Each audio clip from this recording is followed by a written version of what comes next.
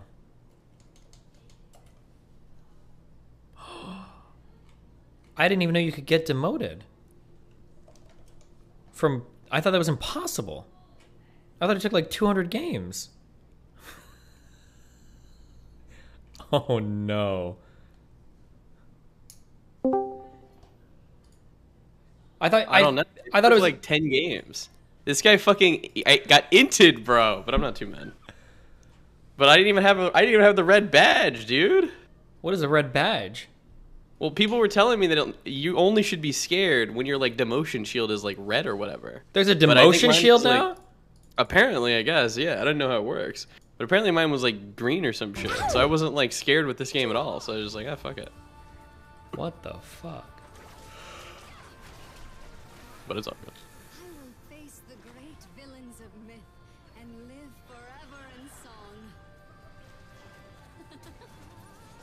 Prepare for death.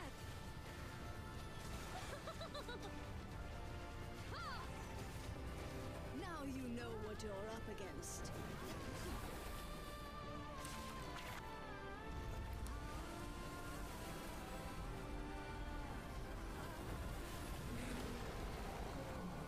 I am Neela of the 7th layer. May you find joy in the world beyond. Okay. I hope the heavens are watching. I hope they're nervous.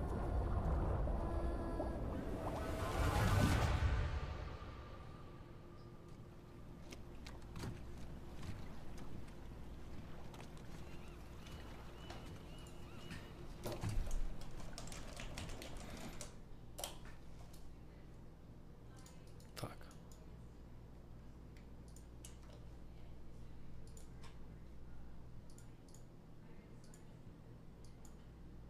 Wait, what? Uh oh.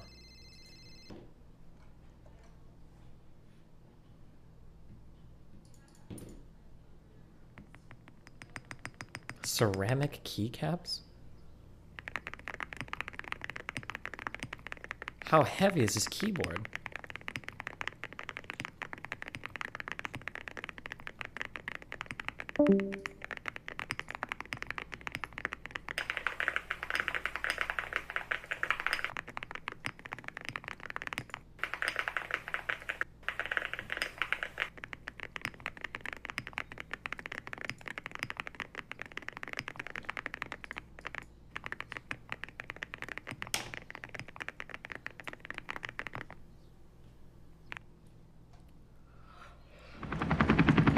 They're redoing Crisis Core 2? Damn, they're really milking that Final Fantasy VII cow for everything they got.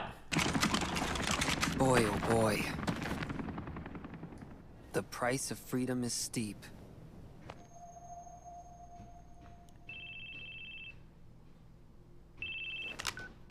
Zach speaking. What is this voice actor? I'm sorry. Speaking. Zach speaking. Making progress, Zach? And Gio. I can cut loose, right? Within reason. It's showtime.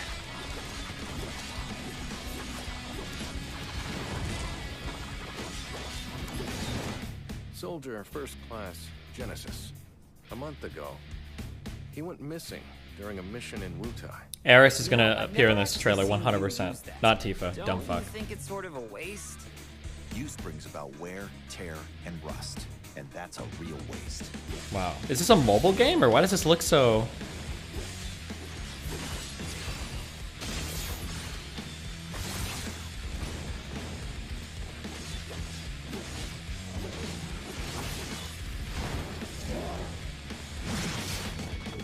Project G gave birth to the man we know as Genesis.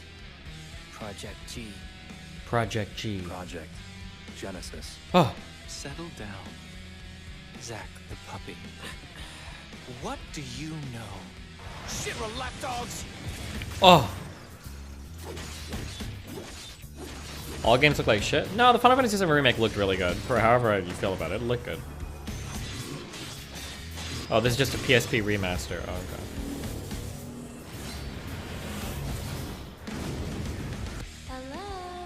I'm so good. Heaven? Not quite. It's a church.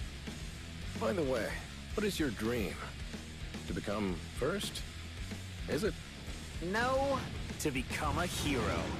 Ah, good. Unattainable dreams are the best kind. Embrace your dreams. And whatever happens, protect your honor. As soldier! Come and get it!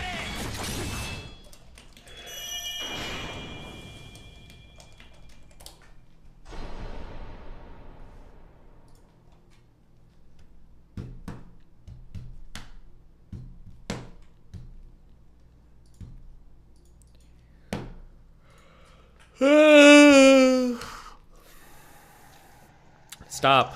We've already. Could I just ask you why you're riding their butt like that and speeding, man? I'm running his license plate because everybody else is speeding. Why are you speeding? I was only going 60. Speed limit's 40. 50. The signs. Okay. Bye-bye. Do All yourself right. a favor. Oh, give me the weed, too. We're not watching this guy again.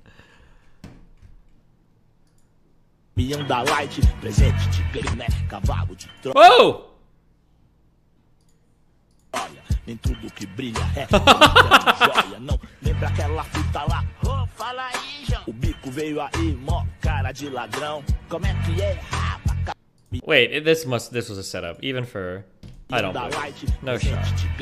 Cavalo de Troia, nem tudo que brilha é relíquia nem joia, não lembra aquela fita lá? Oh, fala aí, João. O bico veio aí, mó cara de ladrão. Como é que é, rapa? Caminhão da Light presente. Look, on the court, you bullshitting. On the court, I bet you ain't got it. Oh, come on, blow your ass. Smoke. Oh, come on. Look, he don't even see me. Come here. Come here.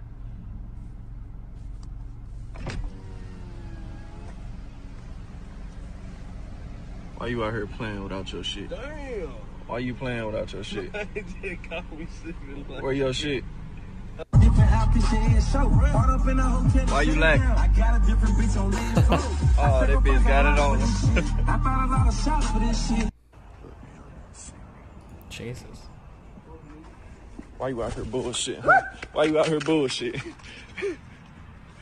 Now strap. Y'all gotta get y'all a gun in that motherfucker. Barbecue duck. You think it's meal time, it's drill time. Oh, dang. Fuck these niggas got going on. What you want to? Hey, you thought I was playing when I told where your jump? See? Nah, it took you too long. You would have been shot. Keep your shit on you, nigga. Look. Jesus.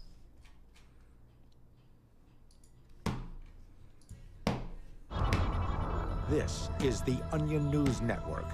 Better news, better viewers. September 30th, 2011. Let's get right to it. I'm going to take you to New York, where State Senator Matthew Osgood is under fire from colleagues for accepting an insultingly cheap bribe.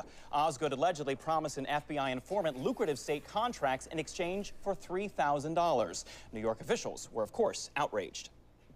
$3,000 is a crime. Matthew Osgood brought shame on New York, a glorious state that shouldn't be sold out for any less than $250,000 in a large boat. And across the country, proponents of gun rights are celebrating today following a Supreme Court decision to uphold a citizen's right to carry a gun at head level in public. While critics have long claimed the practice is dangerous, gun advocates say holding a gun at head level at all times is necessary for self-defense. A man can't feel safe unless he knows his gun is pointed at every other man's temple. I'm a single mom, so I can't take chances with my baby's safety. The NRA is hoping that this ruling will push the courts to recognize other gun owner rights, such as the right to put a gun in someone's mouth while crushing their throat with his boot. And in some more Supreme Court justice news, the Beltway is buzzing after Stephen Breyer was spotted crying yesterday outside of a doctor's office, leading to a frenzy of political speculation that the Associate Justice might have an incurable disease which would require President Obama to nominate someone new to the nation's highest court. D.C. wonks have vowed to be more careful than last year when they misdiagnosed Justice Kennedy's head cold as possible tuberculosis and Scalia's food allergy as the German measles. Nonetheless, a Washington Post columnist predicted that if it's AIDS, Breyer could potentially serve another 5 years. But if it's lung cancer, Obama will have to make a new appointment before summer. Brooke. Thanks, Tucker. So what's your guess for Breyer? I'm going to go with lymphoma. I was going to say cardiovascular disease, but I think you're probably right, Brooke. It's probably lymphoma. Tucker and I love to play this game.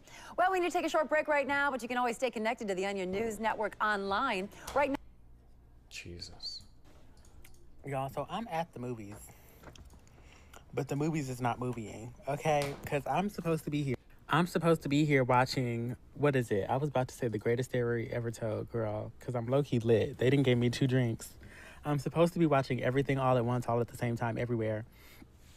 With the meal and everything. It's a nice movie theater, girl. But then I came in 10 minutes late and the movie wasn't playing. No previews, no nothing.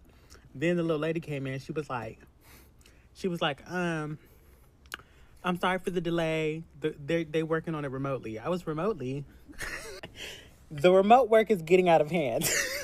Everything can't be done remotely. I need somebody working this little back office but up here. Working with the little films, working with the negatives, working with the, with the Rolodex, whatever it is. That's what needs to be happening. You can't work on no film. You can't be working at the movie theaters remotely. How that even make sense? But girl, now I'm lit off of 2 mango honey mojitos and nothing to do for the next 2 hours. I'm gonna finish this last little cup of spicy sweet wings. They good. And it's drink, but it's just, girl, like...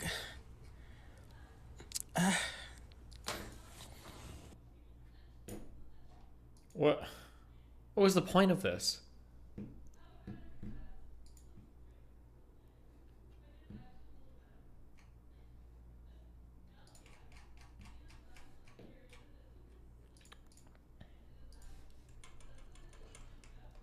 YouTuber gets exposed. Fuck, I'm bored. Fuck. We're about to do a space factorial run. I looked at that mod page and I'm feeling it. I'm feeling it. So I've gotten stung like 4 times. Are people acting on YouTube?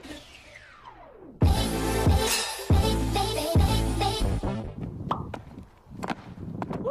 What's up, guys? The tea is about to get spilled. Dad, what the f***, Dad? Well, the tea is about to get spilled. Well, it's already spilled, but we're spilling some more tea. Stay tuned. Strap in. Get some popcorn. Sit down. Do whatever, because this is about to be a crazy video. Stay tuned. I gotta go change my clothes. Okay, so if you saw a couple videos ago, I ended up flying all the way to Costa Rica to get stung by a bullet ant. If you guys don't know what a bullet ant is, it's got one of the most painful stings of all the insects in the world. The pain can last up to 24 hours, and no one has died from it. And YouTuber David Dobrik challenged me to go fly out there to go get stung by one. Flashback. It's that spider that's supposed to be like the most painful spider, but it's not in this country. You talked about it once. No, I talked about a bullet ant. Oh, bullet ant. That's what it is. That's nuts. No. That's what you should do. You can leave the country. You should go get bit by a bullet ant. Have this be the beginning of the vlog where you leave the country and find a bullet ant. That'd be really gnarly. He was completely joking, and I was like, F it, I'm gonna fly to Costa Rica and go do it. So I did, and I ended up getting stung by this bullet ant 8 times. Actually, different bullet ants, because when I got stung once, it didn't hurt that bad. It hurt a little bit. It like hurts, but it doesn't hurt that bad. Like, I want to be freaking out right now. That's why I came to Costa Rica. Should we try the other ant? I just wanted to get a really good reaction from my vlog, because I thought it was going to be like an 8 out of 10 pain. But it was maybe like a 5 out of 10 pain for 20 hours. The pain did last for 20 hours, but it was like a tolerable pain. Like, I was chilling. I didn't even need any like pain meds or anything. Like, I was totally fine. It obviously hurt, just not as bad as I thought. Because you know why I thought it was going to hurt that bad? We're now going to get into the title of today's video. Finally. So I am actually exposing the guy named Coyote Peterson, I think that's his name, and his YouTube channel is Brave Wilderness. I'm not exposing him out of all of his videos. I'm just exposing the Coyote guy on just this bullet ant video, because I didn't get stung by any of the other things he's gotten stung by, so I can only compare it to the bullet ant video because we both been stung by bullet ants. And he posted a video getting stung by a bullet ant once, and he freaked the f out, bro. I'm telling you guys, it was the most gnarliest freak out where I was so scared to go to Costa Rica to get stung. But I don't back out of challenges, so when David Dobrik tells you to go fly out there, I'm gonna go freaking do it. But I was actually really scared because I did some research, I watched this guy Coyote's video, and it got me actually more scared because of his reaction. We got his reaction on my computer right now, Coyote's reaction of him getting stung once, and then you guys are gonna see mine. We're gonna compare the difference, and we're getting into this video right now. I'm fired up. I am fired up. Let's get into it, baby. Here we go. Press play, baby. All right, let's go and count 1. And he's about to get stung. 2. Here we go. The bullet ant is about to sting him. Let's go. 3. Okay, so he's got it on him, right? Okay, hold on. Oh, it's stuck in my arm. It's stuck in my arm. By the way, he said it's stuck in his arm, right? You can barely see the stinger. I mean, he's freaking out. Oh, it's stuck in my arm. It's stuck in my arm. Oh, the stinger's stuck in my arm. Look at that. Oh my gosh. Oh my gosh. Oh my gosh. It's complete bullshit. I got stung 8 times, buddy. 8 times. Okay, let's play back my clip because I got stung 8 times. Let's see one of the stings like getting stuck in the arm and just straight taking it out like that. That's what the bullet ant did to me. It's going. Dude, it's like fully in there.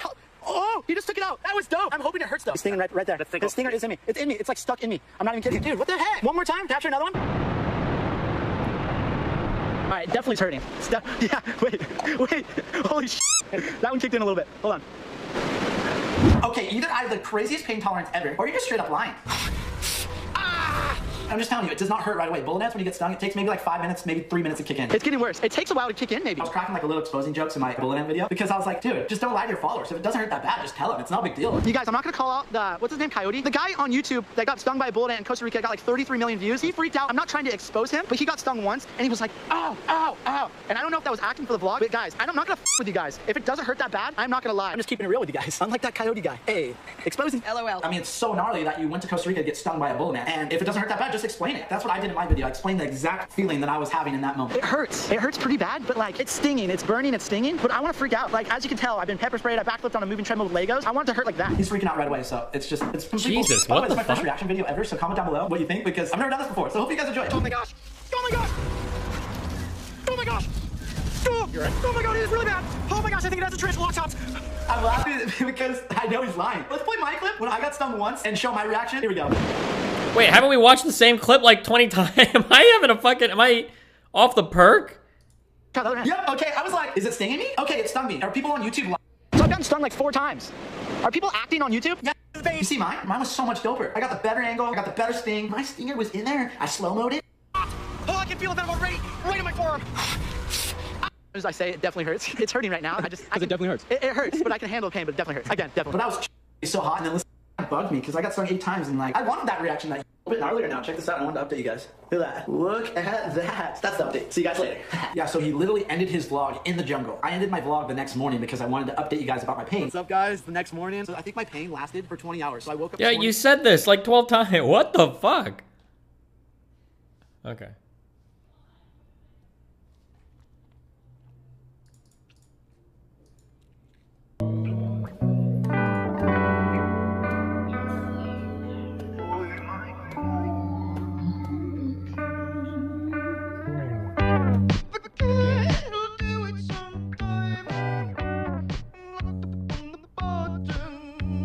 If you make an illegal move like that and you hit the clock, what happens?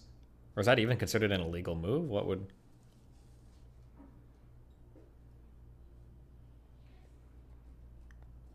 In speed chess you lose? Okay. You would have to in speed chess, I would imagine. Well, but most chess is going to be timed, right? Even in a 10-minute or 20-minute game, what would happen? Why do women only like jerks who treat them like shit? Why do guys only want bitchy bimbos who walk all over them?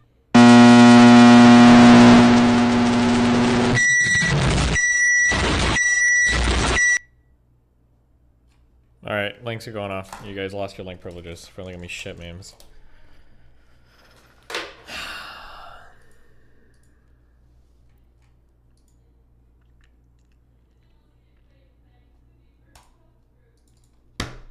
Christ almighty, is him fucking saying. Get up, cocksuckers. Salute the flag. Get up, everybody, get up. In America, to be an American, you just need to get up in the morning, grab your balls, and look. Our next spelling bee contestant is Madison. Your word is... Why am I clicking links to? Okay. Oh, my brain. Oh, what do we... Oh, okay.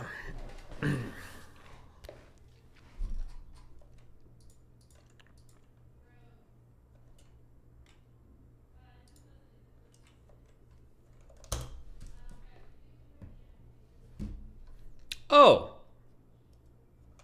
For some, let's do some femcel content. I didn't know this was a thing, and I assumed I got one email and it's whatever, but now I got a second email about this, and I'm gonna read you both of these emails. How many Middle Eastern fans do I have here? Middle Eastern and then Eastern European people.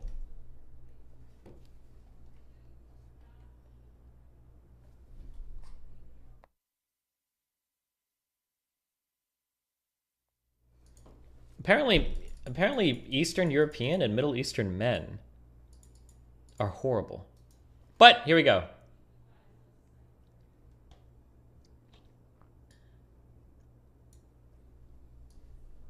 Oh, actually, this is about India even, so who knows? I don't know. Let's read. I wanted to email you about how bad Comrade Cam's example about living with parents is. I don't know how much you care about this topic, so I'll try to keep it short. I'm a 23 male from India, a country where most people live with their family for their entire lives. I lived with my parents till I finished college, 21 years old, moved to another city for a year and a half due to job requirements, and now I'm back home. I have a decent enough experience to talking to people and observing what happens to answer a couple questions you posed to the panel and talk about some issues I had with Comrade Cam's takes on how the Middle Eastern culture varies from Western culture. Wait, is India part... India is way too far east to even be part of the greater Middle East, no?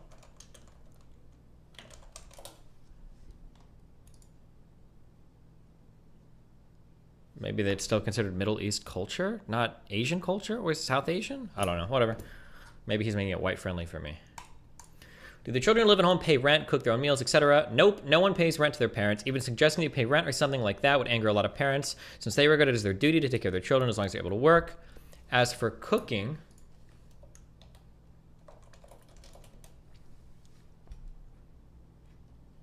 Oh. Oh, sorry. Hold on, I got distracted. As for cooking, it depends on gender roles. If you're a man, you live a very comfortable life. Okay, so this is the trend. If you're a man, you live a very comfortable life. You don't have to do any household chores. You don't have to cook, etc. All you have to do is go to work, come back home, eat, watch TV, and sleep. If you're a woman, you're made to help your mother with the household chores, cook meals for your family, as well as go to work and make money. This is true for more than 95% of families here. There are exceptions to this. Case in point, in my family, where I like to cook, do chores, etc., but my female cousins who live with me and are older than me don't like to do so and hence don't. Okay, so there are some exceptions. I'm just skipping one paragraph to the next. It's a nice expectation to have that people who live with their parents should be independent on that stuff, but the funniest part was giving the Middle East as an example. This family structure is a huge reason why there are a lot of harmful stereotypes about gender going on here. There are many women who complain about not being able to find a man who's able to take care of himself, and it's largely true because men are babied here. Women are made to work their asses off, and it largely doesn't change because they're never in a different environment from the one they grew up in. I moved to a city which has a sizable migrant young population due to a large number of tech companies being there, and it amazed me to see people actually being able to make their own decisions, live on their own, cook for themselves, and not be man-children babied by their mothers. I emphasize with the women who get married because they have to go live with the family of a man who has been babied by his own parents and can't take care of himself. Using the Middle East as an example is a fucking joke because I would imagine that he would also argue against all of these harmful stereotypes propagated by such a system. From my personal experience, read, I have no data on this. It seems that people who live alone also propagate less of these stereotypes, etc., etc. Okay, so that was an interesting take. Like, okay, maybe that's just his experience, but I got this email a while ago. I'd gotten another email. This was in May, and I never read this one on stream. But this dives into that a lot more, which was interesting.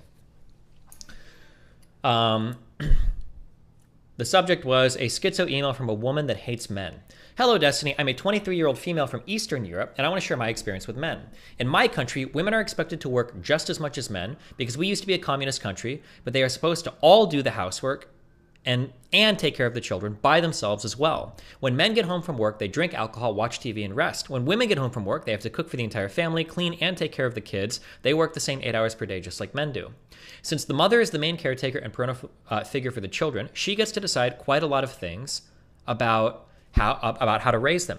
Women know that life is much shittier for them, so they treat their sons and daughters very differently. When the mother has a son, she's usually quite happy. He's going to have an easier life and then there's nothing to worry about. She'll do anything for him because he's a male. She won't expect much from him. His existence is enough, and she's ready to do anything for even the slightest amount of his male attention and affection, probably something she never had in her life. When she has a daughter, though, things are much different. The mother knows that her daughter is going to have a hard time. She then decides to prepare her for how cruel the world is. Her daughter has to be perfect at school. She has to help around the house all the time since a very young age, and she needs to fulfill all of her mother's professional ambitions that she couldn't fulfill herself because she decided to have a family. As a result, men grow up to be very lazy. They don't care much about anything, and they don't worry about anything. They always expect someone to take care of them. They're arrogant, ignorant, and insanely boring people. They believe that they are by default better than women because they are used to their mothers fulfilling every single one of their requests and always telling them how perfect they are. Women become smart, responsible, and hardworking because they have massive problems with their confidence, because they always feel like they're not enough, and they are very neurotic. They take too much than they can handle, and they have massive breakdowns and mental health problems because they overwork themselves, but in general, they turn out to be more interesting, compassionate, and intelligent. In my entire life, I've experienced the same thing. Men have no interest, they don't care about anything, they can't have a conversation about anything interesting, but they treat me like I'm less of a human than they are. They keep talking about stupid shit like being the head of the household and how they should make all the decisions in a family because women are dumb and you shouldn't listen to anything they say, which ends up turning into a huge problem when they marry a smarter woman than them who's trying to explain financial decisions 101, but they won't just listen and put the entire family, but they just won't listen and they end up putting the entire family in trouble. There are some men who aren't that bad, but for each of those, there are 10 women fighting for their attention, and they end up with the worst God complex possible. Anyway, I hope this Schizo email helps to undo the evil spell from the male perspective one. I do have to say that you and my male friend who recommended me your channel saved me from my hatred towards men. Every time I get frustrated by how boring they are, I turn to your stream, and I still feel like there's hope out there. Thank you. Cute. I don't know if this is like a Middle Eastern thing, but when I got that second email, I was like, oh, interesting. I wonder if that is the case. I've heard this kind of thing cited as a reason for declining birth rates in countries like Japan. Women would rather live the rest of their lives single than deal with basically 2 full-time jobs. As an Eastern European, my experience is women run the household, but men have to repair everything and do what the women want. It's more of a matriarchal household. Here in Tunisia, most of the things the email said are true, but it's rapidly changing for the better. Last generation was insulated, but now most people on the internet, they're unironically getting more progressive by the day. What makes you think Eastern European and Middle Eastern culture are similar? Well, I got an Indian guy talking to me about Middle Eastern culture, even though he's Indian, and then this person was talking about Eastern European culture, but I noticed a big overlap between what this woman and the Indian guy said. I don't know if it's similar or not. I have no idea.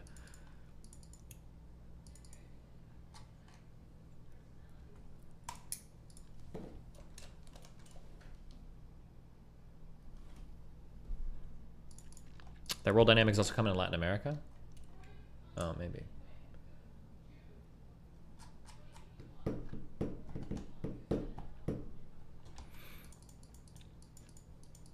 Eastern Europe is kind of big, so it depends on where they're from. Yeah, that is true. What is Eastern Europe? Eastern Europe can't include, like, does it include the Baltics and the Balkans?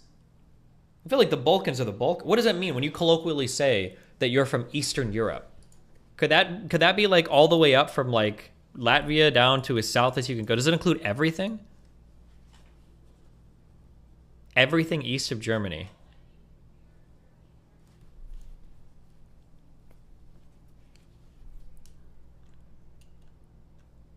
Go look at everything Poland and east.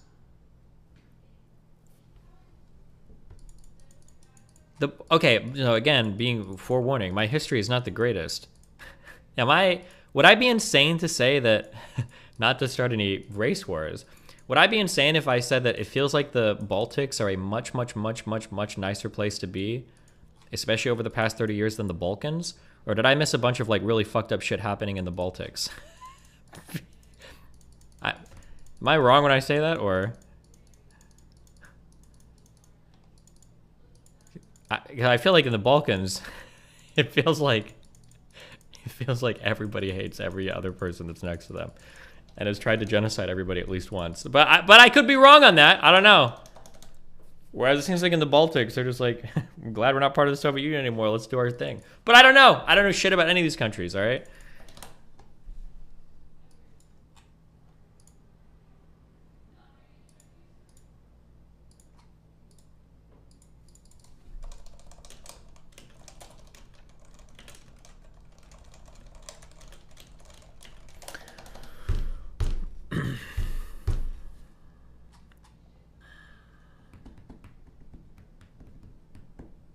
Balkans were like a multicultural heaven on fucking earth for like 20 years, and it was the sickest thing ever.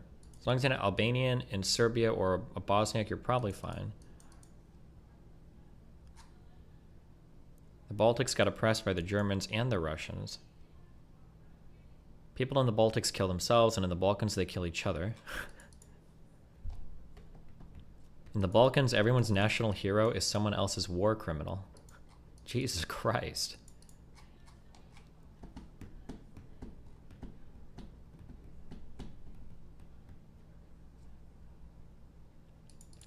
Destiny, when people say Western culture, would you include Italy? My friend says yes. Yeah, I feel like Southern culture, I feel like Southern Europe is like Western Europe, but like a little bit more corrupt and a little bit darker skinned. But for the most part, it's not like they're, it's not like they're Ukraine or Romania. That's how I view it as an American. You've got like Northern Europe and like Scandinavia and quote unquote Western Europe is like the promised land. And then you've got like Southern Europe, which is like pretty good. And then you've got Eastern Europe where like the Baltics and Poland are fighting to be like, we were just like Western Europe. And then when you go south, everything is like fucked. Like that's my general.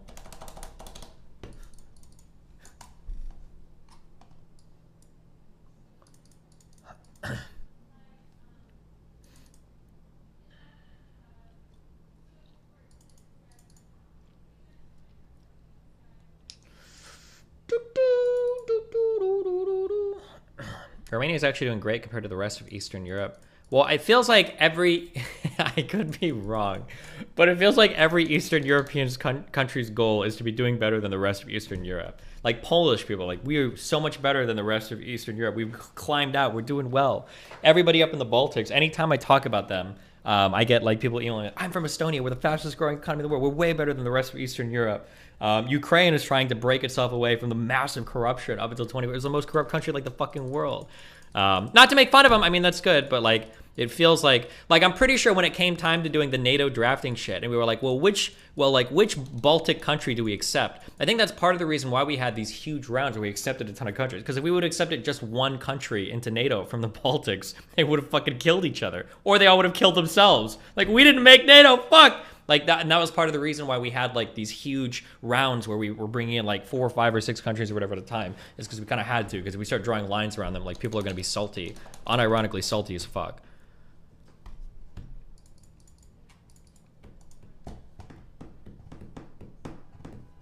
I was talking Western world, not Western Europe. Yeah, but like Western world kind of include. Actually, I don't even know why they call it the Western world. Western is just kind of a dog whistle for like. I don't even know. White, maybe? Because, like, New Zealand and Australia would be considered part of the Western world. Even if people in chat question mark me, it would be, right? We think, like, Western... Yeah, like, Australia and New Zealand clearly fit there. And then, obviously, Western, Northern Europe, Scandinavia.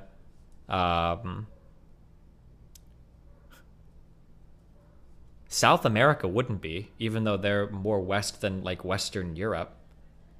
Like... Yeah, we say Western world, but it's like a, I shouldn't say dog whistle. It's just like a, I don't even know how, what. Yeah, I don't know.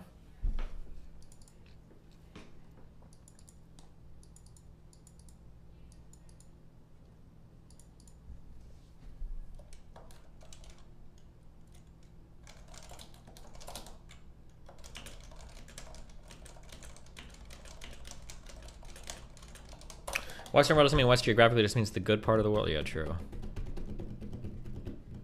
Or true, that's what people say.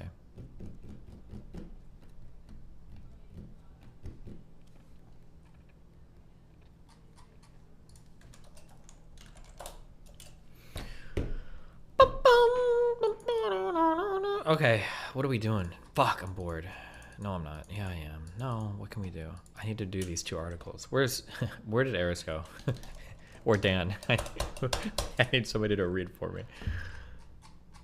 No, I don't. Not this one. I have to read through this one. Let's go through empathy versus projection as a topic. And then we're going to move on. Apparently people are getting really triggered that there's like too much like relationship or interpersonal talk on stream. So I'm trying to do less of this because people are getting ass mad about it, I guess. Did you see Ted Cruz mention Asmongold? Is this going to be a good meme or a dog shit meme? I didn't know anything about it, but I would love your take on it. if you have formed one. This is from Chris. I believe Chris is, or I'm sorry, the question is from Jonathan, but it's about someone who is one of your constituents. Question is, the Twitch streamer Asmon Gold said he reached out to Senator Cruz's office about regulating loot boxes in video games. Where does the senator stand on loot boxes? I know that those are all words, and I understand they have been strung together in an English sentence, but I don't really understand what it means semantically together. Look, I'm happy to engage in a conversation with him. I'm happy to see what he has to say on it. As I understand it, the concern he's raising is a concern about gambling and kids. And I will say it's certainly true that social media, online environments, including video games, are designed to be addictive. Now, I'm something of a gamer. I'm not a gamer like hardcore Twitch streamers, and I don't do the massive multiplayer games. Not yet, Senator, but I'll tell you. What does he mean by somewhat of a gamer? What does he play? I'm curious what he means. Okay, yeah, that's cool, I guess. Fuck, I have dumb shit. My brain is fucked right now. Hold on. No, I can't drink another Red Bull. I already had a Red Bull today. Is it empty? Yeah. Fuck! He just says the N-word, so that makes him a gamer.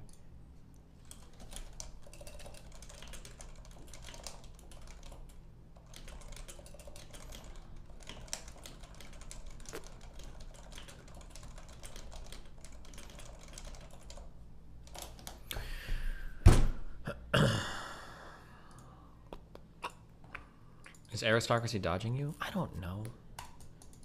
Are you losing weight? No, I'm staying steady. Fuck the hyperfixation on losing weight, Gojo. It's destroying my mind, okay? I think I'm just like, without trying much, I'm like hovering around like 166, 167, in between there. It's a good weight to be. We're good here. Play Factorio. Oh! Space mod Factorio.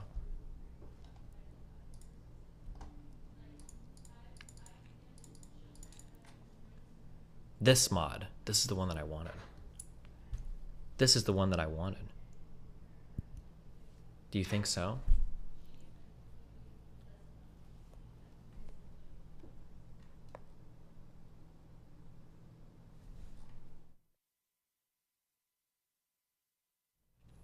Okay, Crastorio 2 plus space exploration. So this guy writes like very specifically that he worked really hard on this mod to balance everything out and make it perfect.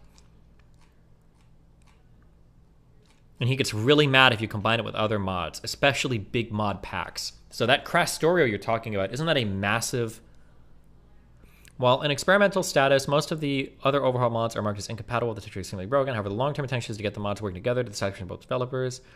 Crastorio 2 is an example of this work already substantially underway. Crastorio with or without okay, but Angels plus Bobs is better. They're built to be compatible. Why wouldn't I just do this one, though? Why would I do both?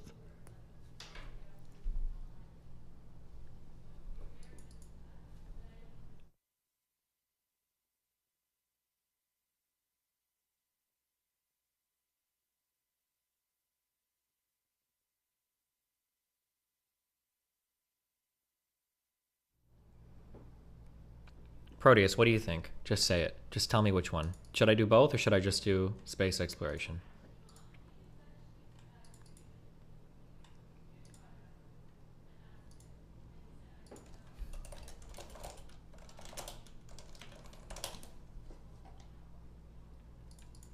Oh god, our star sector. Fuck!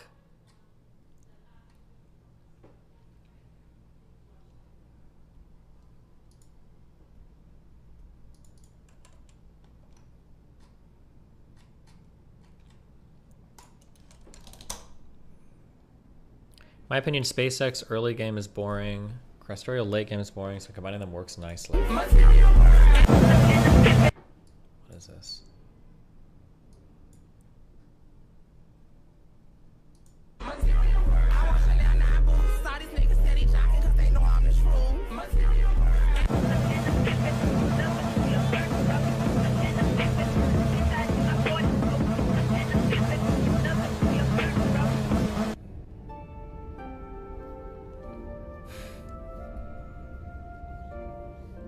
I don't even know what some of these cars are. I know the last one. I know what a Chevy Cruze is. What the fuck does this car even look like?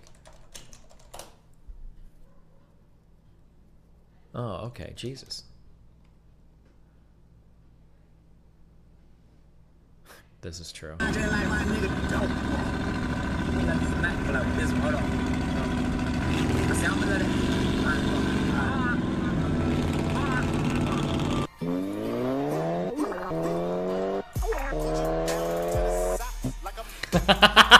This is true of every single person that drives a fucking a four-banger.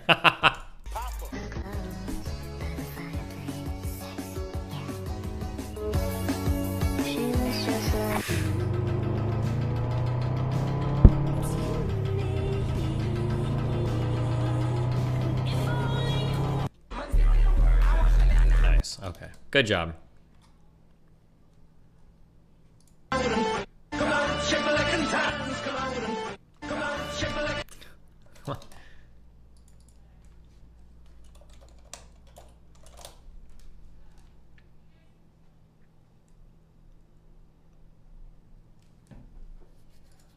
Okay.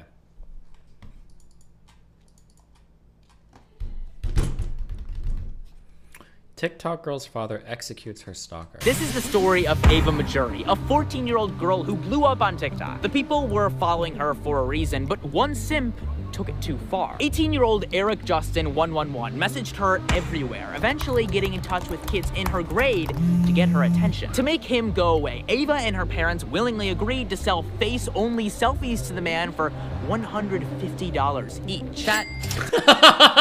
Wait, what? Press X to doubt. Bro, you're your daughter's pimp. You pimped your daughter out, which is respectable, okay? They're only face pics, all right? And kids are expensive, so you know what? I don't even fault you for that. But let's be honest about what you're doing, okay? You're selling pics of your daughter for 150 bucks, all right? It's 14-year-old. You're not letting her keep that cash. Didn't work. When things got worse, Ava blocked the man, but he used his sources at the school she went to find her address. And at 4:30 a.m. on July 10th, 2021, broke into her house with a shotgun, where he was shot dead by Mr. Majuri. She has moved and is now homeschooled to avoid her classmates, yet her social media accounts are still active. Everyone in our generation now wants clout or wants numbers behind their name. And if she wants to keep those numbers up, she's gotta keep posting. What is this YouTube video? What is happening? Dude, my Zoomer brain is destroyed. What happens? What do ADHD people do when you put them in the fucking forest? If I were to go live in the forest for like 6 months, would I just kill myself? No. Martin Shkreli said that he basically reset and he was like chill in jail, right? Or in prison, but he still had a cell phone. What do you think I would do in the forest for 6 months? I feel like I would kill myself. I don't even know how I would entertain myself.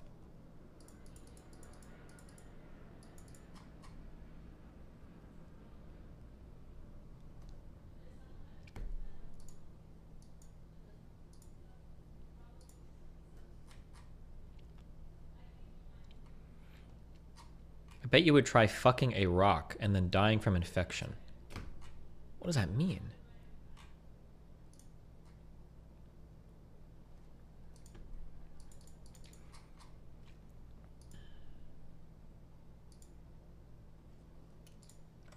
Hunter versus farmer hypothesis. I thought a lot about ADHD recently, and now I feel bad for making Nathan take medicine. I'm starting to feel more and more like... The thing that sucks is every psychologist person I've ever talked to about this agrees with me 100%. So I don't even know if psychologists debate this. I need to talk with somebody that can convince me out of this. This is like how I view, this is like my model for like brains right now. This is what I feel like. I feel like you have like, there's like all of these different types of brains that exist in society. But like the way that society is built right now, this is kind of like our ideal. Like people that can do this shit, like sit in one place for a long period of time, absorb a lot of information, have a very high IQ, you know, like work with data sets, whatever the fuck white collar jobs are. This is like the best type of human for this society.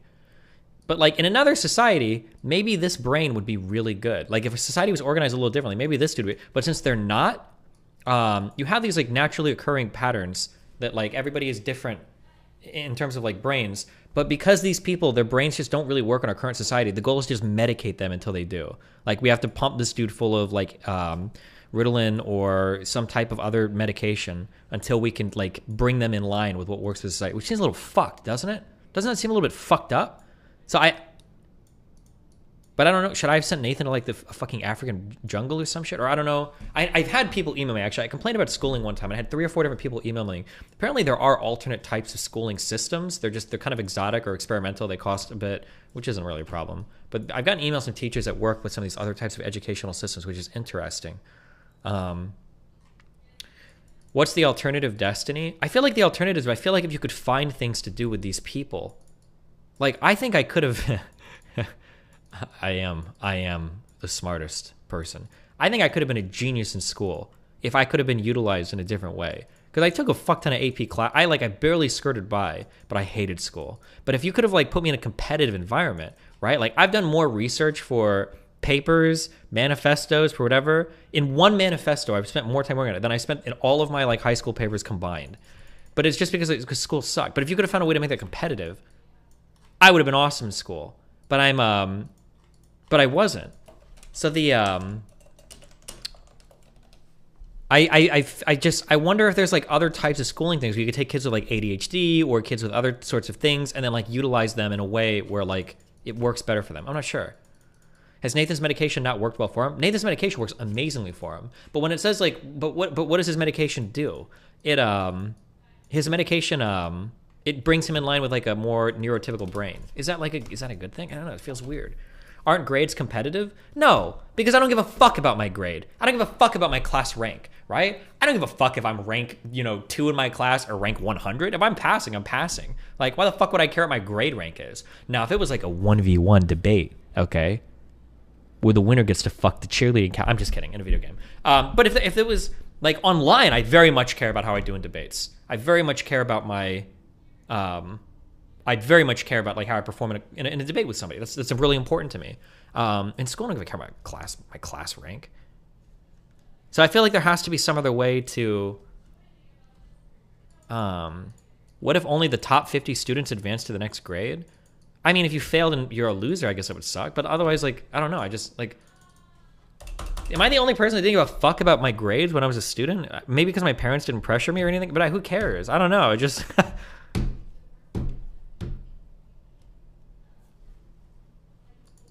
Wouldn't it be harder for these different brains to socialize and cohabitate post-school? You'd make these different personalities more segregated. No?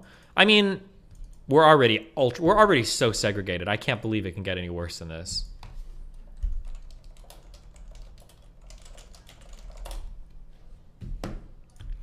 Bad short-term memory is not just a different type of thinking. Holy shit, ADHD would fuck in any different societies. I don't know if that's true. I don't even think ADHD is necessarily characterized by bad short-term memory. I thought the primary characterization of ADHD was just poor executive control. You just have a hard time focusing on things that you might not otherwise be interested in. And then all of the other things kind of spin out from there, essentially. That like bad executive function.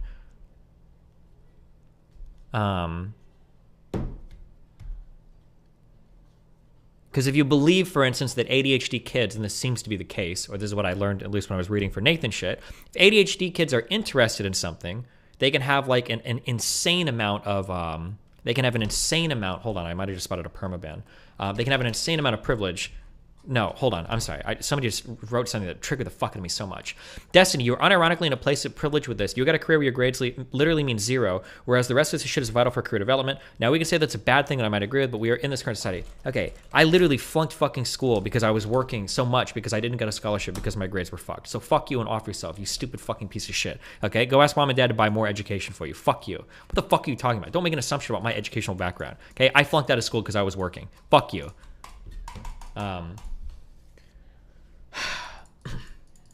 The word you're looking for is hyperfocus. Yeah, although some people that talk about ADHD apparently don't like the term hyperfocus because they feel like when you talk about hyperfocus, it makes it sound like you can like direct it, which you can't. Having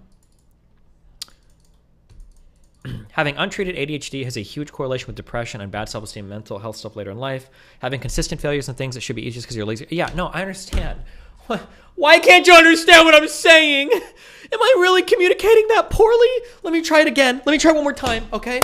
Let's back up. What I'm saying is that in a society structured in other ways, there might be more roles for people with atypical minds that work in this society. What I'm saying is that this society is hyper-structured around people that can sit at a fucking desk and stare at a fucking computer and push a mouse and type on a keyboard for 8 hours a day and do that shit and be neurotic as fuck and just do that. That's like, our society rewards that type of brain. And That's not even a bad type of brand. I make it sound like these people are horrible. That's not. If you can do that, that's really good, and that's fine. That's amazing. If you can do that, that's good. But the issue is that if you're of a different type of mind, or you learn in different ways, or you excel in different types of activities, you're fucked. Because there's no place for you. You're gonna be a fucking loser who has to do manual labor, and your back is gonna be broken by the time you're 33. You're not gonna have any unions. Your pay sucks, and your life sucks, and everybody looks down on you, and you're fucked. Okay, that's my issue. Is that it seems like society caters towards one type of mind, which is not the worst thing in the world. But then it gets a little scary when it's like, okay, well, the type of mind that society caters towards, we need to medicate everybody else until we bring them in line with that type of mind. That's my issue.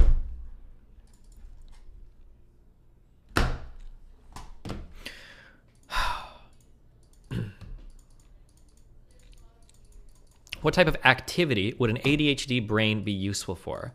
I don't know. I truly don't know.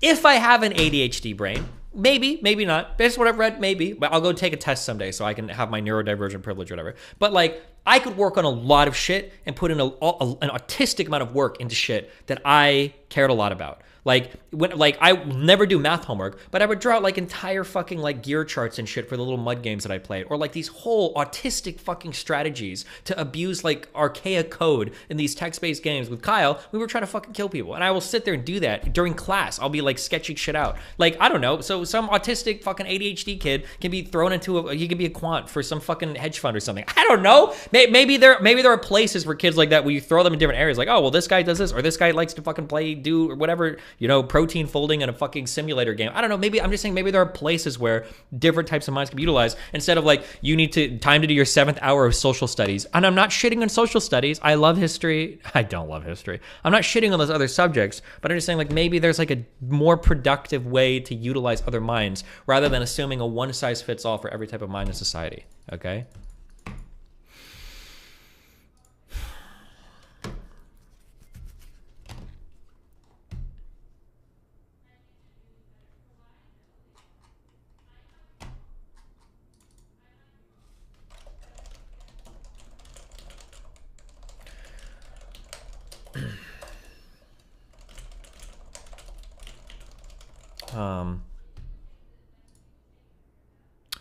I think the gap in communication is that you started off with a saying that you want to take Nathan off his drugs. I never said that.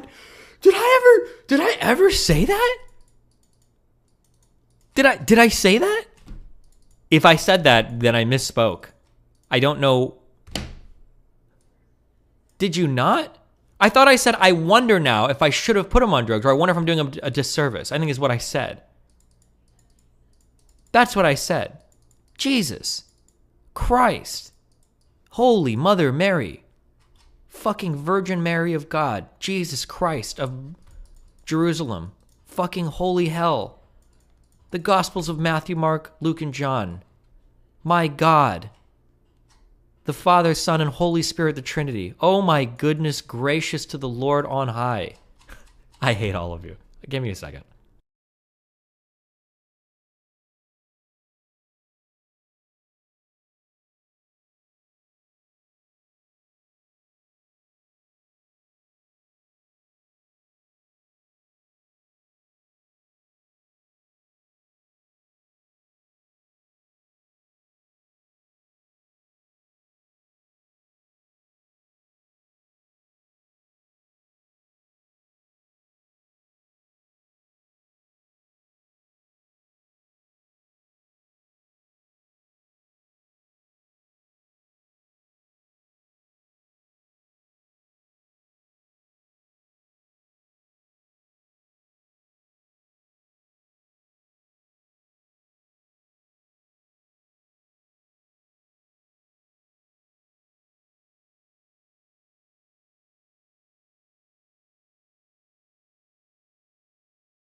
Okay, I would like to go on the record and say that Jesus Christ was born in Nazareth, not Jerusalem.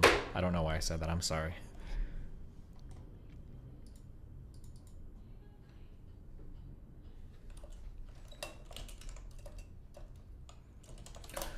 Destiny, you brought up Nathan's Dragons talking about a hypothetical magic where we didn't need it. If you spoke to any adult person with ADHD who's doing an actual job instead of whatever they want in front of a camera, you would understand why ADHD medication is something important. It really makes life livable, and I assume Nathan explained. I don't understand. Can somebody explain? Can somebody type a sentence to Mirka and explain what I'm saying? I don't understand how I'm not communicating myself well enough. Oh, he was born in Bethlehem. Why was he called Jesus of Nazareth?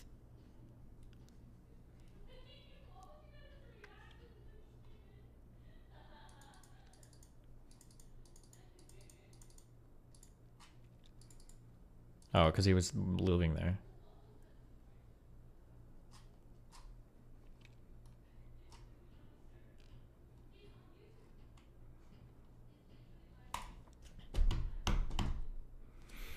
That's where he blew up. I understand what you're saying. You literally questioned whether you should have given Nathan ADHD meds. It was a philosophical question, you fucking retard. My kid will literally roll around the classroom on his fucking back and stomach, okay? Until he gets kicked out if he's not on his medication, all right? Pretty sure having him medicated is a good thing, rather than having him crawl through fucking resistance tunnels between classes so that he doesn't fucking lose his mind, all right?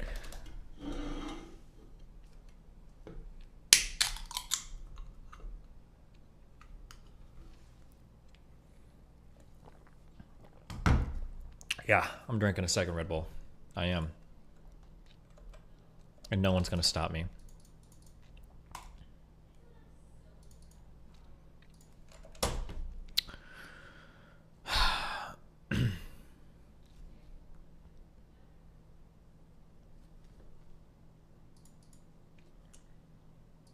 Oh, I need to get...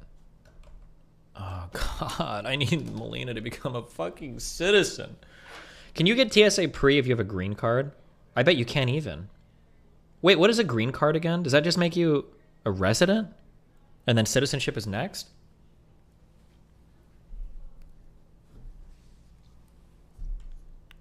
Eris wants to talk.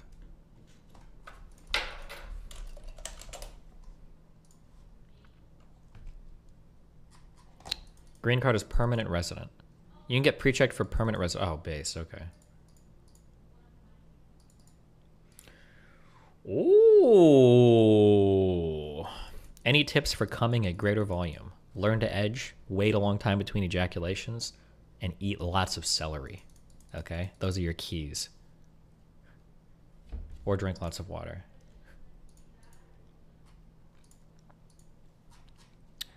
Have you tried Clear? I do have Clear. Clear is good. But apparently pre-check means you don't have to take your shoes off or do anything else. Like take your laptops out, which is based.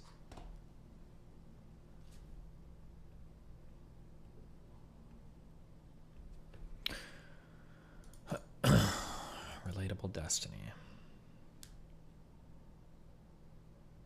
Okay.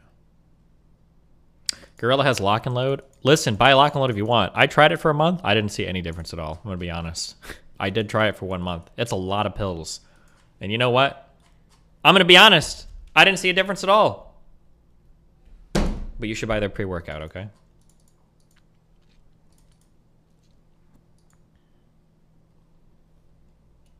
You can get TSA preemption. Yeah, okay. What is this? The Destiny to cupping? Yeah, I tried it one time and then I never went back. And the guy texted me. He's like, why didn't you come back? And I didn't want to say anything. So I just blocked his number. 이거 어떻게 하지? 와, 너무 부드럽다고 일본어가 뭐지? 야와라카이. 야와라카이, 진짜 야와라카이. Okay. Hey, where is she? Hi. Are you ready? Oh, how do I get the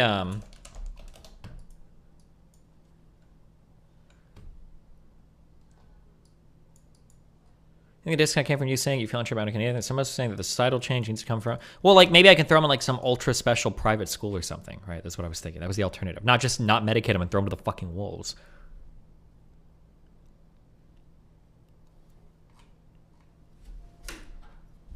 Remember what Proteus said about the mods. Oh yeah, Proteus. Can I just put on space exploration, or do I need that Craster bullshit too? I just want to do one. The guy said he worked a lot on balancing it, okay? Okay, should I permaban this technical guy? I feel like he's actually like a super ultra schizo. And he subbed when I banned him once.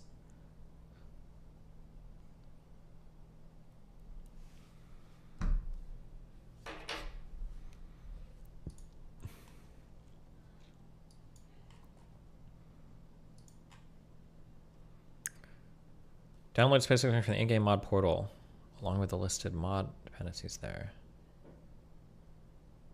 Okay, that's what I'm doing.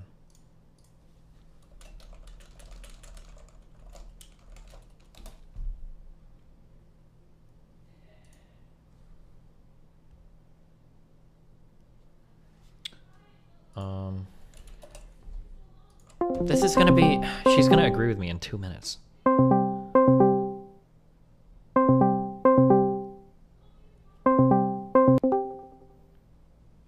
Hello, what do you want? What do you think I want?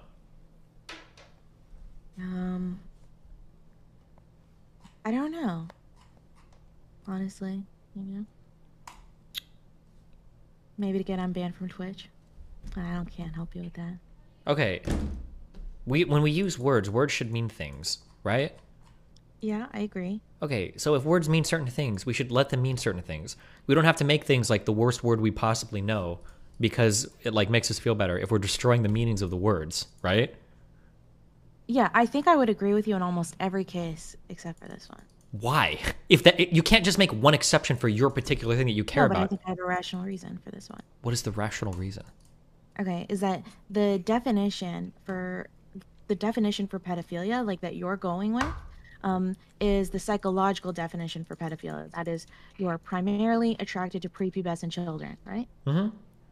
Okay, so the problem is that that's not the psychological definition. The psychological definitions of a lot of things are actually different than the colloquial definitions or even the definitions that people use in other contexts. So like in a historical context or in a philosophical context, etc. Right? The only possible thing I can think of is maybe legally. There might be a different legal distinction for pedophilia, but I feel like when we're talking about issues of the mind, what? I think that's important. Like, I understand like why if But then we would probably we should push to change what it's legally called then. Or otherwise, do we just not have a name then for people that are attracted to prepubescent children? What do we call those people? No, you can still call it that. No, you can't. Because if you're going to say somebody attracted to a 17-year-old is a pedophile, that's not what pedophile means anymore. Now pedophile is just an arbitrary thing that changes based on your jurisdiction. So in Sweden, being attracted to a 14 or 15-year-old is a pedophile, but 17 is okay. But in the United States, 17 makes you a pedophile if we're talking about pictures, but I guess if it's in person, then it's 15. Like, but it seems like now you're talking about the colloquial definition, right? Which is, and it's frustrating you that it's changed colloquially from... okay, I don't believe definitions can change. I think they either exist or they don't. If you can change them on a whim, then there is no definition. It just means whatever. That's not how language works, though. Like What? language, like, okay, like when you take like a word, right? Like say like a word like genocide, right? There is, people misuse the word genocide all the time. It frustrates me like hell. So like I totally understand why you're coming at it from this perspective and why this frustrates you. And I think it's valid to be frustrated, right? But the thing is that if you take like the word genocide, and this is something that I always try to keep in mind whenever I criticize someone using the word incorrectly, is like, are they at least using like one of the working definitions or like a reasonable definition? Because that word can mean different things in different contexts. For some people, especially people who are focused legally, they're going to focus purely on like the UN definition of genocide. And then some other people are going to focus, historians actually have a completely different definition of genocide, right? And there's so many different definitions.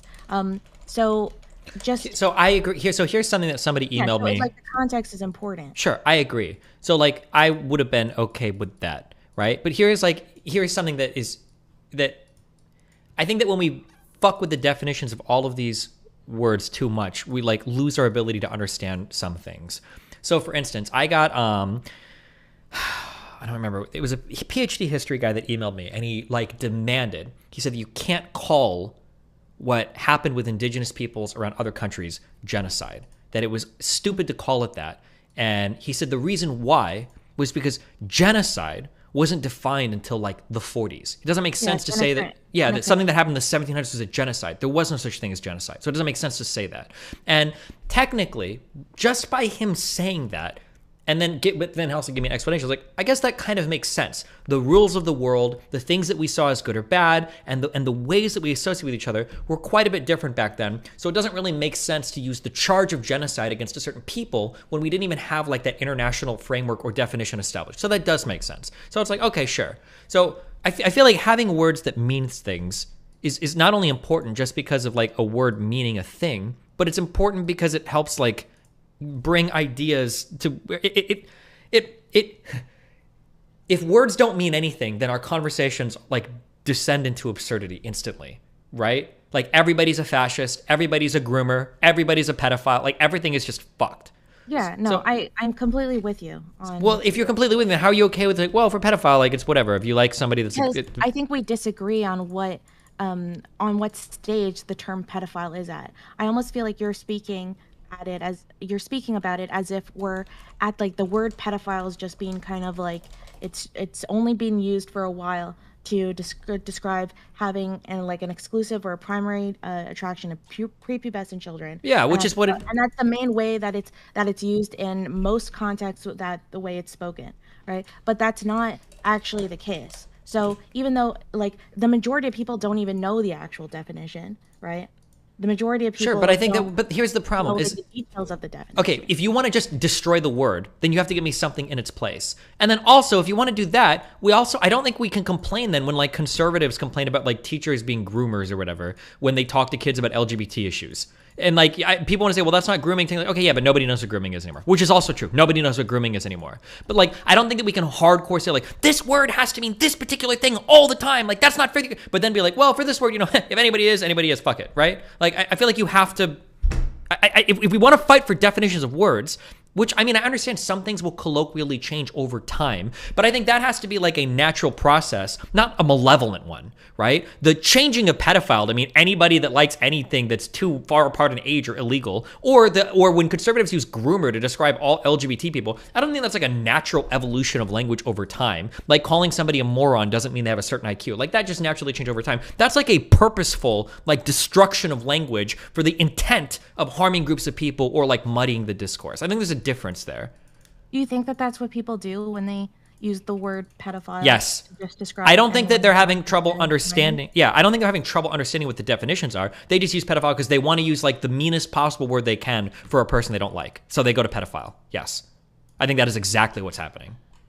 You see, like I just don't think that that's the case. I think the majority of people Hold on. use the word pedophile. Maybe like the. If you're looking at like a 17-year-old that for all intents and purposes looks like they could be 21, and you've got like a 30-year-old, and that 30-year-old's like, wow, that 17-year-old's hot, and you're like, oh wow, like anybody that calls a person a pedophile is either fucking retarded or they're virtue signaling so fucking hard their head is about to explode. Like that's exactly what's happening there, 100%. It's just people that want to like reach for the worst word they know so that they can use it and feel as good as possible about themselves. That's the only reason. I don't think we should champion or celebrate words changing for that reason. I think that's ridiculous. Okay, what they mean though is that you are like this person is attracted. First of all, like I really disagree with people saying that like I come at it from a Canadian context where like 16 is considered the legal age of consent anyway. So 17 is just like a weird thing. But it's just in general, it seems weird to me to like put all the hyper focus on people defining it that way. I don't know. I don't think like when you look at like the way everyone's using this word, like something like groomer, like there's like a proper definition of groomer. It's not a very like common word as the way pedo has, like that it was used. Groomer is literally meaningless. It's starting to be common. Groomer is already meaningless. It means nothing. Nobody knows what groomer means anymore. Yeah. I agree with you. Yeah. So I think if we were talking about the word groomer, I'd be like, yeah, 100%. The problem is like the way I often see people, particularly the distinction between pedophilia and hebephilia is only useful in a psychological context or in a law enforcement context when you're talking about like finding the person, right? And doing like a psychological evaluation. It's not actually like, otherwise it's not useful for most people. Most people are concerned is this an unlawful? No, no, bullshit. It has nothing to do. No, that's bullshit. Is it, no, you're interpreting. Is it an unlawful or immoral, like No. 99% of the time pedophilia is used. It's used to virtue signal judge somebody else online. Somebody says a 17-year-old is hot and somebody's like, oh, you're a pedophile. They don't care about the legality or the morality there. They're just trying to find like the biggest, baddest word they can use to like attack somebody. That's it. It's not because they're so intensely focused on making some important legal distinction. Even like, here's something. I bet if I were to pull progressives online, if a 40-year-old was hitting on an 18 or 19-year-old, I bet over 50% of them would say, oh yeah, that guy might be a pedophile. Guaranteed. Over 50% of progressives would pull yes on that. And that's not even, it's not even, there's no legal there. There's no morality, arguably. Is it wrong? Well, maybe. Is it creepy? Yeah, but they would say there's a moral issue. Maybe, sure. But it's not pedophilia. It literally is it has absolutely nothing to do with pedophilia at all. Okay. Well, okay, so why do you think the problem is, again, you are looking at it from a psychological perspective, and that is not the way most people are not concerned about the psychology of a pedophile, right? Well, but maybe we should be concerned because we have these about protecting children. No, you're not. No. If you're talking about pedophile and you're expanding that word, that is the opposite of protecting children, because now you're describing, you're destroying any of the understanding you have about any of these topics or terms. How can that be? How is it protecting children more to call people that are attracted to 17-year-olds with big boobs pedophiles? What child are you protecting? I'm not talking about the consequences of it, which is what you just mentioned. I'm talking about like what they actually, what they think they're doing, right? Like they're using that term because they feel like it would apply.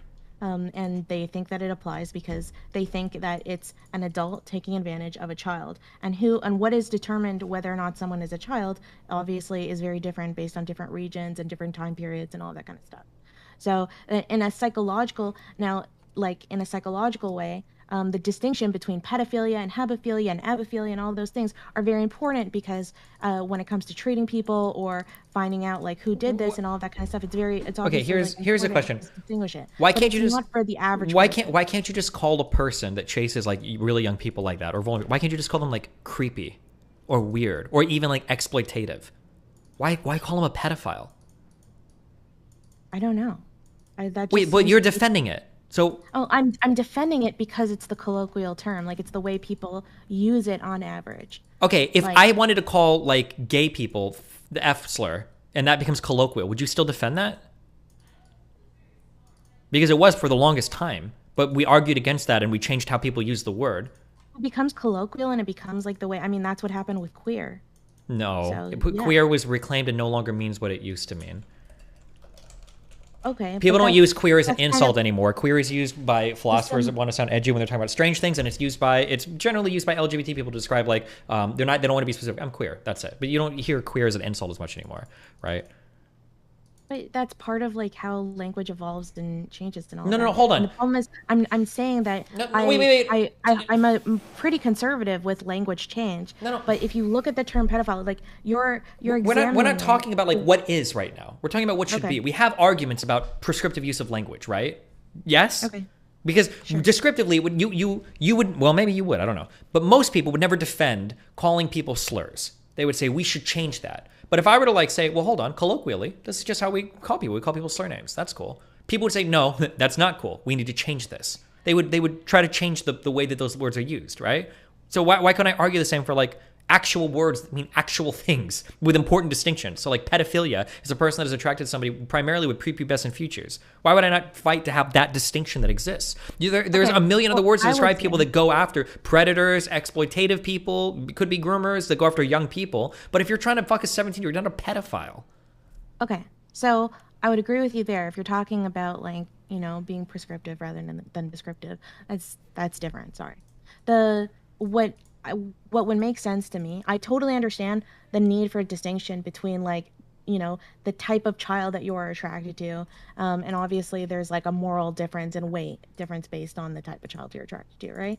And I think, but the thing is, even in pedophilia, they have distinctions, right? Like the type of person who goes for like 3-year-olds is probably going to be very different than the type of person who goes for 8-year-olds, and all those things. So I just think on average, like there's probably a useful distinction, and we should probably add maybe like to solve your situation, there should be another word, right? We already have the words. But my argument is that we don't actually, because that's only from a psychological perspective.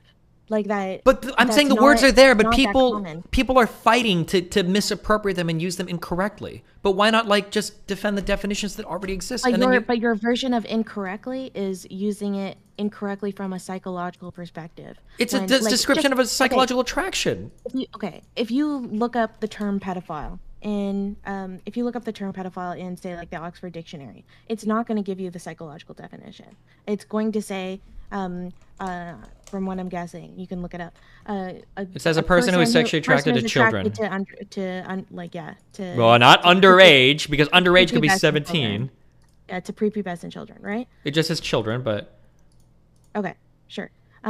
So it's actually particularly broad by just saying children. So no. I think children implies like generally like prepubescent. Okay, do you think, generally speaking, I think in this case. Do you think a 10-year-old who's, had her period is, it depends on the 10-year-old, especially if it's a girl, right? Yeah, I mean, I would say if you're asking me that, like, if it's a 10-year-old that is like already like heavily gone through a lot of puberty, then no, it probably wouldn't be necessarily pedophilia. But if it's like a 16-year-old that hasn't like gone through, I'm not talking about pedophilia. I'm talking about child, like the term child. Oh, I don't know. It depends, I guess.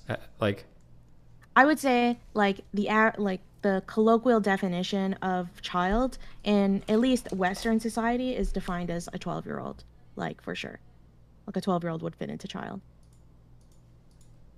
Unless you wanted me to bring up. Okay, so do you think that we should just call everybody that's attracted to anybody below 18 a pedophile? No. Then what are you arguing with? Well, first of all, you were the one that wanted to talk to me. Well, because you argued on Twitter. You did a call out, so. Well, I wasn't actually calling at you. I was calling out. I was particularly posting those two posts that were posted by members of your own community. Because one of the things that I like about your community is how often they debate one another and discuss with one another and all that kind of stuff. Sure, but you're calling out my ideas, basically, the things that I believe in. So, of course, I'm going to respond. Okay, I actually didn't know that those were your ideas when I posted that.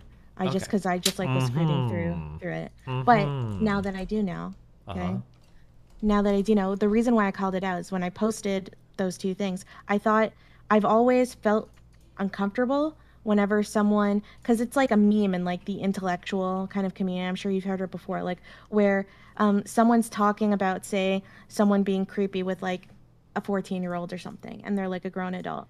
And when you make a comment about it, like the other person will be like, actually, okay, it's not. Sure. So actually, I'm actually, now that I'm reading your tweet, I'm going to take an even stronger stance than what I did before. I think your tweet is ultra cringe and super destructive. So you said, this is why it's cringe when people go, it's actually hebephilia. Like, yes, you're technically correct, but you just come across like you're trying to downplay it and are clearly missing the point. So you're making the argument here that we actually should just reach for the worst possible word, because the words that we use actually don't fucking matter. We just need to find the most moral gravity that we can and hurl that at somebody in order to fuck with them. That's what you're saying in that sense. Uncharitable. No, because you're saying that you're downplaying something by giving the technically correct definition. That sounds like you're saying like, well, fuck it, who cares what the word means? I'm trying to have a moral condemnation over here. That's exactly what you're saying. First of all, I said that it comes across like you're downplaying it, which I'll stand by. That it does come across on average when people do that. Okay, but then you have to agree with Vosh's community. Maybe you do. So then Vosh's community is right, and I'm totally wrong when they're constantly saying like, oh, there's a genocide, and I'm like, there's not a genocide against LGBT people. I'm like, oh, sounds like you're just trying to downplay it. Well, no, there could be really bad things happening without it being a genocide. Much the same that it could be really creepy. A 50-year-old creeping on 17-year-olds could be really fucking creepy without it being a pedophile. Like, I don't think we have to reach. You're arguing that we need to find words with the biggest moral gravity to throw at people. Yeah. Hi. Okay. If I was talking to someone who's like a psychologist or they're interested in psychology and they were discussing like the psychology of it, or if I was listening to a podcast on like that kind of topic and they're talking about the concept of pedophilia and all the intricacies around it, and they use the terms hebephilia and ebophilia and pedophilia distinctly, I would never think, okay, that person, they're trying to downplay it. Okay, that's totally fine. And that's why I literally said, you're technically correct. Okay, like in it, referring to anyone who does that. So people can be technically correct. The thing is, the way I often see it used, right, is in a way where someone is almost trying to downplay it. I've seen it particularly where someone is talking about like, oh, like, is this person safe to have in the server? I've heard that they do this or something like that. Like, oh, well, it's not that big of a deal because they're 14 and 13-year-olds. So, right. Things like that. I heard people referring to like the Milo Yiannopoulos in that kind of way. And they always kind of bring up that actually it's hemophobia. It's like, no, you knew what the majority of people meant when they said pedophile. Well, then just don't misspeak. Just say they were creeping on minors. Like, we have words for this. We have so many words. But this is I think the English language doesn't we know we have like over 650,000 words in this language. Like, why do we have to like fucking fuck up other words? But you are acting as if it's not the definition. We looked it up. In the definition, it says, okay, that a pedophile is defined, right, in a non-psychological context. It described that a pedophile is defined as someone who is attracted to children.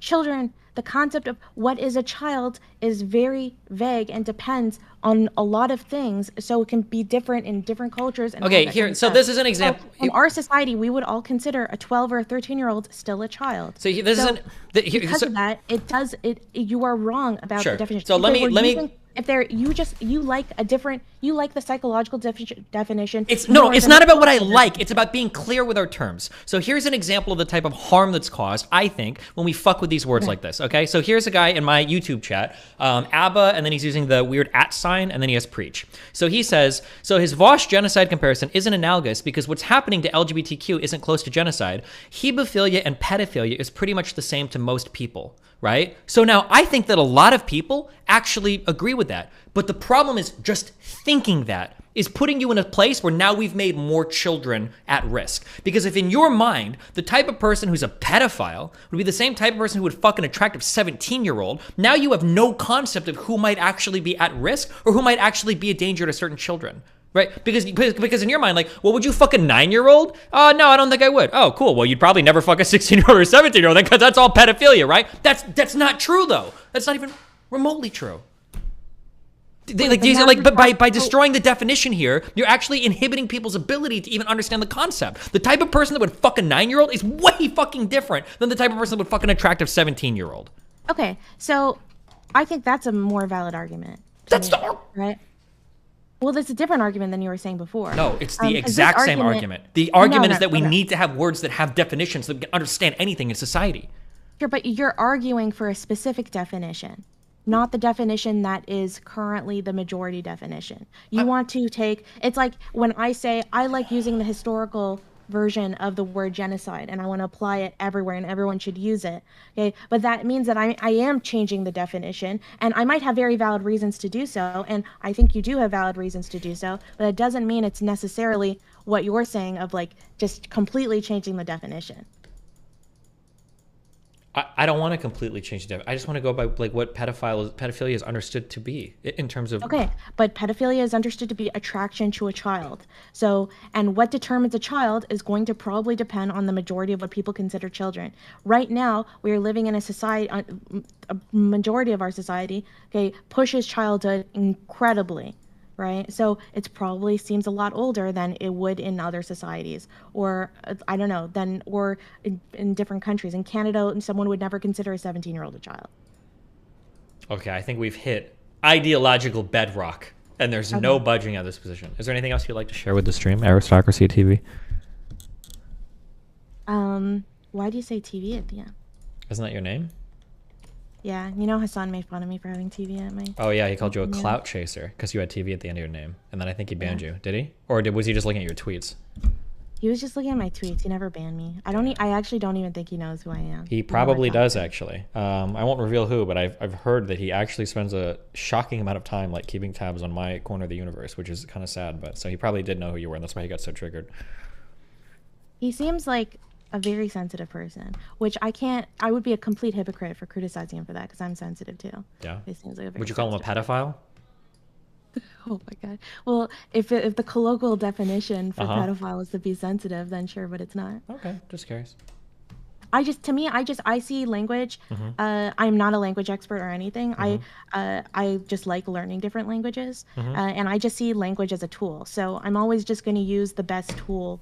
That's Uh-huh. why I always like agreeing on definitions before like I debate or discuss something, because Uh-huh. I really don't care about a definition. I just want to use whatever the easiest definition is in the moment. Okay. So that's why I put on like a different lens in different situations. Okay. Cool. Gotcha. Well, hey, listen, aristocracy. It's been really fun chatting. We appreciate it. Friend of the stream. Thank you. Yeah. You know, Stay safe. I love your community. That's why I quoted them. I think they're so cool. I Oh, don't know why they put up with you though. those tweets earlier, those were 100% fake, right?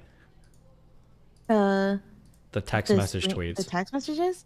I really do not think they're fake. They're not mine. But they're not, I really don't think they're fake because I've gotten very similar ones.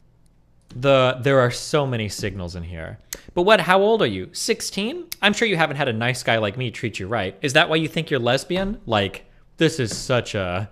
You need an older man like me who's in their mid-30s with their own car it's home like and soon... You're checking off all the boxes. Like, it seems like something that someone would make up.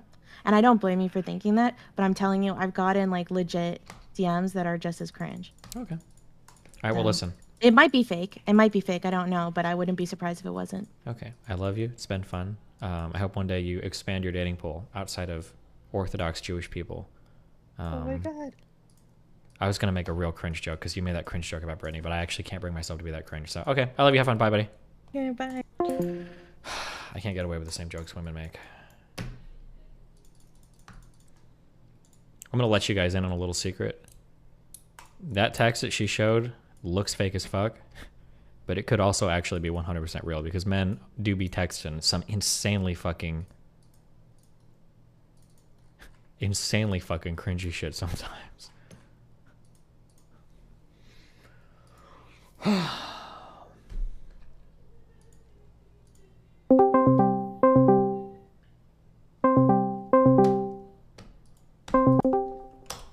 Yes. Good day. Yeah, what's up, buddy? Hey, I turned on your stream for 2 seconds and Big I was mistake. like, ooh, I like this one. Yeah. You know what I actually like doing every time you do an 8-hour stream? I like to just join in and be like, just before I join, I guess, like, what's the topic? Is it going to be pedophiles, aliens, incest, you know? Who knows? Hey, man, that's consistent content. Yeah. XQC was online when you said it's True. top I tier. try my best to deliver, you know? I don't want to fade into irrelevancy now that I'm streaming on YouTube. I will say you've been pretty consistent. I was really shocked when you did the Martin Shkreli interview. I was like, oh shit, this guy. That was really good, by the way. Good job on that one. Thanks a lot, bud. Yes. So just to be clear, when the woman who came on before Aristocracy, she basically was saying in response to somebody making a correction, right? They're like, oh, it's not pedophilia, it's hebophilia, right? Mm-hmm. And she felt like that was what was the word she used? She said it was a pointless distinction, or it didn't matter. What do you mean? Okay, yes. Would you agree that maybe the distinction? I would argue that if somebody comes out and say, "Oh, this dude is behaving like a pedophile. He's a 15-year-old trying to fuck a 16-year-old," or like voicing how much he's into her or whatever, I would argue that trying to make the distinction between pedophilia and hebophilia in that moment is very bizarre. If we're talking like 15 and 16-year-old, possibly, yeah. I just these words all mean like pretty rigid things, and it'd be nice to just use them as they're meant to be. Like, you can be an 18-year-old attracted to an 18-year-old that looks like a kid, and you're still a pedophile. I would argue, to the chagrin of a lot of maybe even my audience, I think a lot of people that obsess over certain types of Korean women are fucking pedophiles. That like the little fucking schoolgirl shit with the little kid looking things and the dresses. Oh, and I'm just this little boy and I've got like stuffed animals everywhere, blah, blah, blah. I think that's pretty fucking weird. But like, yeah, I just like, it's just weird when you see like 24-year-old guys like dating like a 17-year-old, right? And we can argue that like this is probably creepy, especially depending on how they met and everything. But like pedophile, it just doesn't even come. It's not describing anything that's happening here. It's not pedophilia. Pedophilia are people who want to fuck kids. Okay. Kids, real kids, not fake 12-year-old puberty kids, but those real smooth 10-year-old kids. Okay. Right. Okay.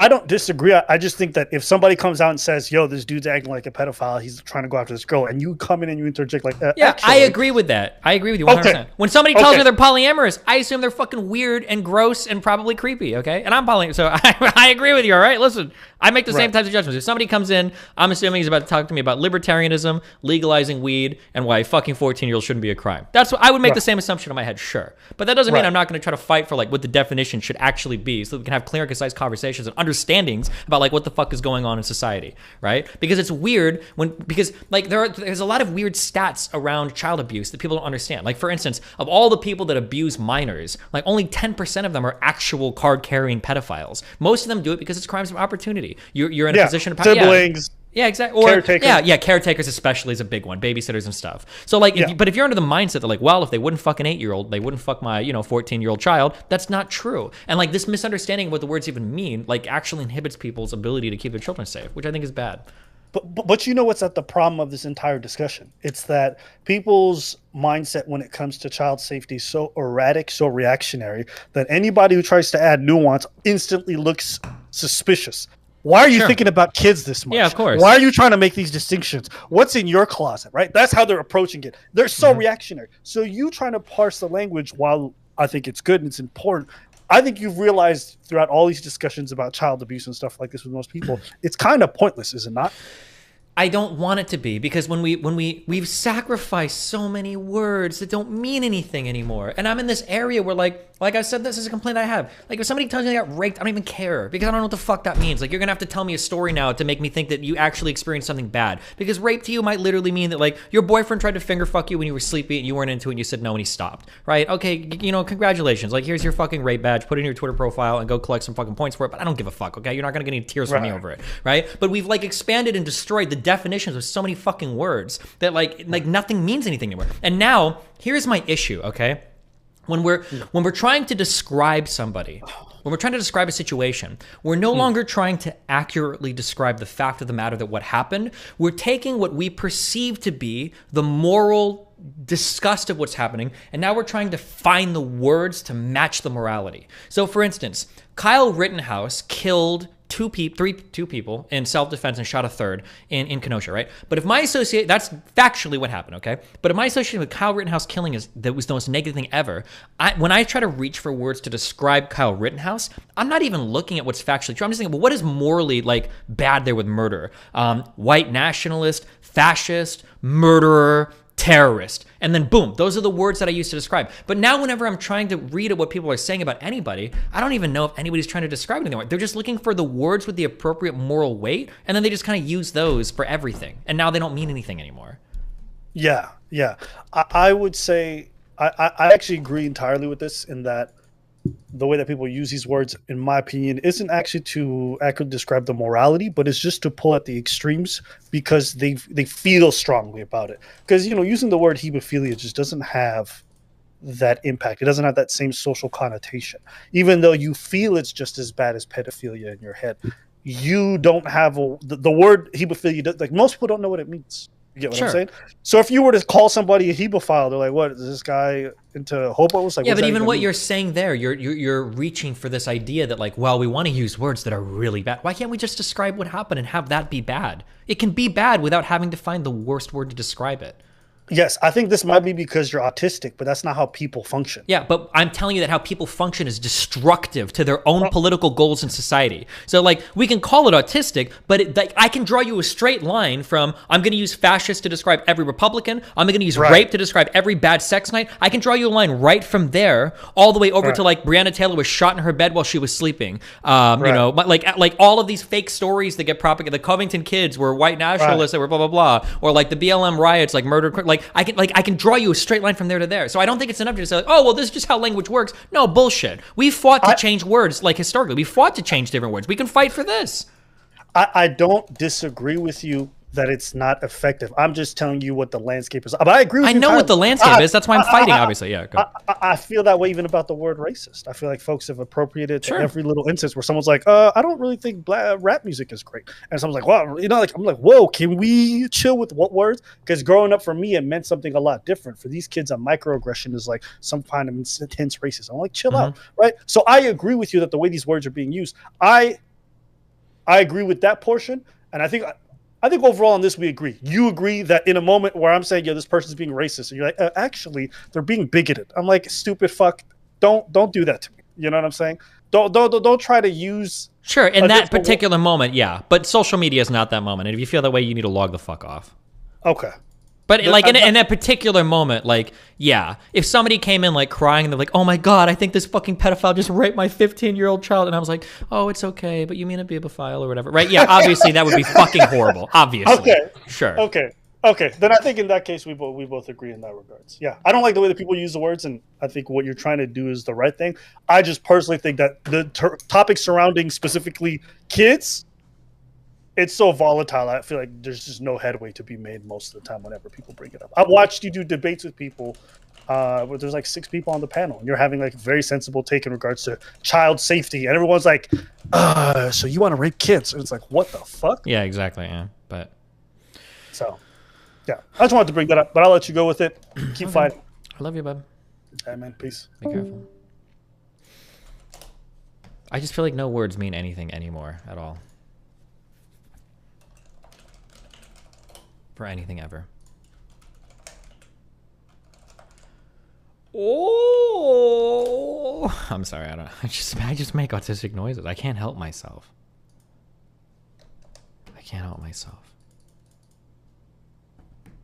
Can you introduce the people you bring on to talk? I have no idea who anyone is. That was a friend of the stream. If you didn't know, you're not watching enough episodes. Okay.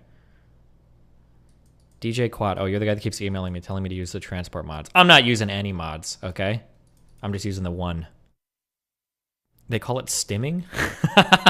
Wait, is that what I'm doing? Can I claim that when I make these random noises? Stimming or self-stimulatory behavior is repetitive or unusual body movements or noises. Stimming might include hand and finger mannerisms. Oh, shit. Bro, I'm just stimming out!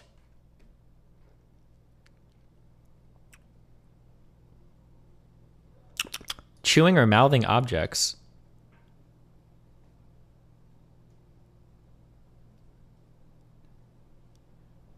Stimming seems to help autistic children manage emotionally. Anxiety, anger, fear, and excitement. Damn, which one do I have? It focuses their attention on the stim and produces a calming change of the body. Oh, am I making noises because I'm trying to calm myself? No, probably not. I'm probably just saying shit because I'm just autistic. Where's Hamster at? Hamster! Every time you tell me to stop making mouth noises, you're being ableist. There's an ableism-free zone.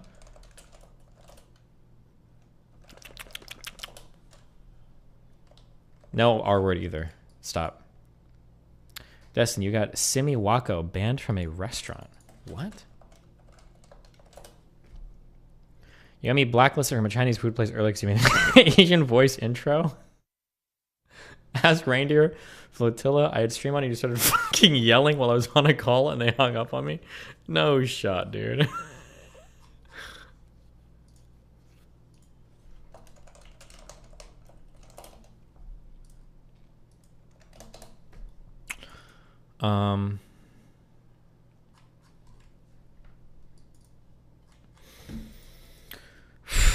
Okay. I just want to read.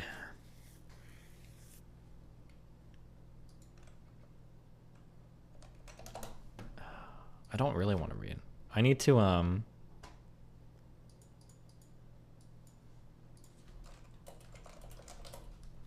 need to do this Mel thing.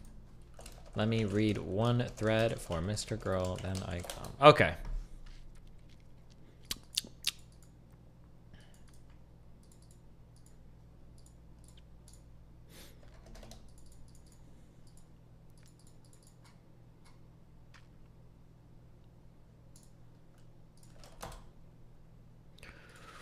Oh, I'm sorry. I'm sorry. I'll stop.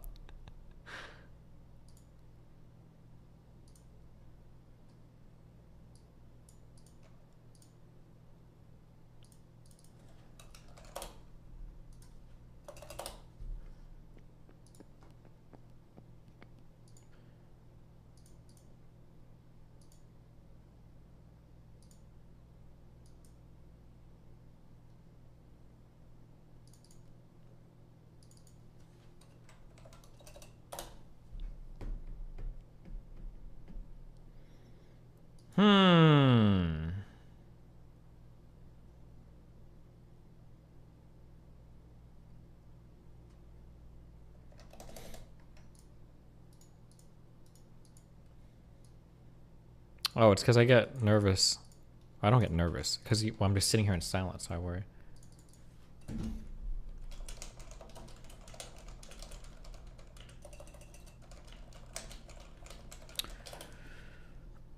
Okay. Empathy versus projection by Mr. Girl.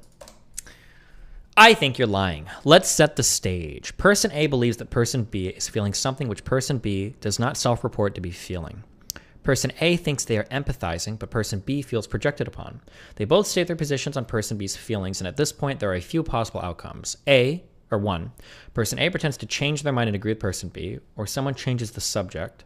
Person B has an emotional revelation and changes their self-report. Person B pretends to change their self-report, so person A will leave them alone. Person B says something to make person A realize they are wrong and projecting after all. Person A and B come to an impasse and continue to disagree about what person B is feeling.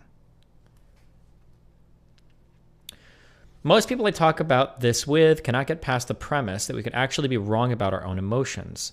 Of course, we are always aware of some feelings, but it's quite hard to be certain about what we are not feeling.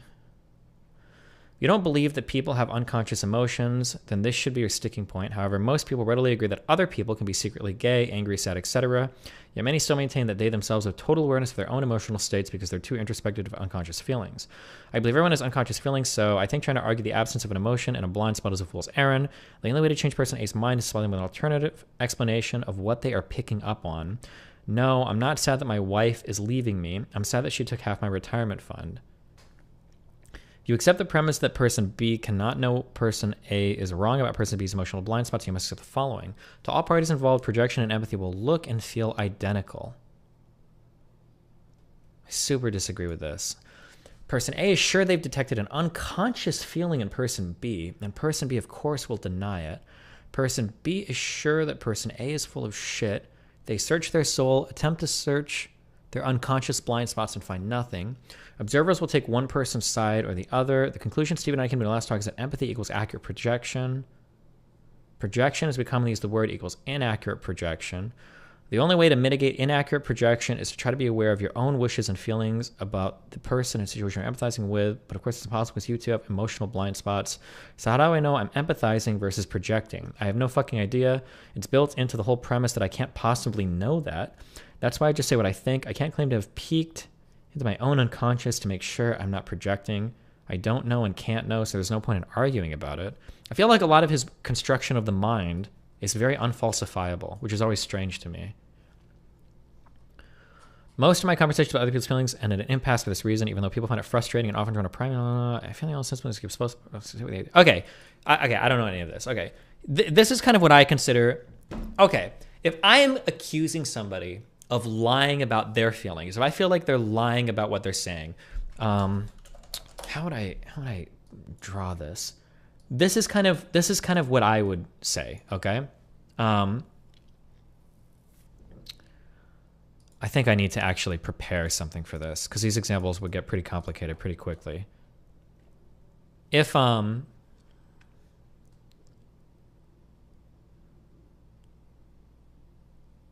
fuck. Let's see if okay, I have a good example, but it's kind of an incel example. But this will be an example, okay? Let's say that I talk to a girl and she says, "Hey, here's my stated position."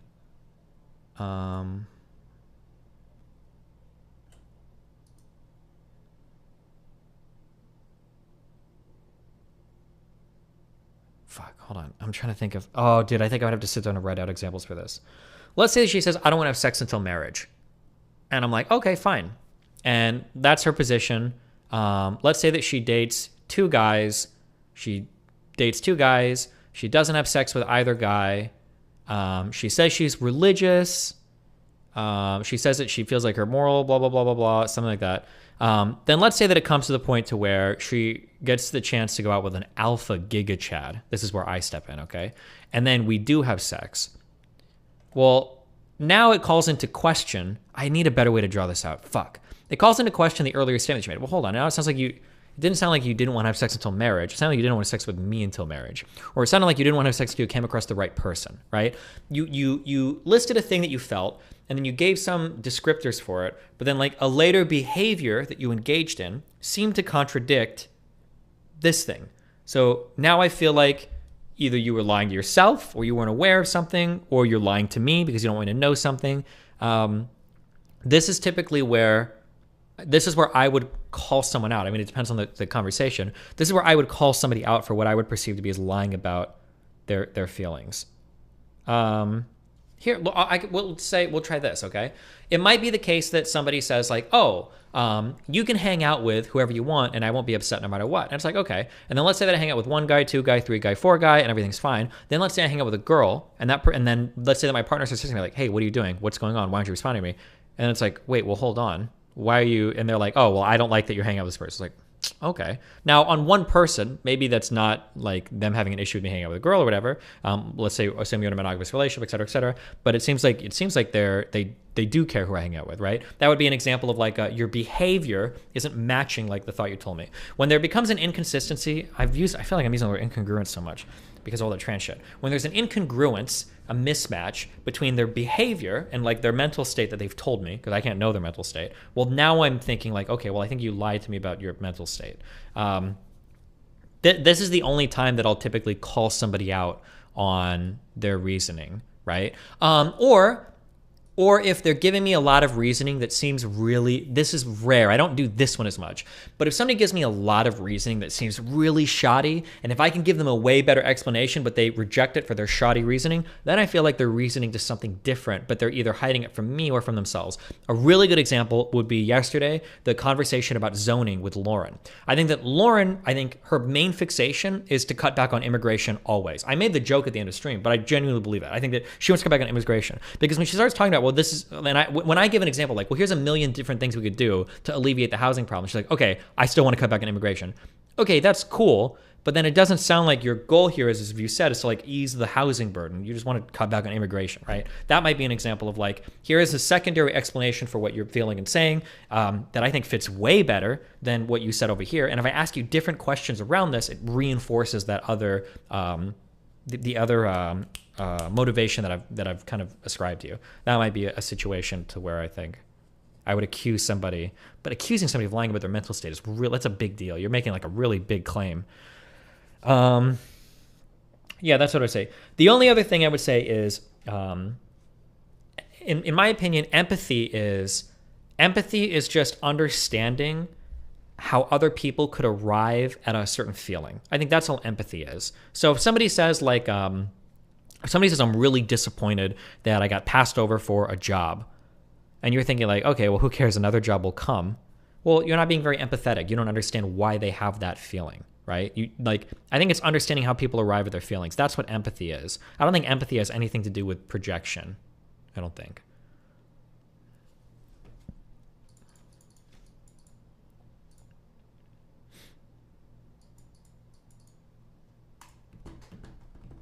At least that's how I feel. Okay.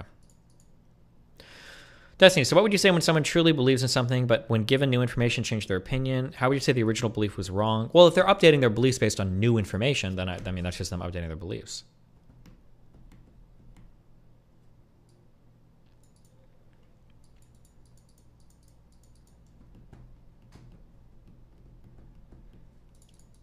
Projection, I think, is when projection, I would say, is probably the opposite of empathy. Instead of understanding somebody else's feelings, you're projecting your own instead of understanding theirs.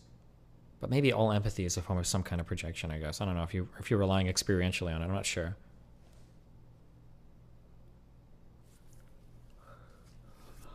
I don't know, but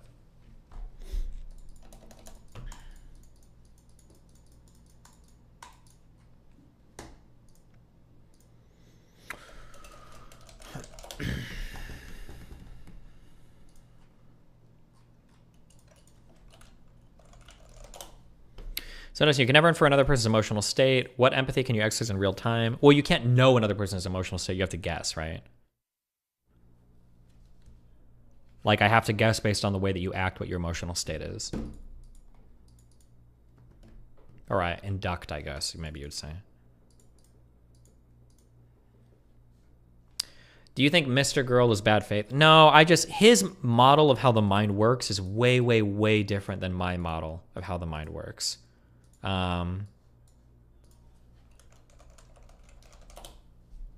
Yeah, I don't believe in like this unconscious shit. I super just don't believe in it at all. I have no regard for it.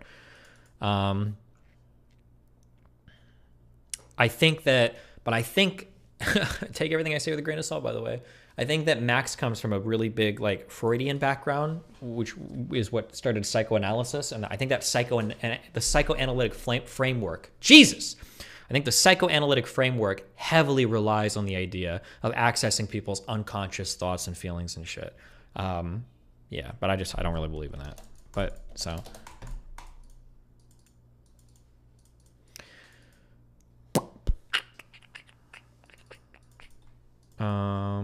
The unconscious comes more from young. Okay, maybe. AP psychology is a class I took 16 years ago. So maybe I don't remember. I might not remember, but yeah. I mean, like China will just be like, "You gay, that wrong, you bad," and they beat you. They beat you with a stick. Yeah, with a big old stick. You like dick, you get stick. Oh. I was gonna say he didn't really do it with any. Damn, teach a bunch. Who cares? Don't do this, but.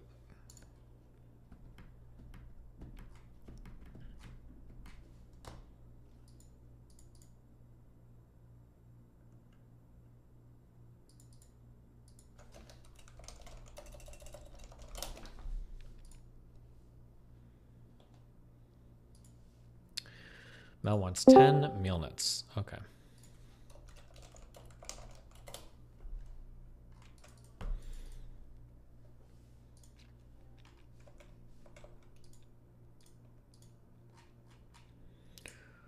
Ooh, sorry.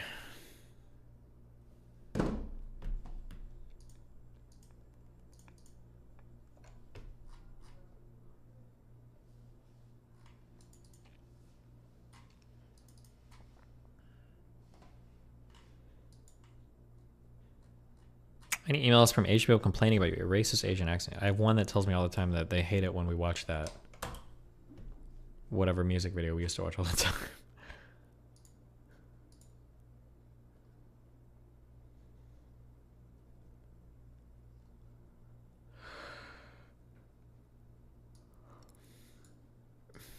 Damn.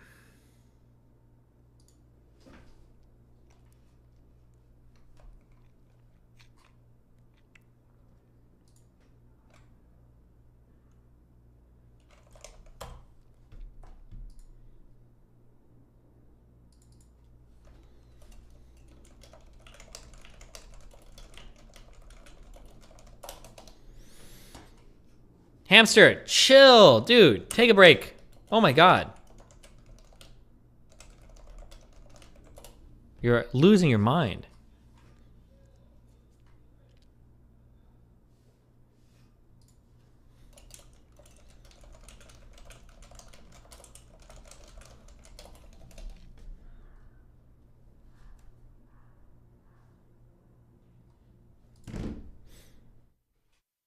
They made a mega thread for the Hasan XQC stuff?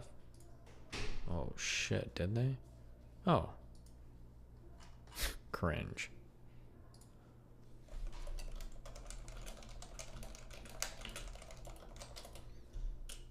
Do you believe in the subconscious mind at all? I think you can have like these kind of like moods and stuff that exist below like your conscious thoughts, but I don't think that these are like fundamentally like inaccessible things or things that are like you have a second person inside of you. I don't know, but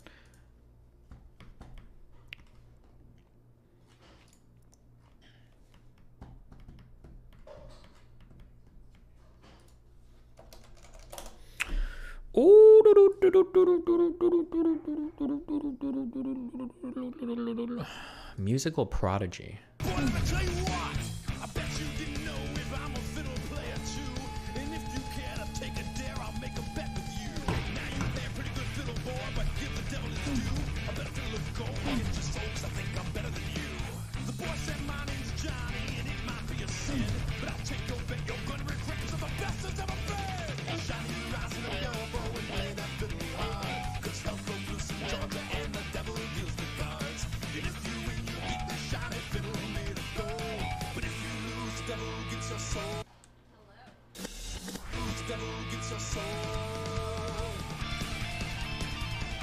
Wait, is that a wig or is that her hair?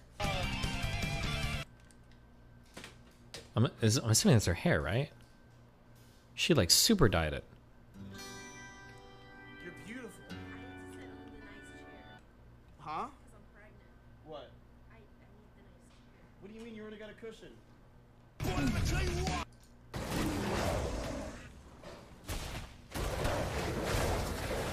Be honest, my character is slightly weaker than usual. Imagine going into like a red map though. Is she really pregnant? No. And part of the exile and the end game, and you're completely naked with no weapons equipped. I'm literally, I don't even have a weapon equipped. I've 0 resonance.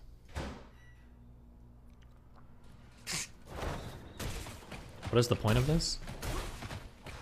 An authentic Diablo experience. An authentic Diablo experience, guys. I don't want this authentic Diablo.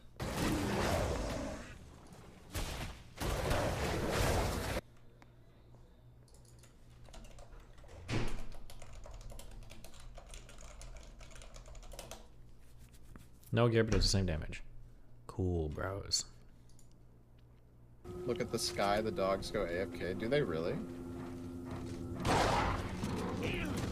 Dude, these... Good thing I... Look at the sky, the dogs go AFK. Do they really? Dude, these... Good thing I healed.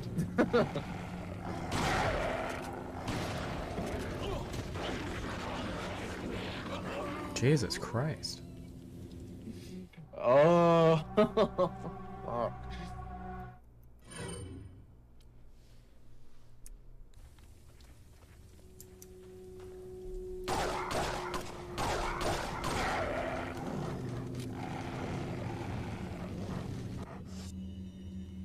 Maybe I should use grenade.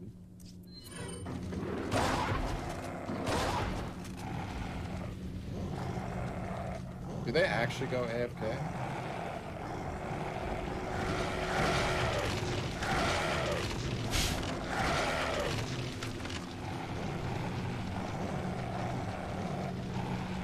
Look at the sky, the dogs go AFK. Do they really? Hold on, I need some inspiration, guys. 1 second. And then I'm doing threads with Mel. An MRRL time. Me and Mark Rutsu. Me and fucking Mark Rutsu. That's fucking right. I skipped 113. I am a fucking legend. I've never seen a 113 and I never fucking will. 112, baby. To the day I fucking die. Yes! About time I get a fucking lucky break in this fucking game. Motherfuckers, and I clutch the goddamn grenade launcher. That's fucking right! Yeah, it's this one. Right here, it's this one. My insane pace. Right here, this is the 112. Right here, yes! This is fucking it. I'm gonna have to find the actual whole vid off of it, and I'm gonna have to get it. Dude, what a rush! What a rush! Watch this. Watch when I get the grenade launcher.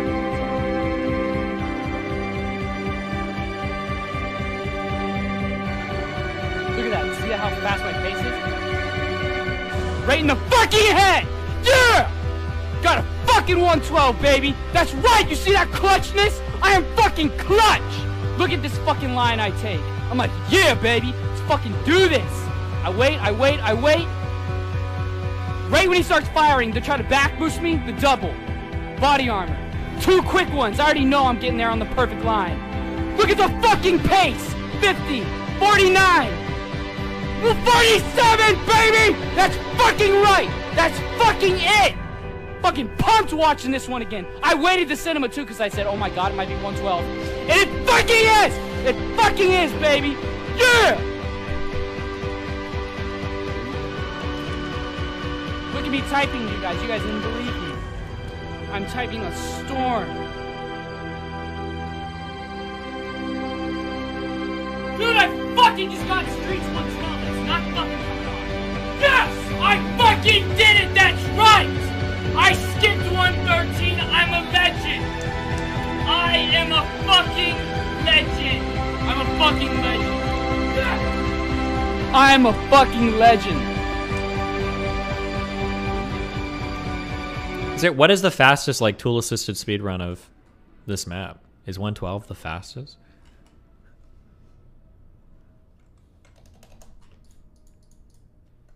Wait, oh, we've seen this.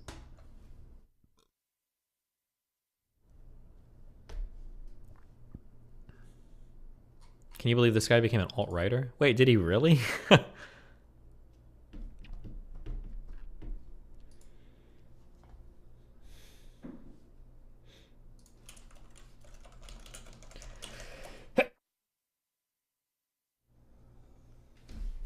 Fuck.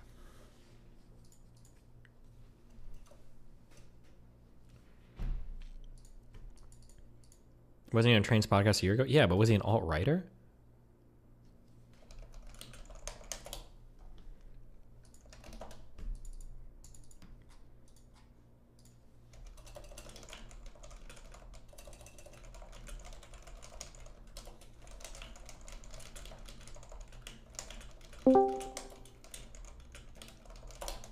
Oh! What do you mean by that?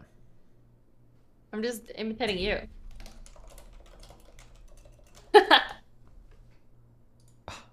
Okay. Are you excited? Are you ready? I don't even... Okay, so the ones that I sent you, I've not really read. I just read the title and it looked funny. Okay. I'm clicking. Which one should I go? The first one? I have no idea. Well, you're the one that linked me the threads, Melly Mel. It's like, I was like, okay, I'm just gonna find some. If another person finds a funnier one in chat or something, we can do that. Okay, Mel wants to go through relationship advice threads on stream. We're doing this for a bit, okay? If you guys know of any bangers. Bro, this one got deleted. How do you look at a deleted post again, guys? Wait, did one of the ones that I sent got deleted? That's been a real good one, though. I am... Hold on. How do you go to the...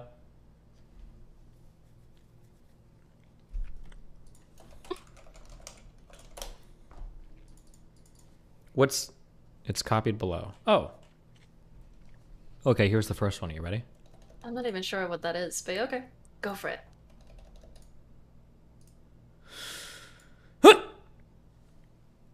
I'm getting frustrated because my girlfriend does not respect bathroom privacy. She feels it is no big deal to see each other going to the bathroom, but I am uncomfortable with it. She started leaving the door open when she would pee, and I would ask her to close it, but she would roll her eyes and go cold. She is now leaving the door open when she poops. I'm really uncomfortable with this. I asked her to close the door, and she just gets pissed and says, grow up. She's also always trying to open the door when I go to the bathroom. She's very angry with me for locking it in case she needs to go in there. As far as other bodily functions, she told me that she now holds her burps and farts until she is near me so I can learn to love it. I understand we're all humans, but I find this behavior gross. It makes me uncomfortable, but she doesn't care at all. If I try to talk to her about it, I get the silent treatment, so I've just given up trying. What can I do? She sounds based. She sounds disgustingly cringe. If your partner's uncomfortable with it, just don't do it around them. And find somebody different. Find a new relationship. What if that's her boundary? He's like, you have to watch me poop. Then you have to. Then it's time for a new relationship. And he needs to leave. Yep. She's just like... True. She's showing her dominance here, okay? Like, well, you she's have not to showing her watch dominance. me. She's showing how inconsiderate she is. That's just your opinion. Okay? No, that's what she's doing, but... Okay. They should break up. Easy one. Next one.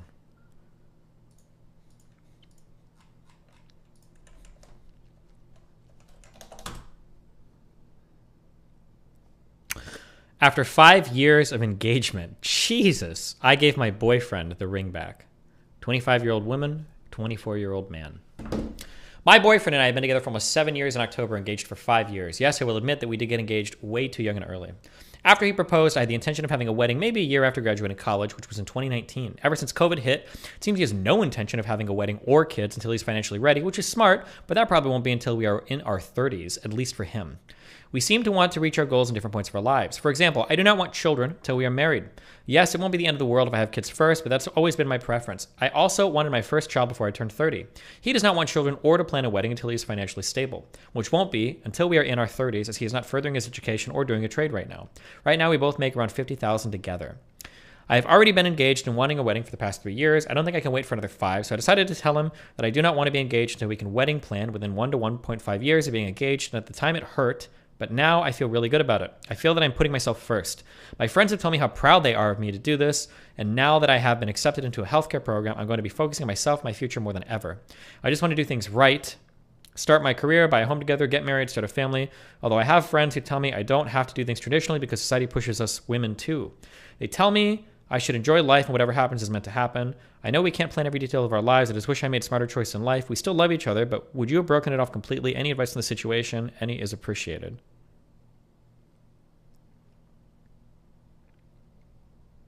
Well, I think you should have like important conversations with your significant other about when you want kids and when you want to get married. And if that doesn't line up, I mean, you figure that out, like you'd know that like a few dates in. I don't know why you would wait for 5 years or 7 years or whatever to have I this. feel like there should have been a conversation. Yeah, probably. Yeah. Do you think they were just not talking to each other that entire time? I have no Never idea. asking, just waiting for someone to say something for 5 years. Also, I don't know what the point is of breaking off the engagement if they're still dating. Why do that? Yeah, that's what because I thought they probably broke up, but they didn't. They kept being together, and now she's like a strong, independent woman for doing that. No, but they're still together. Do you want to turn on your That's camera, I so guess, so that strange. my chat stops freaking the fuck out? Wait, why? Because they want to see your camera. Why? I don't know, because RTBA is having an autism fit in chat about it. RTBA. You really want to see a Mel W? Is that what you need? How do I even do that? Oh, here. Ugh.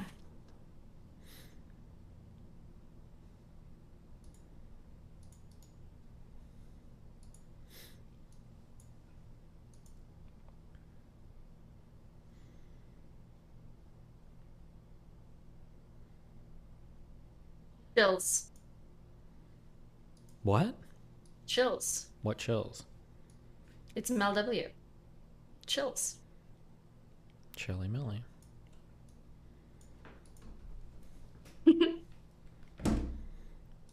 Okay, ready? Mm-hmm.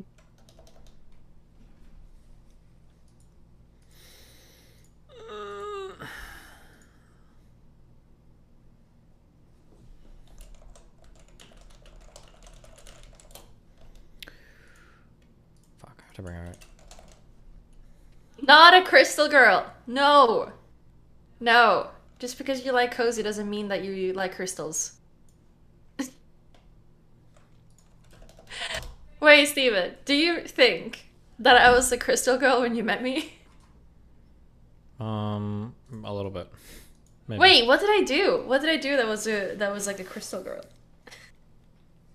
And what changed? I don't know, you drove around in a van doing drugs all day. Seems like a crystal girl thing Wait, to do. that's not a crystal girl. Wait, hey. What? That has nothing to do with crystals. Okay. Ready? Okay. Yeah. My ex-GF is mad I got a new girlfriend because she was about ready to get back together. I had a breakup with my girlfriend about a month ago, and my friend, she helped me through a lot, and I guess eventually we found out we had feelings for each other and started dating. Now my ex-girlfriend is upset because she says that she wanted to get back together. Do I let her be mad? Like, I don't know what to do. New edit. I cannot respond to these comments. If you want, you can PM me and I will get through them ASAP. Edit. Some backstory to the story. The first girl I kissed was a friend, but very, very toxic. I try to forget up the relationship as much as I can. I'm almost sure she has mental issues. I think her dad does as well. Not sure. We liked each other, or at least I thought. We stuck very close together. We got into fights for the longest time. I have no idea why she stayed for so long. Her excuse was that she liked having me around, and put that in quotations because she left our friendship.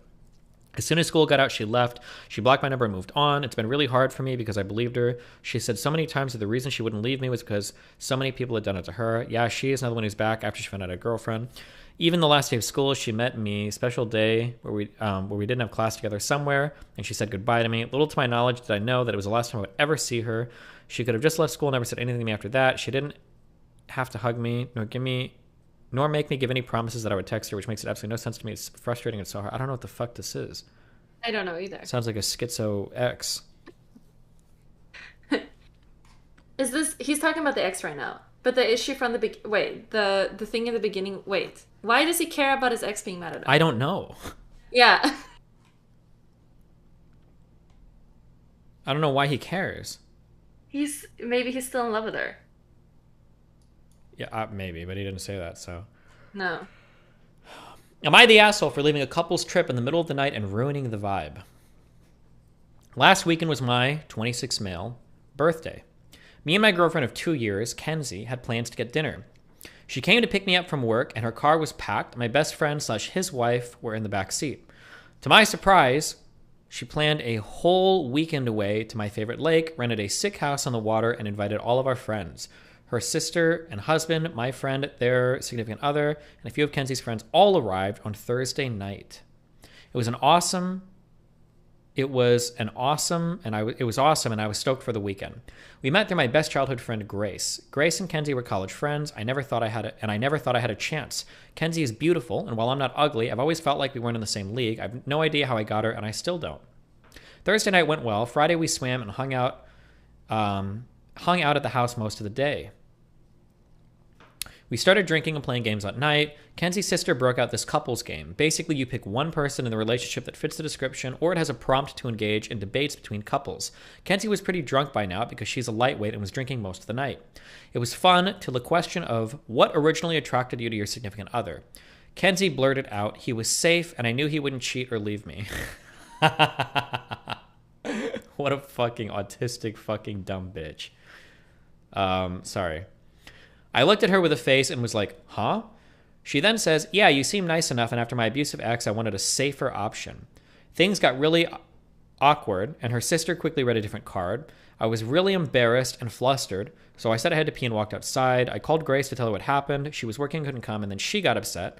I told her I wanted to leave. She said I didn't need to take that, and she would be there in the morning to get me. Ooh, shitty friend.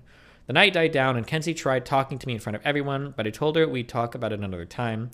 I decided to pack my bags and sleep on the couch. Before anyone woke up, I left. I texted Kenzie and told her I didn't want to fight about what happened and ruin everyone's trip, so I was going home for the weekend, and we could talk about it whenever she got home. She blew my phone up all Saturday, as did a few of my friends. I decided to go golfing and just turn off my phone. I just didn't want to talk to anyone. When Kenzie showed up at my place Sunday, she was fuming, saying that me leaving early ruined the whole trip. It was all anyone could talk about, and the whole vibe felt off because the birthday boy was gone. That she felt like a piece of shit, and I didn't give her a chance to explain. And she hardly even remembers what she said to begin with. She rented a boat, I love boating, and felt like I disrespected her efforts and money to put together the trip. I told her that I didn't feel like arguing, so I went home to avoid the drama. Some said that it was an asshole move to just bail, and I should have stayed because she put the effort down on the trip. Yeah. What do you think? Can you summarize that? That was a lot of names. Basically, a guy and his girlfriend of 2 years. The girlfriend arranges like a big did outing. a whole thing, yeah. Yeah, like and a then party thing. While they're out hanging out, playing a game, somebody asks the girlfriend, "Why are you dating the guy?" And she says, "Because he was a safe option who would probably never cheat on me." And then he felt like it was awkward that she said that. Yeah, and then he left. Oh no, Melina's woman brain is showing. Shut the fuck up. She would totally say something like this. Wait, why are you dating me, Mel? Mel. Wait, what? What do you want me to say? I'm just curious. Because I love you. Why are you dating me, Mel? Mel has no idea what the problem is. She actually has no idea. I feel like there's a language barrier here. Let me read it for you what happened, okay? The question came up, why were you originally attracted to your boyfriend? And Kenzie said, he was safe, and I knew he wouldn't cheat or leave me. He seemed nice enough, and after my abusive ex, I wanted a safer option. Okay.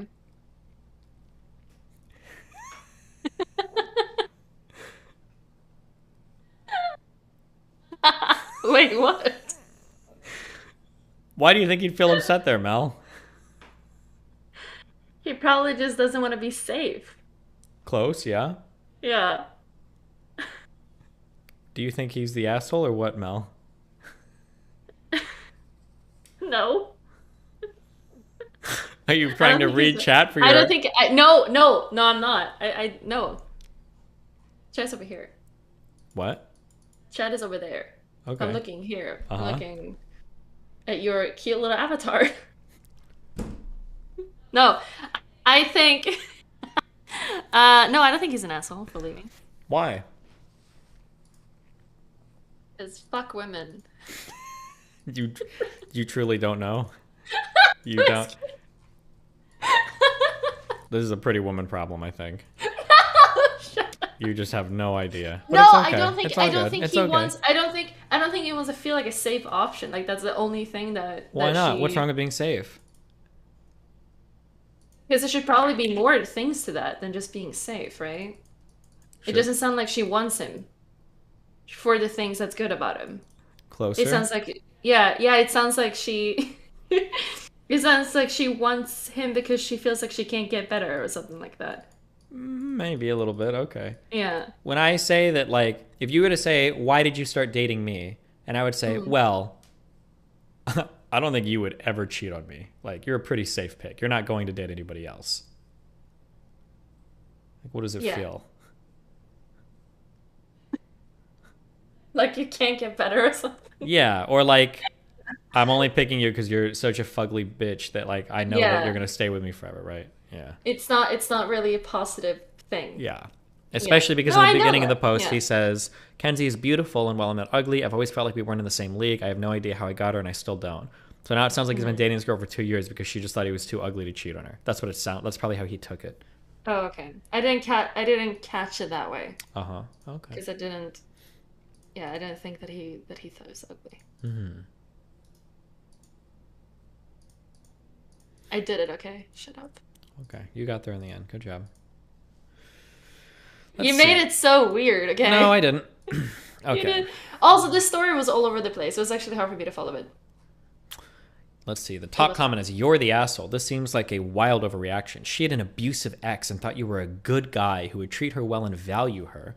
What's the problem? You were waiting to hear that she's discovered that you're the 2020s version of Fabio. So you make a huge scene, likely turn her friends against you.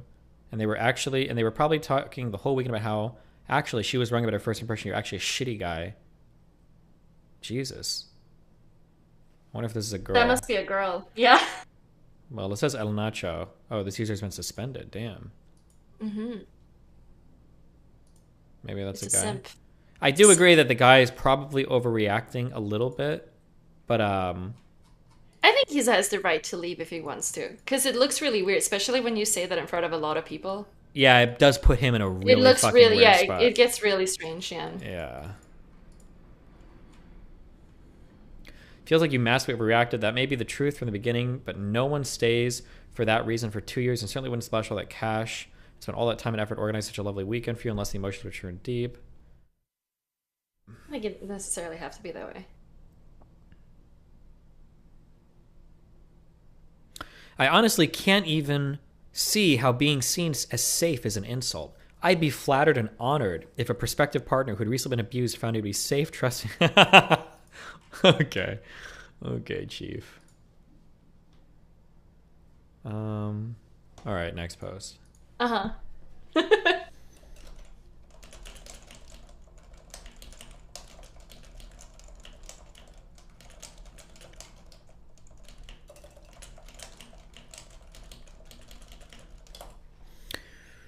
Ooh, a blessing becomes a curse. What is this one? Hold on, chat, just link this.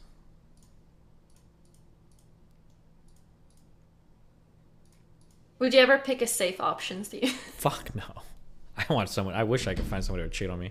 That's so much leverage. Wait, what? Why? Because then I could fuck around a lot. I'd have things to do. I could fuck up and be like, well, you did that, so now I get to do this. Fuck you. That sounds base as fuck. Doesn't that sound really toxic? Why would No, you that want sounds that? great because I fuck That up all the sounds time in fun. relationships. You want to have a toxic relationship that goes back and forth, just fucking with each other. Yeah, hell Why yes. did you break up with all your exes in that case if you just They love weren't the toxic toxicity? enough. I needed them to cheat on me more, and they wouldn't do it. They wouldn't rise to the Wait, why have you been with me for 3 years then? You fucked up a couple times. What do you mean by that? Wait. What do you mean? What do I mean? Why do you say that? Because you have. She was safe. I fucked up wait, a few times. Do you feel like you fucked up? Not even one time ever.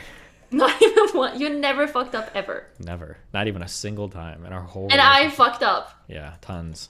Wait, can you give me a hint? What are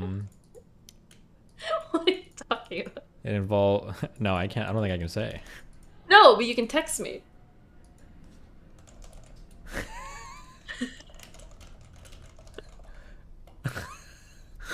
Milkers. Uh-oh. Yeah, that's right, Mel.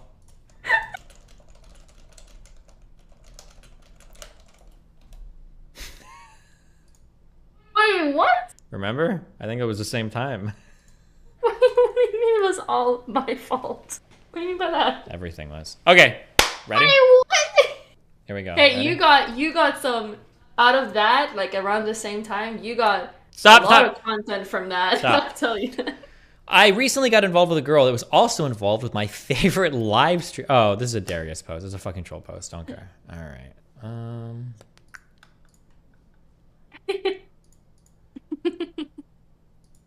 No, it was. Oh, Jesus Christ. Okay. You guys are just so wrong in chat. Do you? What does it feel like to be so wrong? That was only. Hey, that was also just one time that I fucked up. Just one time? Yeah, it was only one time. Are you sure? Yeah.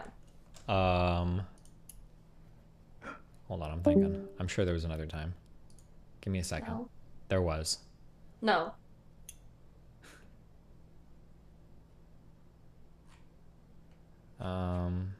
Fuck.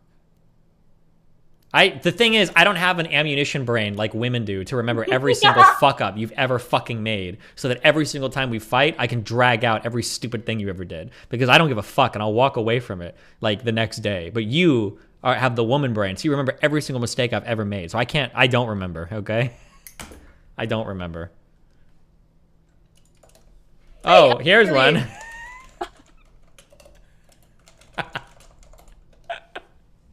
That was your fault. Yep. There you go. Boom. Wait, my fault. It was your fault. Oh, no, it's not. Wait, can we say that story kind of? Absolutely not. Maybe Really? in 1 year. Can we not say that? That's like fine. Yeah, but I don't. They might still watch. I don't know. Okay, stop. Okay. Okay.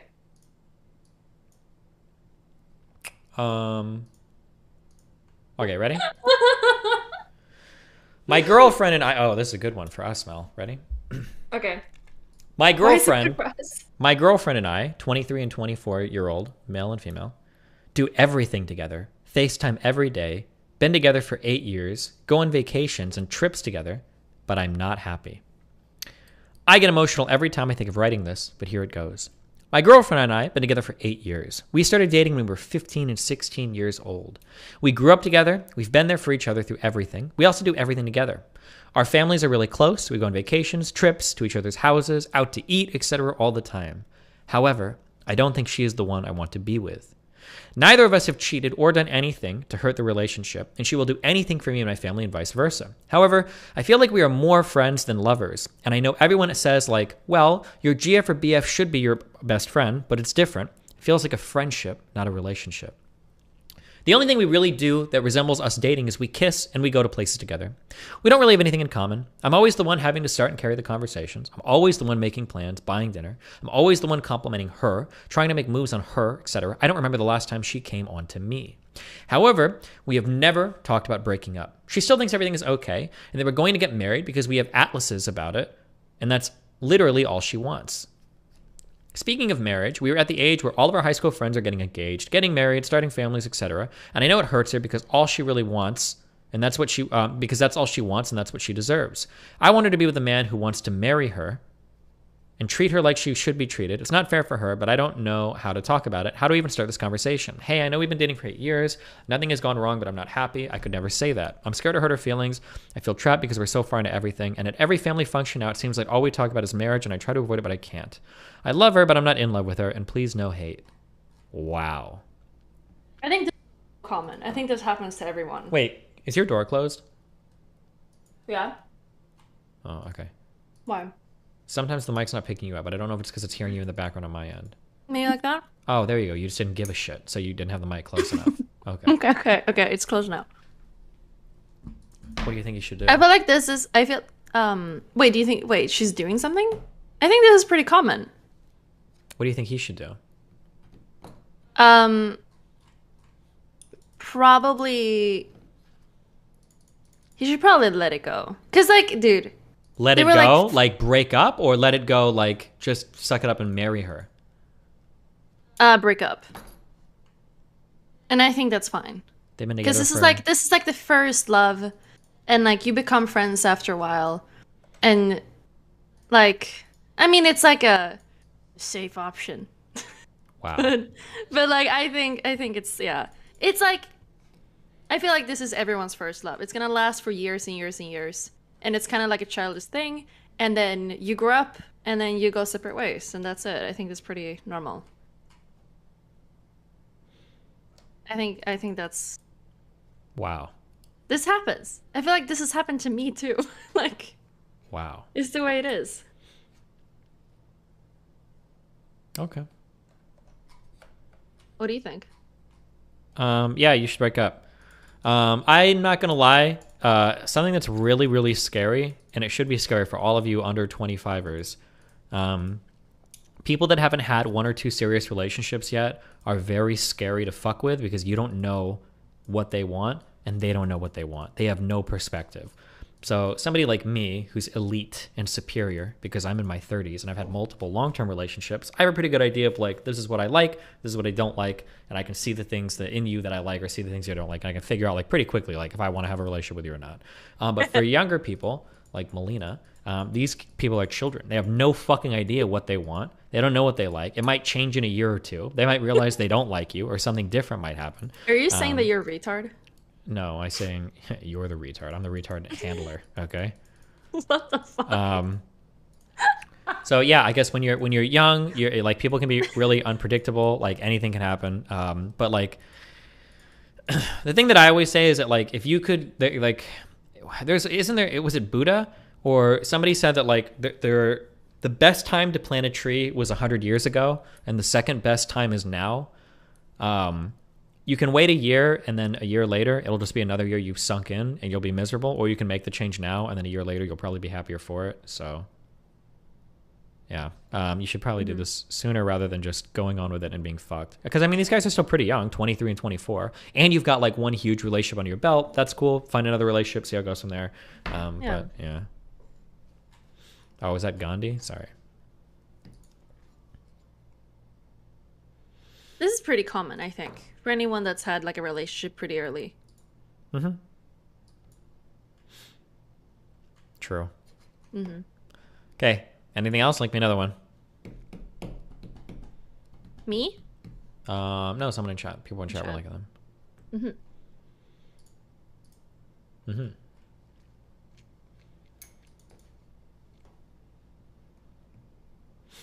How would you break up with her? If she's working, take a day off work. When she's working, pack all your shit up so that everything is out of the house. And then when she gets home, everything's already gone. Leave her a note or call her and say, hey, sorry, babe, I had to leave. I don't want you to like attack me or get mad. Maybe send her a text. No way. Stop. What? Why would you want to go through the thing of like breaking up when they're still in the house and everything? That's fucked, dude. Wait, they haven't talked about it though. Oh, Brittany's mad. Hold on. Didn't he say he hasn't talked about how he feels? She can't read minds. Doesn't matter. It sounds to me like what happened was when they were 14, 15, they probably started dating. So here's something that really scary that can happen in relationships. I think there are 2 huge things that people value. Both of these are necessary, but on their own, not like individually they're necessary, but only together are they sufficient to have a good romantic relationship. Is there's two huge feelings you need. One is a romantic feeling. Like you have to feel like you love the person in a romantic way. And the other one is a feeling of safety. And I think one big issue that can happen with especially early relationships is the romantic feeling can dissipate completely, but you don't ever really want to break up because it's super safe. And when two people stay in that world for a long time, what I think can usually happen is the relationship will end because both of these people are going to be in searching mode if they're safe, and whoever finds the new partner first is going to be the one to jump out and fuck the other person over because now they're losing their safety and they don't have a new person to bounce into. But yeah, I think that relationship sounds like a good friendship, that they started a relationship really early. They probably lost their romantic feelings, but they feel kind of safe and comfortable with each other. But that's probably not enough because it doesn't sound like the guy is having like that big intense emotional reaction. And I don't know if you can like fabricate that or create that, 8 years into a relationship if it's gone. I think you just have to have the conversation. Yeah. Oh my God. This is a big one. Ready? Mm-hmm. Here we go. Okay.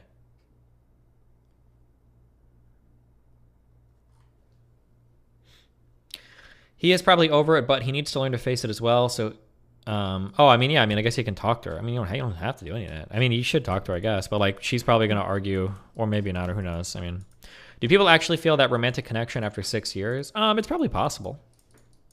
I still feel like half of mine with Mel. It's been, like, 3 or 4 years, so. My wife... When is my... Hey! When is my birthday? August 17th. 1998. Yeah. Good job. What is my full name? Yeah, I know your full name, babe. What is my full I know name? that middle name is Chatterina-Emmy. Hell yeah, that mommy name. It's my mom's name, and she spells it with an CH. CH. Oh. She changed it. She's so stupid. She changed it when she was younger. She's hot. She's got that basic... From C to CH Good. because she thought it would look cool. She deserves some explanation, though. 8 years and gone without explanation is disgusting. You don't deserve shit from other people like that. I disagree. If he wants to be nice, he should give her an explanation. And it's probably like the quote-unquote right thing to do. But don't ever get in your head that you deserve anything from another person. There are very few limited exceptions where you deserve something from another person. If there's a contract in place, like a marriage, I would argue you probably deserve some stuff. Child parent, you probably deserve some stuff. But a relationship, But maybe I'm an asshole there. In my view of it. So now my name is Chatterina. Am I the asshole? My middle name. Okay, here we go. My wife is a stay-at-home mom for our 2 kids, and I work full-time as the sole income provider for the family. I'm slowly working on paying back my student loans. My wife recently received a relatively large inheritance, about 5 times the amount of my student loans. A month after everything regarding the inheritance was settled, I talked with my wife about using the inheritance to pay off my loans. She refused to give me any of the money and said the inheritance belongs only to her. I told her that yes, legally that's true, but we are family. We should share our resources to make our burdens easier. She disagreed and said my student loans predate our marriage and are my sole responsibility. I felt like she was being unfair to our relationship and to us as a family, so the next day I told her that she was not going to help me pay off my student loans. Now that she has money, I will not be paying for any expenses that is solely hers, like clothes, eating out, flights, makeup, spas, new phone, etc. Instead, I'll be putting that money towards my loans to pay them back faster. She accused me of being controlling with money and abusing my position as the income earner, but I don't see why I should be responsible for that when she has her own money now. Ooh, that's a really hard one. What do you think, Melly Mel? I need to read the second part again.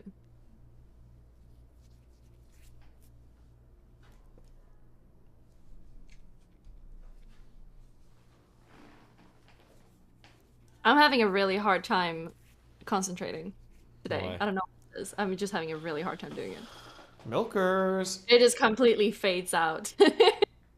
She basically got a big inheritance, and he wants her to use part of the inheritance to pay off his student loans, and she said, no, that's her money.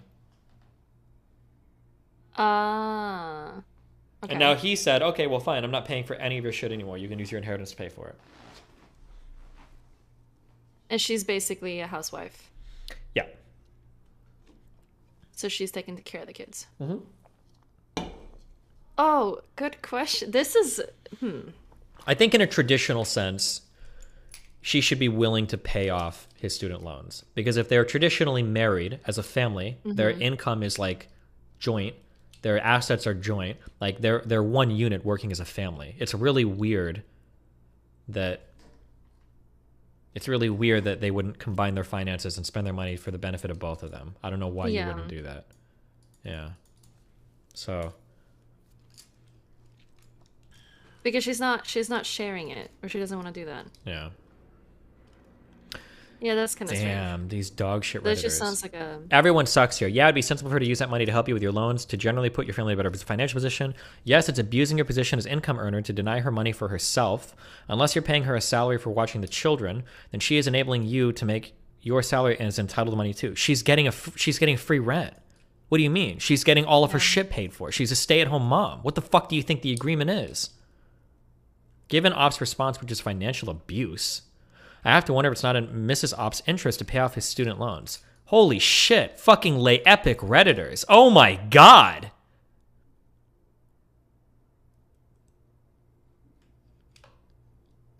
Jesus, you Reddit people with your financial abuse soapboxing. He's not abusing her. The described actions don't meet the above criteria. He's not preventing her from working or accessing resources. Having a nest egg that you don't want to touch because he could pay isn't abuse. He also isn't withholding life necessary things. Also, with her and her children, first of all, they're his children too. Second, he's providing for her and them. He is not threatened to withhold food, housing, electricity, but he is specifying that his earnings are going to be used for joint things. Makeup, spas, flights most certainly don't meet necessary to live. Using fund money for loan repayment isn't financial abuse, for fuck's sake. There are a lot of possibilities where you could cross the line into being abusive, but that isn't described here. And again, she has money, and from the sounds of it, she has a decent chunk. We have only his perspective, but this abuse card being thrown around is getting ridiculous. Based. And inheritance isn't fun money. I kept mine separate, and it paid for my divorce. Damn! Jesus Christ. If you truly see marriage as like this joint enterprise, I like, it would depend on how the marriage is. I think we've talked about this, Mel, where I said that like I would help you pay off like if you owe like a lot in taxes or something, because we're kind of married, I don't know. right? I don't know about that, do I? What do you mean? What if you don't? No, you. I think you would help me out. Do you think I wouldn't? Yeah, I don't know. I here's the thing. I think you would, but I would never ever assume that. Sure, but how long have you lived with me without paying any rent? Mel? Why would you assume I wouldn't pay this for you? How long have you lived? We can move to Sweden, okay? We have an apartment in Sweden that's way cheaper. You can move to Sweden if you want. No one's keeping it. Do you want to do long distance relationship? Before moving to Sweden, I would. Yeah. We could visit each other twice a year. That's what I thought. That's what I thought. Okay, stop. Hey, I'm only here because you're not moving to Sweden, even though you know that life is going to be way higher quality if we move. Because you've said that a million times, especially recently. Nope. On your stream. I think it'd be really weird if you're working your ass off for your family and you're paying off student loans, and the reason why you got student loans is so that you can make more money for your family, and then your wife gets a big ass inheritance and she doesn't help with anything. I feel like I'd feel fucked there. Yeah. The only legitimate argument the wife could make is maybe if she put it in like a joint savings account for the family and said she'd rather that than paying off his loans. But like, otherwise it feels a little bit weird. I would already consider this wife to have one foot out the door if it was like that. That's what I would consider. That's what I'm thinking. It doesn't sound like she's actually with him for him. It Yeah. sounds like she's with him for the money and that she just wants to have kids and not work. I don't know if I'd say that much, but at the very least, it sounds like she's ready to leave. Yeah.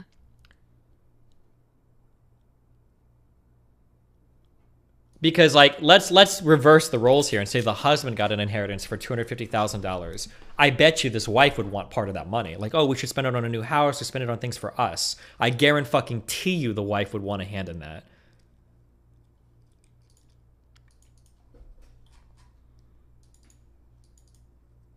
I feel like if you are married, you're kind of committed to do something together when it comes to money.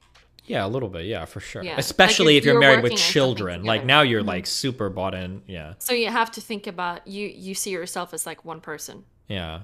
I could also understand too, like, let's say that he owed $50,000 in student loans and she got like an inheritance from her grandfather for like $10,000. I could understand her being like, well, I don't want to give you every single dollar here to pay off. But if she got literally 5 times his whole student loans in an inheritance, that just seems really weird.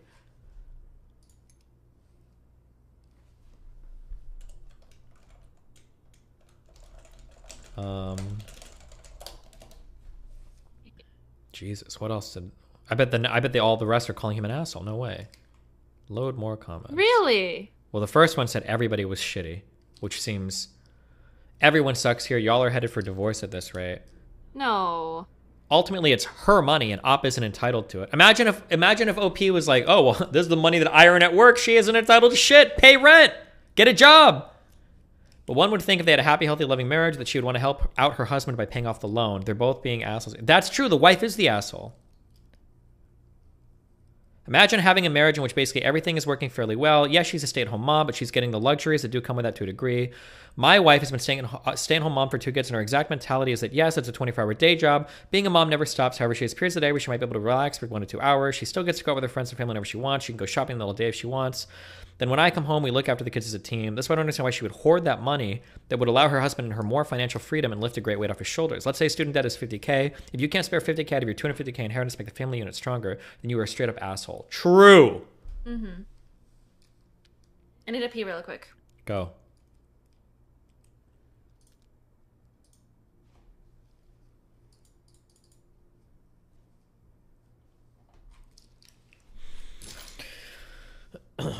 Jesus. Dude, this website is so laggy. Bro, we've watched this clip already, Boglin. Thank you. Hasan is a baby. Right. We got it.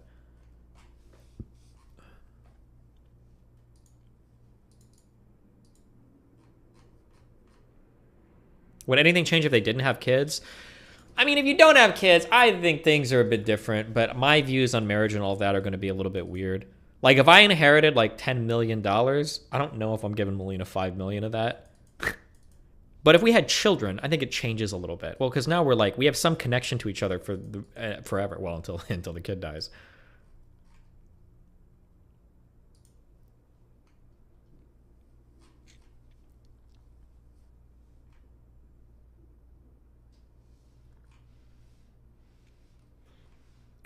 This is the original thread, less laggy.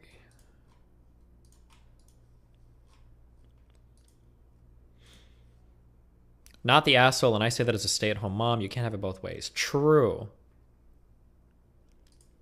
Everyone sucks here. Oh, I got that guy. You say your wife is a stay-at-home mom. Are you paying her for what would be your half of the cost of childcare if she were working? If not, then you paying for her personal items, is that compensation? Wait, bro, she's getting free rent and free food and free, like, probably everything else. Everything that she buys is with his income. What the fuck are you talking about?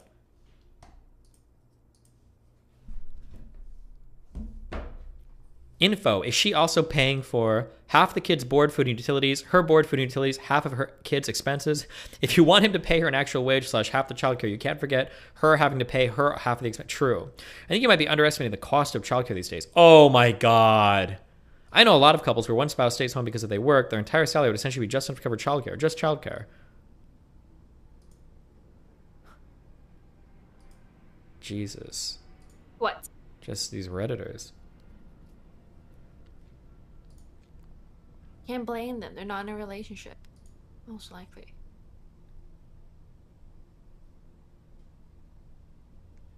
Why can't this just be her nest egg? Bro, you're married. Why would you have one? Can you imagine you're in retirement and one person lives like in this fucking luxury condo and the other person is like fucking like broke? And it's like, well, we should have saved for a retirement, husband. Jesus. Wait, how common is housewives? Like how? I don't think I know a single person from Sweden that was a housewife. I feel like that's not very common at all. How common is that in Sweden or in It used to be pretty common, but I'm not sure now. Because I feel like I hear this so much. And Well, it's now just so both people typically work, so it's harder Yeah. now. It feels like that has to be more common. But I hear so many women wants to become housewives. Why? Doesn't 'Cause that you don't sound have to like work, the most it's unsafe based. shit? Yeah, I know, but like, dude, what happens when they dump your ass? You What get do you do alimony. What do you do? Like, find the next one? Then you're old and ugly. You're viewed as faded. Like, what do you do? Like, it just can't be safe to do that. Alimony, babe. What the fuck is that? When you get divorced, you get to have part of their money until for several years until you get back on your feet.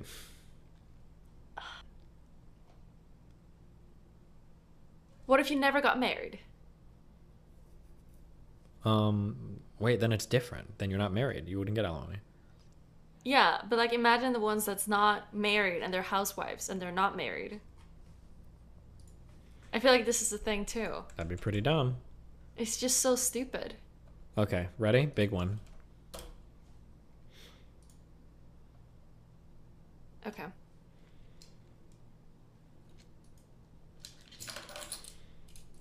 Oh, that's when they get pregnant. Wait, never mind. This looks boring. Hold on. No, some people call themselves housewives without being married, okay? Do you say I'm like a housewife? I don't do anything. Yeah, absolutely. If you don't have Dude, kids, okay, I to be a know- housewife, I know- yeah, I know, but I'm saying to be a housewife, you have to have kids. You can't. It's not even being married. Married doesn't No, matter. that's- You have to have but kids. Some people say this. Like, I've had, Uh huh. I've even had men be house husbands. Yeah, you can't do To that if you don't have a women. kid. There's no kid involved, and they call themselves that. And I don't Cringe. understand. It's just like, that's like actually the dream though for a dude. Yeah, no shit. Imagine finding a house. Yeah, that's why I'm trying to get Alright. banned from YouTube so I can be a house husband. You don't have to have kids to be a housewife? Guys, yes you do. What are you fucking taking care of if you don't have fucking kids? You're just gonna sit at home all day and what? Watch TV? The whole point of being a house ex is because you're watching the fucking kids. If we don't have kids, then you get your ass out and fucking work. You can't be a housewife. That's just called being unemployed. That's called being a fucking bum, okay? True. Isn't that the most horrible life? I feel like it must be the most. Not if you're playing League of Legends There's all day. no way. Yeah, I guess if you play video games, you're distracting your depression or something. But like, it can't be. It must be absolutely fucking horrible. I would feel useless and worthless. True. It would just be so bad. All right, here we go. Ready? Yeah.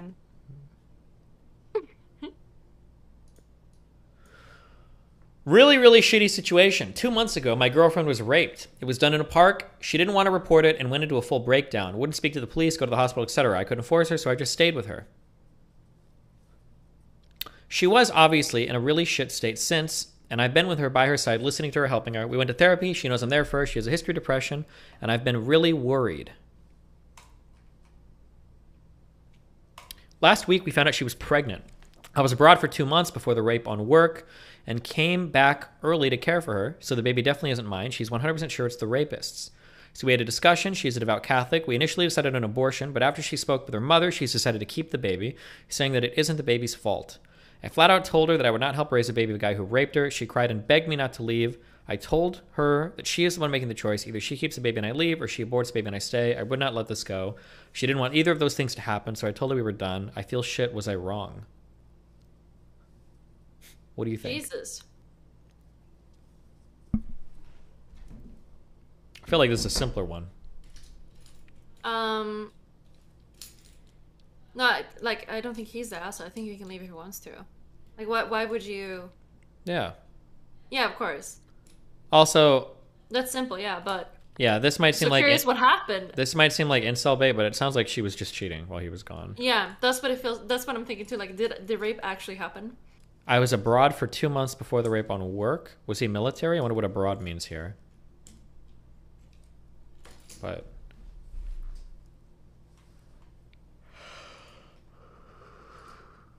Huh.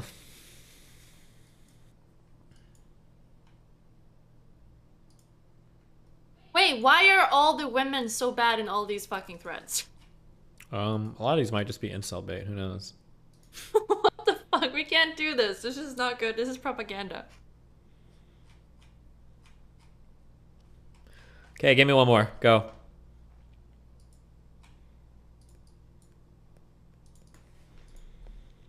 Oh wait, I can just sort by best here. Yeah. That's what I did.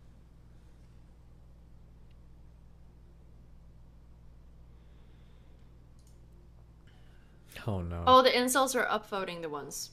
So we already know the answer. Women bad, and every single one that has more upvotes. This is a repost. Okay, ready? Mm. Boyfriend won't stop telling me I have body odor. I've been with my boyfriend for over a year, and everything has been great except for one thing. Every single day, at least once, he will tell me that I stink and smell of BO. When we met, I showered every day, applied regular deodorant in the morning, brushed my teeth 3 times a day.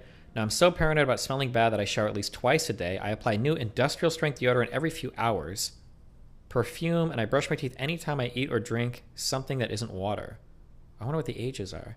I feel like I'm going crazy. I didn't think I smelled bad in the beginning. I don't think I smell bad now, but I obviously smell bad to him, right? I'm that weirdo that keeps smelling her own armpits. I've been going to the doctor, and he said there's something medically wrong. And it's honestly gotten to the point where I literally shove my armpit in friends and family's faces asking if I smell bad, and they all say I don't smell like BO at all. One friend even said I smelled too clean like a Lush store. I'm getting so paranoid. He won't cuddle or anything when he says I smell. I really don't know what more I can do. Update. So unexpected edit. I waited for him to make a comment this morning so I could talk to him. It was less than an hour after waking up that he said, "God, you stink."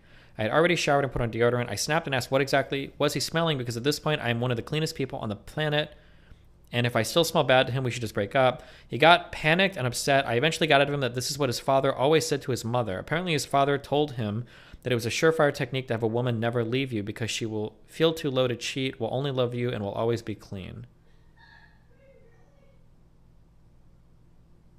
Wait, is your mic muted? I didn't hear any of that. I just heard that in the background. Oh, sorry. What a Giga Chat move. What the fuck? You can hear me now, right? Yeah. Okay. Jesus. So that was it. This feels fake, but I don't know. All of these feel fake.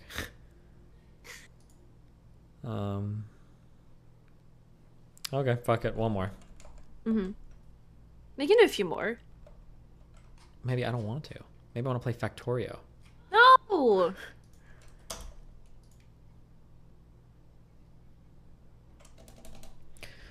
Am I the asshole for telling my friend that she is essentially a sex worker? I, 21 male, have this one friend, 22 female, who's very attractive and is in a relationship with a slightly older dude. The man is very wealthy, but not physically attractive at all. Like, my friend is way out of his league. From what I know about this man, he pays for everything for her. He got her a new car, pays her rent, pays for her clothes, her hair, her everything. At first, I thought she was just in a relationship with a rich dude, but our friend group was talking about a relationship yesterday. She mentioned offhanded that she doesn't really find him attractive, but does not enjoy sex with him, and only does it out of obligation. With this information, it clicked. She's a sugar baby. I said this, others agreed, and she was not happy about this. She said that being a sugar baby is essentially prostitution, and that's not what she's doing. I told her that it kind of was. I asked her to look at the facts. She's with him for money. She doesn't like him. He buys her everything she wants. His sex is an obligation. I said that was pretty much prostitution. She got even madder. She told me I was being a dick and I needed to shut my mouth. We argued for a bit before getting broken up. Later, the girls in my friend group said I was out of line, and I shouldn't have said what I said. I mean, it's kind of sort of a dick thing to say, but, like, I mean, she's a sugar baby. Yeah, of course. I mean... Room. I think when people are that much, yeah, you're the asshole, but you're not wrong. True. Did she ask for his opinion? Is the question. Who cares? Do you really think you should have said it? If I had a friend that was fucking delusional, yeah, I would say something. Like when you had your one friend over here and she was talking about how, like, oh, yeah, like, even though I'm a nurse, I think I would want a husband that just takes care of me and I don't want to work at all, blah, blah, blah, blah, blah. You were trying to insult bait me. Yeah. Jesus. This happened in real life. Lost my fucking mind. That was fun. I wanted you to go at her. I thought it was funny. Yeah, she was fucking oof. Okay. Yeah, I know, because you baited me to come out of the fucking bedroom and talk to her. I did. I was like, come here, Steve. Hey, friend, do you want to tell my husband Stop. what you Okay. do for a living? Jesus. Okay. Okay, here we go. Big one. Ready? I, 25-year-old female, asked my 30-year-old boyfriend to open up our relationship, and now I'm seriously regretting it. Uh-oh. Oh, no. I read a lot about... That's never a good idea. I read a lot about polyamory, that's us, and open relationships and whatnot on Reddit, and did some research on other sites as well, and it seemed fairly interesting. I talked to my boyfriend of 2 years about it, and eventually we agreed to try it out. The agreement was that we could tell each other about our partners if we wanted to. Looking back, I realized this was a mistake given what I'm about to say below. Within days of opening up the relationship, my boyfriend found a woman to have sex with. This was kind of shocking because I was still just warming up to the idea of sleeping with someone else, and he was able to do it right away. It's been a few months now, and somehow he's been able to sleep with 7 women that he's told me about. Meanwhile, I've only slept with one other guy I met once off Tinder, but I was incredibly disappointed. I felt like he treated me like trash and he ghosted me after we met. He made no effort to make me orgasm and finished fairly quickly and left several minutes after that. This experience was somewhat traumatizing to me, and I haven't slept with anyone but my boyfriend since.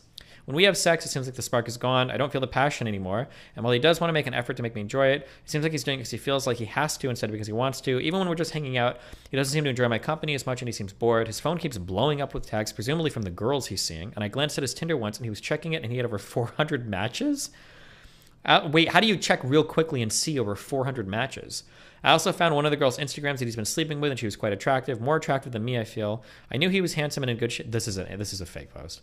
I knew he was handsome and in good shape, but didn't realize he had the ability to get interest from so many women so quickly. I always thought of him as a bit quirky, which I liked, but I thought other girls would be turned off by that. I don't know how to feel about this, but I feel like I made a terrible mistake. I don't have it in me to sleep with other guys because my boyfriend, but apparently my boyfriend doesn't mind. It makes me wonder whether he finds me attractive or blah, blah, blah. This is the fakest thing I've ever read in my life. I wrote that. Yeah. Good one. It's time to tell them all now, okay? How it really happened, Steve.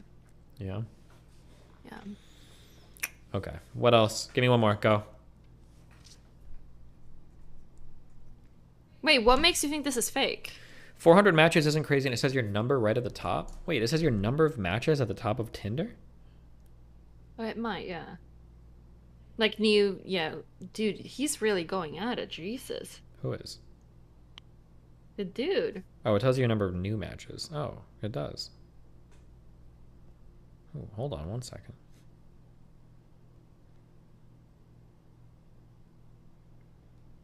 I think this could be a real situation. No shot. Wait, what makes you think this is not like real? It just hits so many. It hits so many. I think this is incel pretty talking points. I think this is pretty likely to happen. It hits a lot of incel talking points.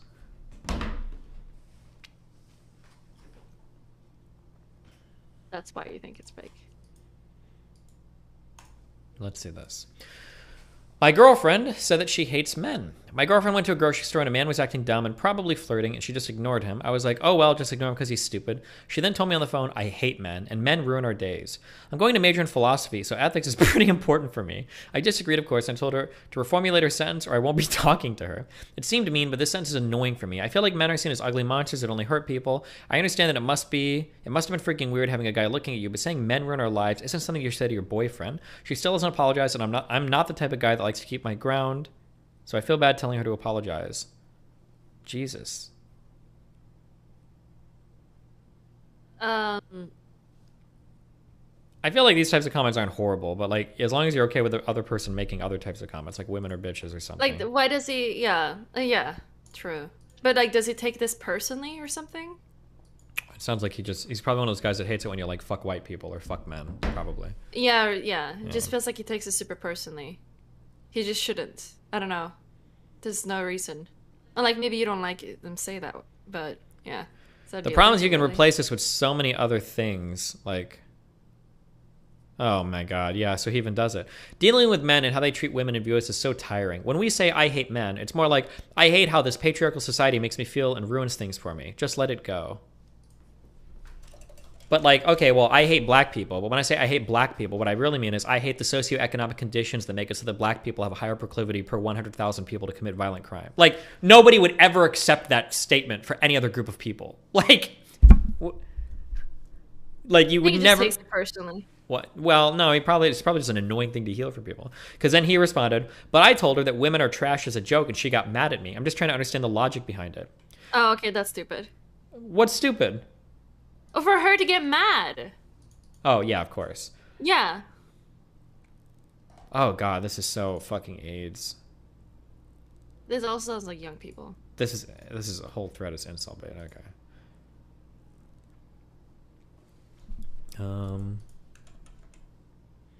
Okay, one more big one. Ready?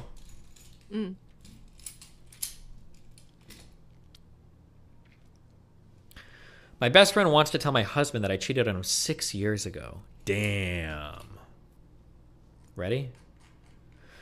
My husband and I 32 and 33. My husband and I have been married for 4 years, together for 9. 6 years ago, he got an offer for his dream job in another city, and I thought he was going to leave me because he was acting suspiciously. I was heartbroken as I loved him so much. I went out drinking with my friend, and a guy started flirting with me, and I flirted back. It wasn't long before we started kissing, ignoring my friend who told me to stop. A few days later, I found out that my husband, boyfriend at the time, got a new job in our city, and he wanted to surprise me. My friend told me that I should tell him, but I refused and begged her not to tell him. 6 years later, my friend told me that she will tell my husband about it if I don't tell him.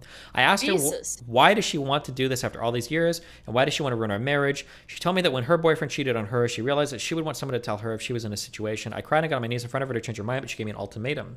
I don't know what to do. If I tell him, it would destroy him. He's been cheated on before, and he wouldn't believe it was just kissing. He sacrificed too much to stay with me, and that's how I repay him. He won't trust me again. I think he will divorce me. I've been faithful for 6 years, and I deeply regret that incident. What should I do? How should I tell him? They only kissed. It wasn't just a kiss. We made out and we talked for hours. That's what she said afterwards. And there's no proof.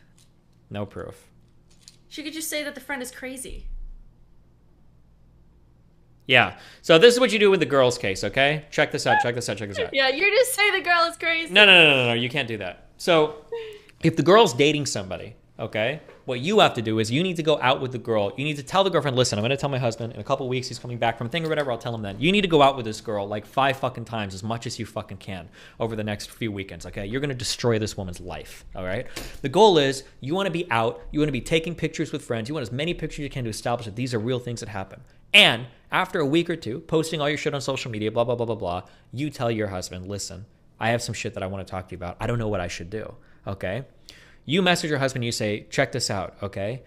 I was with Samantha, and she started making out with all these guys at the bar. I think she's cheating on her boyfriend, and it's really fucked up. Do you think I should tell her boyfriend or what? I'm not sure what I want to do. And the husband's like, oh, well, I don't know. Whatever the husband says doesn't fucking matter. At that point, you can say like, hey, you go back the next day or the day after. You say, hey, husband, listen, I talked to Samantha, and she started losing her fucking mind. I told her that I saw what happened and that she needs to tell her boyfriend what happened, and that if she doesn't, I'm going to tell the boyfriend. And now she started saying some crazy shit. Now she hates me. I don't know what she's about to do. Like, Jesus Christ. And then you leave it. Then you wait for a week or two until she approaches your husband, probably on her own time. She says, hey, listen, your wife, 6 years ago, I saw her kissing and making out with a guy at a bar. Husband's not going to believe her because he's going to be like, you dumb fucking bitch. You were just cheating on your boyfriend at a bar with other girls. I've seen you guys hang out. I saw the pictures my wife told me. And then boom. Then you cut that friend out of your life forever, gaslight her into the fucking moon, and then never talk to her again. Boom! True. Easy. That's why I said, tell her she's crazy. Or she needs to be showed as crazy. Exactly. You never deal with that motherfucker again, okay? Steven, you would actually do this. Yeah, I would. You better believe it. As soon as that bitch starts running her mouth, the fucking death note is coming out, and we're about to think of some ways to ruin this motherfucker's life. Hell yeah, you better believe we would. Are we insane? Is this what normal people Bro, do? 6 years ago? That's some wild shit. That's Why would you really even do stupid. this? Like, if the relationship is fine. Now, like, if she had a pattern of cheating or she was doing it more or whatever, then sure. But fuck that shit. Fuck Why that. would wait? What a cunt! Why would she put her nose into someone else's relationship? True. Just because she's selfish? Sure. What an asshole! She is the asshole. here. True. She is. Now we're going to read the She update, though. There's an absolutely update on the post, okay? Here we go. Oh. Next day update. Last night I told my husband everything. Big mistake. He sat there and didn't say anything other than okay. He was silent after that, then he went to the bathroom. I heard him crying there for about 10 minutes, pussy. In the 9 years we've been together, I only saw him cry twice. Once when his mother died and the other when his sister died. I wanted to be angry at me, scream and shout at me, but he didn't. He didn't say anything at all. An hour later, he was packing his clothes to leave the house, but I stopped him and told him that I will leave. I'm now at my parents' house thinking about what will happen next. I will leave him alone for a couple of days before I talk to him again. Jesus, who can? Oh my God, is this real? Wait. It probably is real. I can't comment on this. I just super don't give a fuck if my partner cheats on me. I super don't care. I don't even understand it. It's 6 years ago. Who fucking cares? She's with you. They're dating now. They're married. Why would you even give a fuck? I don't know. My brain is just I can't even process. I'll admit it though. I can't. I think people just have a really hard time understanding each other. Maybe. I don't know. I just super don't. I super don't get it. I think people are really easy to judge someone as like being evil or something very, very fast. Because I'm assuming that he would just find her. No, just, there's like, a whole doing bunch it of because weird she's- shit that goes into like, well, if they cheated on me, they lied about something, and maybe they'll cheat on me again, and Or like they would probably just seem like, oh, this person is a psychopath or something like that for doing this thing. But it's like there's usually like some sort of explanation why they did it, even though it's stupid, but it's like a human background that doesn't prove that they don't love them or something like that.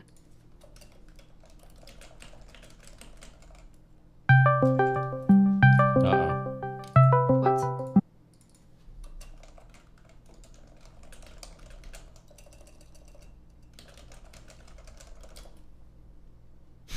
oh, hold on. Wait, what? Somebody's about. No, there's no way she would side with me against this. Hold on. Wait, what?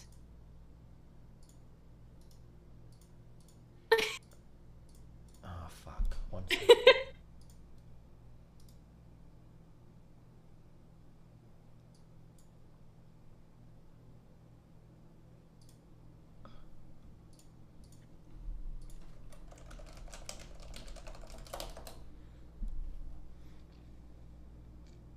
Oh no.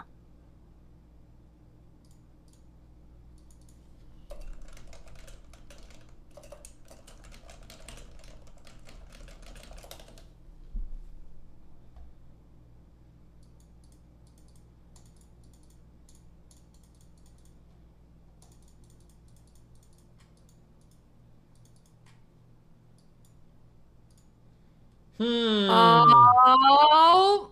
What are you doing? Why are you making? Are you stimming right now? I'm stimming.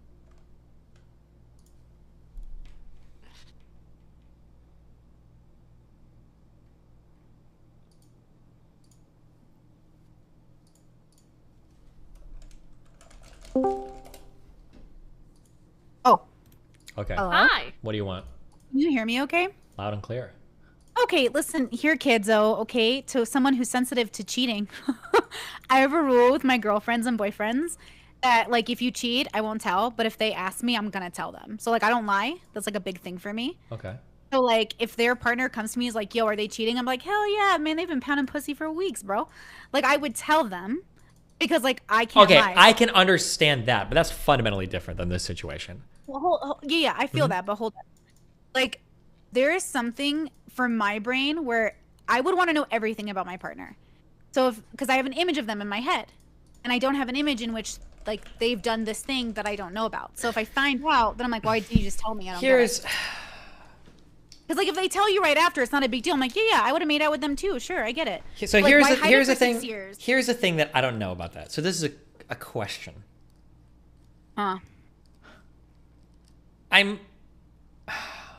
You're like the closest to pushing on me saying that I might believe maybe you when you would say I would want to know everything.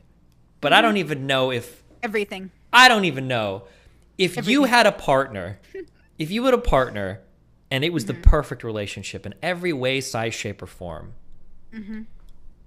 But secretly in their mind, they wanted to fuck 6-week-old puppies. And that was something they jerked off to constantly. But it never came out. They never did it. But they just had that huge fucking fantasy. One day you uncover their puppy porn stash. Is that really something you want to know? Like, would you really be like, I do want to know everything? Like, it's really I want to know it so I can divorce them on the present. Like, I'm not. Yeah, but like that's what I mean. That's the issue. But if other than that, it would have been a perfect relationship. Now you're ending something because you got some piece of information that is immaterial. It doesn't change anything. Look, I am first of all baked, but I'm also the exception to every rule. I am so convinced that I will either have the life I want or no life at all. So I live my life doing exactly what I want every day, and it's not going to stop in my relationships. I want them to be exactly what I want, or I'm out. There's no investment. There's no reason for me to be with somebody that is almost perfect. What's the point? Might as well be single. Well, is that really better? It'd be better. Oh, okay. I disagree, but For I mean, me. that's your life, yeah. For me. Yeah. It's your life, Habibi, okay? It's yes, Habibi, it is. But I'm just saying, people have like things like I don't understand why she obviously feels great shame for making out with that person. Yeah. So why is she carrying this around for the next 100 years? Like, girl, get it off your chest. Tell your partner. Let them. Well, because the worry is feel probably their that if her feelings. partner finds out, it's going to be fucked for really no gain and no reason. Like, it's not like anybody's benefiting there. Well, she sounds like she's really like, but look at her living with stress. Like, he's gonna find out. He's gonna find. Why do you want to live with that stress for the rest of your life? Well, it does. It sounds like the stress is that her friend is gonna fucking tell her husband. Otherwise, it seems like she's probably over it. Yeah. I don't know. Well, she doesn't say anywhere. She didn't say anywhere in here that she's like carrying this every day. Because if that was the case, then like sure, then I could understand. But it's interesting, you guys. My mom has this opinion. She's like, if you're married for that many years and you did it once, you don't need to tell your partners. But I'm like, I just want to know everything, so I can like confidently say like, yep, we know everything, good or bad, and like I'm gonna stay good or bad. But like, come on, like fucking puppies is intense. Cheating on your partner's intense. Like I know Destiny, you said earlier, like you don't care if your partners cheat on you. But wait. That's a You just said it. super. That is true, but I also said that's a super unique opinion, and I recognize that. This other opinion, Okay, though, I fine. don't think is necessarily ultra unique. I think that there are some thoughts or things that your partner could have or have done that, like, there's like literally no reason to tell the person, like, because it only hurts both parties and it doesn't even make anything better, and it might like fuck. I think everything there's up. one thing though. What? I think there's one thing. Oh, boy. Imagine if the friend of the, was it wife or girlfriend? Yep. Something. Was really, really close with the boyfriend. Okay. And they knew about the lie. And if it would have come out later, I bet that the boyfriend would have been really upset about their friend seeing this and not telling them. So Yeah, it but was that's not some the kind of case. a- That's not the case. Yeah, but if that was the case, If I that can was the case, then understand we'd be that. talking about a different post. We wouldn't be having Yeah. this conversation. We'd have a separate conversation. Yeah, but I think that's the only thing that could make me change my mind of like, yeah, I can understand why that person would want to Sure. say Or if something, the 'cause other husband, people or if the get husband directly asks the woman, because I think it's a big difference saying like, don't tell anybody about this versus like, you need to lie if you're confronted about it, which I think is different too. Yeah. I guess I just like have a really big transparency rule. So like my friends know not to introduce me to their like wives or husbands because I'll tell them I'm like your husband or your boyfriend's fucking someone else. I just hate it.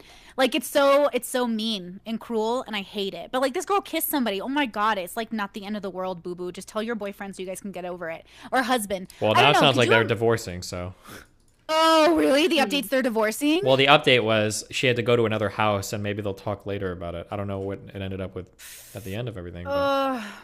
I'm just saying I can get over a lot. I see a lot of people get over a lot. They can get over the cheating, but lying is so hard it's hard for people like me at least. I don't know if people- if you're my category of person. I don't know if a person on average can get over cheating. This is like a hot take, but I honestly think that like probably 95% of relationships where people cheat have to end because somebody is always going to be like looking or not trusting the other partner or worried about But like shit. making out with someone? It's Yeah. like it's barely a crime. Doesn't matter. I think that for It doesn't matter. for a lot of It's people, still cheating is like still a a boundary. yeah. Like, You can break. shatter Yeah, a so- glass in half, or you can shatter it into a million pieces, but it's still shattered. Like, and that trust once it's No, gone that's true, for that's cheating, like destroys people's minds. Like, yeah. I think a lot of people on the internet legitimately believe that like cheating on somebody is probably worse than violently raping them. Like, unironically, that's how people Ooh. feel. Unironically, I think a lot of people have that mindset that it's like literally one of the worst possible things that could ever happen is somebody like cheating on you.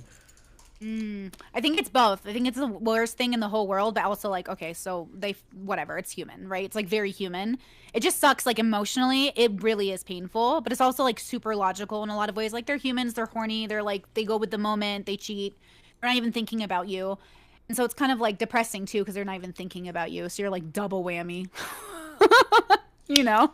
Yeah. Because maybe if they were thinking of you, maybe they wouldn't do it, or maybe they would do it. I don't know.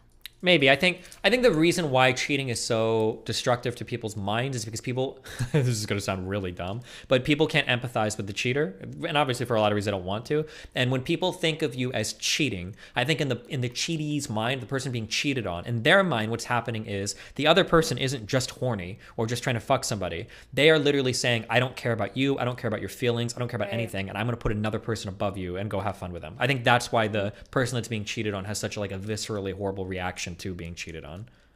Yeah, I think so. I mean, I was cheated in a poly situation where I was like, just fuck anybody but that girl right there. That sounds like the best girl that he probably had to fuck then. Well, he did that, and then she took him to court for like a false rape accusation, and I had to get him out of it.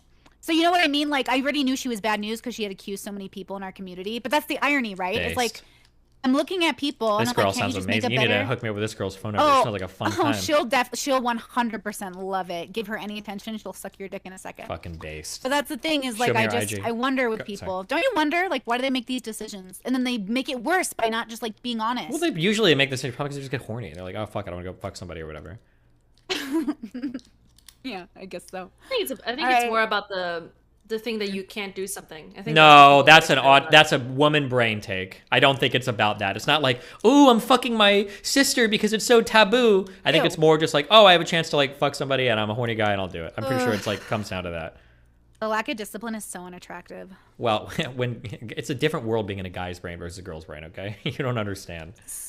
Men can be disciplined. I've met them. Yeah, it may be in the fucking dungeon, okay? But when you're a woman, No, your entire life as a woman is turning down dick every single fucking second of your life. Oh my God. Okay? Tell that, and the please, first I've been left on 25, red. 30... Stop it. I've been left on red. Oh no. Oh God. Don't act like I haven't been left on We're red. making Not insults every here. girl's getting it. I know you're... If you give me your Tinder, I could have you 20 guys ready to fuck tonight. Do you deny that? No. Exactly. Yeah, that's right. Okay, What that's about the different. ones- Okay. What about... Okay. That's the point. Oh, whatever. All right. That's all, kids. That's all I wanted to say. Thanks for letting me come on. Okay, be careful. Love you both. Bye. Bye.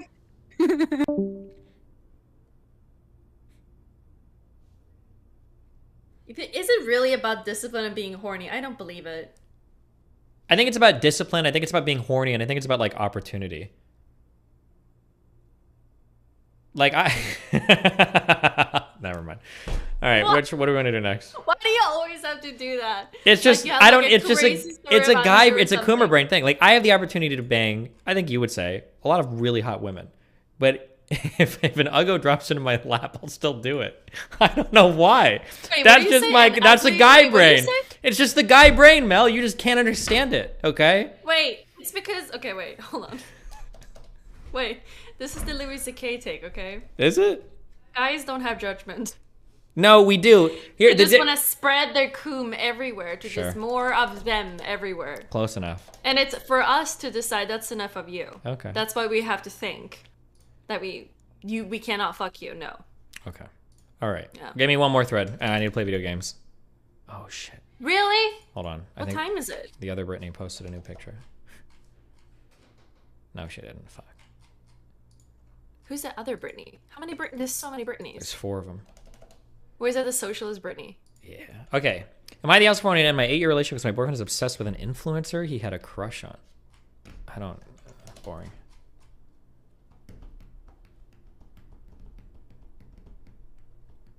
Give me a better post, guys.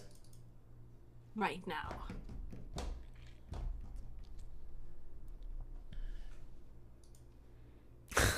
Oh no. Am I the What? asshole for telling my girlfriend she's too dumb to go to law school? Jesus.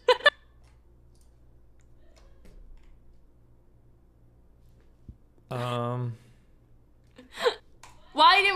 do we always have to have posts like this? I don't understand. Okay, hold on. I'm looking for.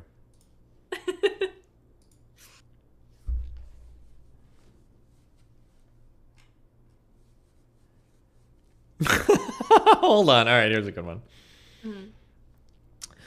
I'm a 26-year-old male, and I'm part of a pretty big friend group. We live in a big city, so we like to go to concerts, sporting events, or nights out every weekend. Me and my high school boys and girls, I guess, are the core of the group, with others bringing in work colleagues or significant others.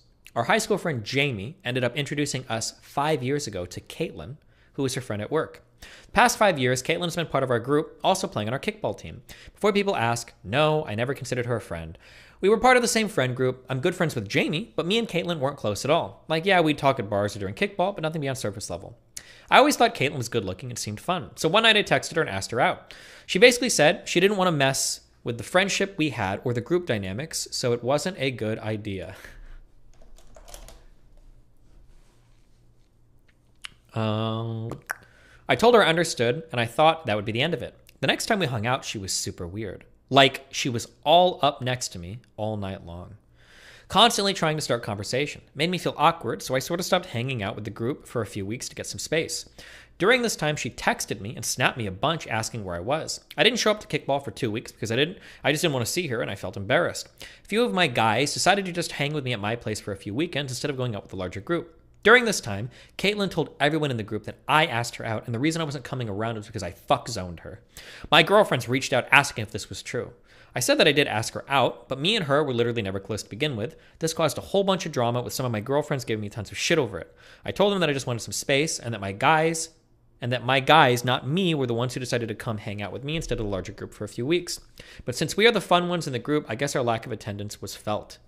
I got over it a few weeks later, and last weekend I decided to go out to a baseball game. We all met up, including Jamie and Caitlin, and drank, then watched the game. We went bar hopping. After a while, I stayed sober and was a designated driver. At the end of the night, I was taking my guys home when Caitlin and Jamie hopped in the car and said they would like a ride home. I told them to get out of my car, and I wasn't giving them a ride home. They started arguing and asking why, and I said because Caitlin tried to make me look bad in front of the group for no reason, so they could call an Uber. They ended up getting out, but not before calling me an asshole. My guy friends are on my side. The girls in the group think that what I did was petty, but I wasn't about to go 20 minutes out of my way to drop off 2 girls who'd been shit-talking me for weeks. The friend group is split. Am I the asshole? What do you think, Milk? Can you summarize that? A guy goes... It's really hard for me to hear what you're saying when they've written everything in like there's like so many names and so much going on. Okay. In my head. Guy in his group asked out Good Mel. Caitlin, Okay. a friend, okay? A guy group asked Guy Caitlin, in a big friend group asked out a girl, Caitlin, and she Okay. decided that she didn't want to go out because it was just a casual thing. And then later on in the Yeah. friend group, she started to flirt with him really heavily, so he pulled back from the friend group for a bit. And then she, Caitlin, told all of the friends in the friend group he left just because he was trying to fuck me, and he fuck zoned me. He didn't even want to try to date me. And then everybody in the friend group started getting mad at Wait, him. why did he have to leave the friend group? Because every time he started to go out with them, she started to get really close to him now, even though he didn't want to get like that close. It was kind of weird. Wait, every single time wait. He initially asked her out casually. They weren't friends, but he asked her if she wanted to go out. Okay. Okay. Okay. She said no, but then later on, she started to get really close and cuddly with him basically at events, and he didn't want to deal with that. It was awkward. Oh. Okay. Because his friends are watching. Well, and because he just wasn't interested in her like that. Okay, he wasn't interested anymore. Yeah. Okay. And then?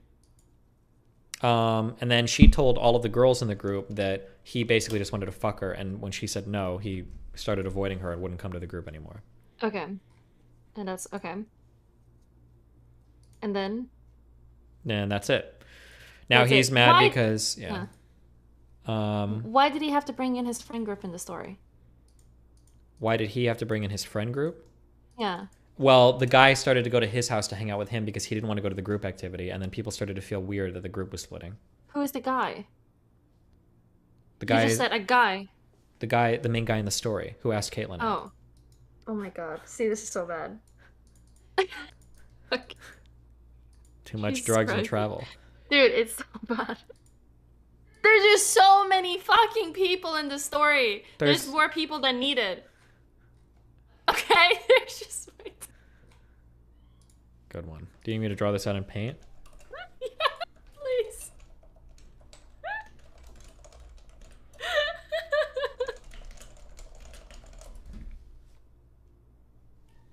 Too much MDMA, true. Jesus. Okay, wait. This is... I hate stories like this. Hey, there's some stories that I can listen to and it makes sense. It's like, okay, here's everything lined up really easily. But this is just like... This sounds like my sister is telling me about some weird drama that I don't give a shit about. Yeah, that's all of And these there's threads. there's okay. too many names. There's just too many names. And I'm like, I don't know. Dude, I feel like a boomer. I'm just like, yeah. Like, really. Nice. How does when I watch movies? Okay. I like pictures. I like picture books. I don't like text. Okay. Good one. Some movies work fine for me. I'm a based picture reader. That's what I am, okay?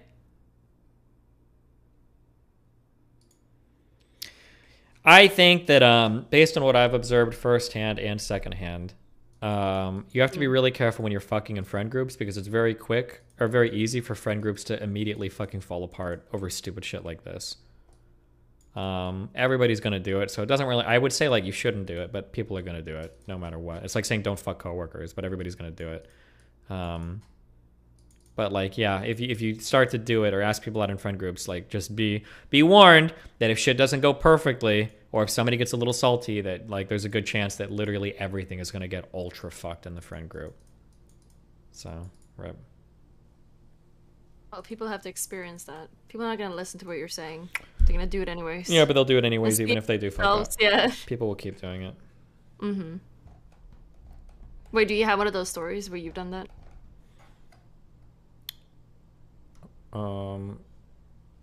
No.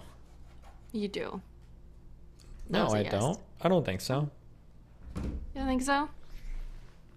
Where you fucked multiple people at workplace or something like that? But like tore apart friend groups, like everybody. Pretty No, it just made everything really dramatic.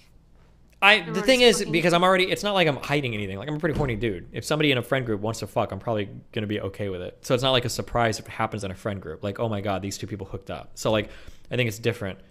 Other people maybe have gotten dramatic over weird shit, but I don't think it's because of me doing anything.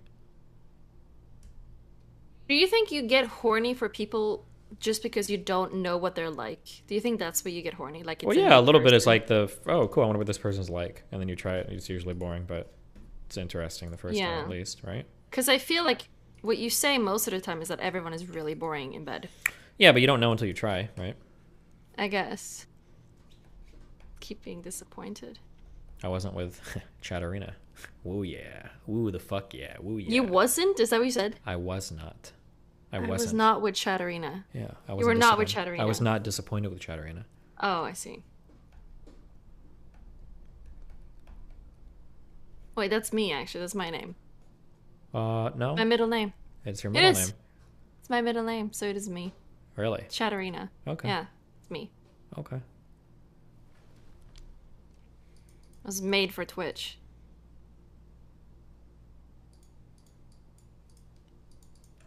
Nice.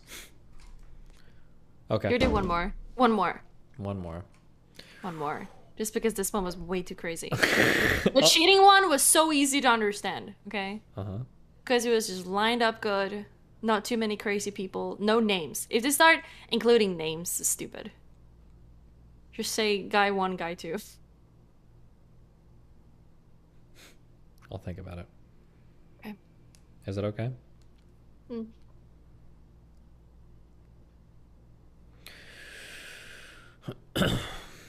Say your number in chat right now. What number? Which guy they are? Are they guy 2? Are they guy 4? Okay, sad cringe. This guy keeps linking this. Let's go.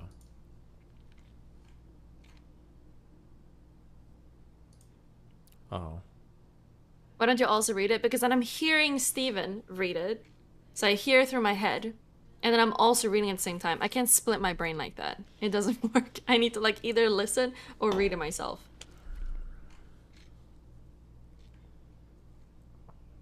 That's how my brain works. Dude, as I said, I look at pictures by paint. True. Do you not know how much I miss typing and misreading when I stream? All the time. Words doesn't work for me. What? No shot. Hold on. What? Wait, why is it not a copy? This can't be what it says.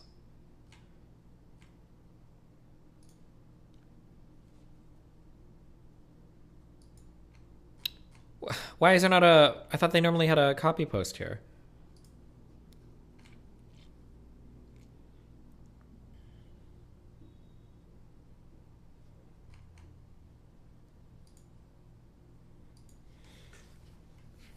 Okay, never mind. Sounds like it was a switcheroo anyway.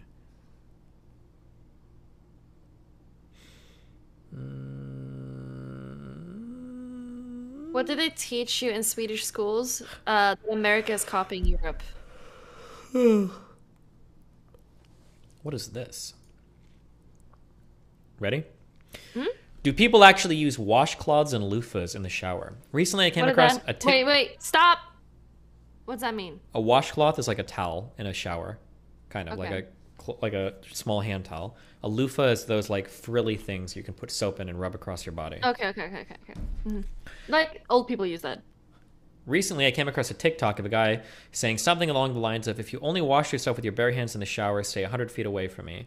I've genuinely never heard of people using these except maybe a sponge, glove, or such for exfoliating, and I'm curious. If you wash your hands thoroughly and the rest of your body with your hands, the soap body washes are not enough. Also interested of where you are from if you answer to see if it's common somewhere specifically. Do you think people have to use loofahs or washcloths to wash themselves in the shower? No. Wow.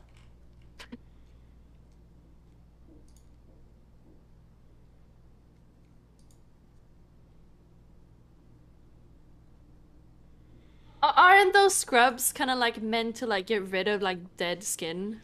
Some people just use them to like spread soap around their body. Let's see what chat says. Do you use washcloth loofah? Yes, I use something, or no, I use my hands.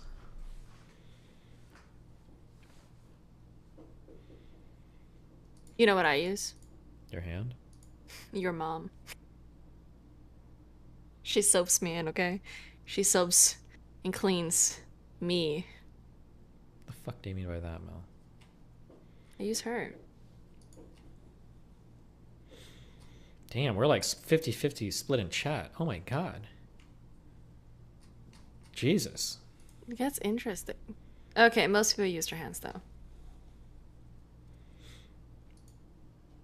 54-46 split.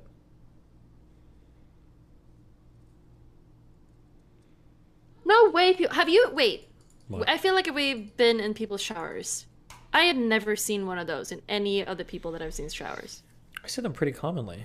Loofahs, Really? I'll see loofahs, yeah. And then, yeah. I never do. I never see that. Like, I don't even think I see... If I ever go to, like, a public swimming pool and you go shower, I don't think I see anyone use them either. No, in public places you won't, but you're just, like, rinsing off there. You're not, like... You No, don't, like, like, some shower people and take- soap up in a public No, shower, people do you? do. Oh, okay. I Not don't public, but, like, imagine you go to a pool and then there's, like a dressing room, right? Am I autistic? I didn't know those were for showering. I thought that was just for rinsing off. No, you can shower. What do you mean? I don't think I've ever, like, full-on showered in a public... in, like, a pool shower like that. Wait, what? Oh, okay. Maybe. No, people do. I would just rinse off. Like, you rinse off to get, like, the chlorine or whatever off your body. I might use a shampoo if there's, like, a public shampoo there. But I'm not going to, like, shave, brush my teeth, like, shampoo, conditioner, and soap my whole body in, like, a public shower. I would go home and do that. I would just rinse off. No way. Maybe this is an American thing. Something I realized too, if you go to Sweden, if you go to a pool, because I used to do swimming competitions, we don't have like a door to close the shower. We have everything like really open and people shower with like shampoo and conditioner and everything. There's usually a sauna there too. Jesus. No, we absolutely I do, think for because we wanna be school I clean. could believe that because you've got like a whole locker there. You're like bringing stuff with you. I think if I was... Yeah, but that's what you do when you go to a pool. No. Like when you're in Yasaragi, were you taking like full-on showers? You were shampooing and conditioning your hair and shit? Did you ever go inside of the room where people do that? No, because I don't think in Europe, wait, in Europe, I don't think you guys use chlorine in your pools, do you? We do. Is there any in Yasaragi?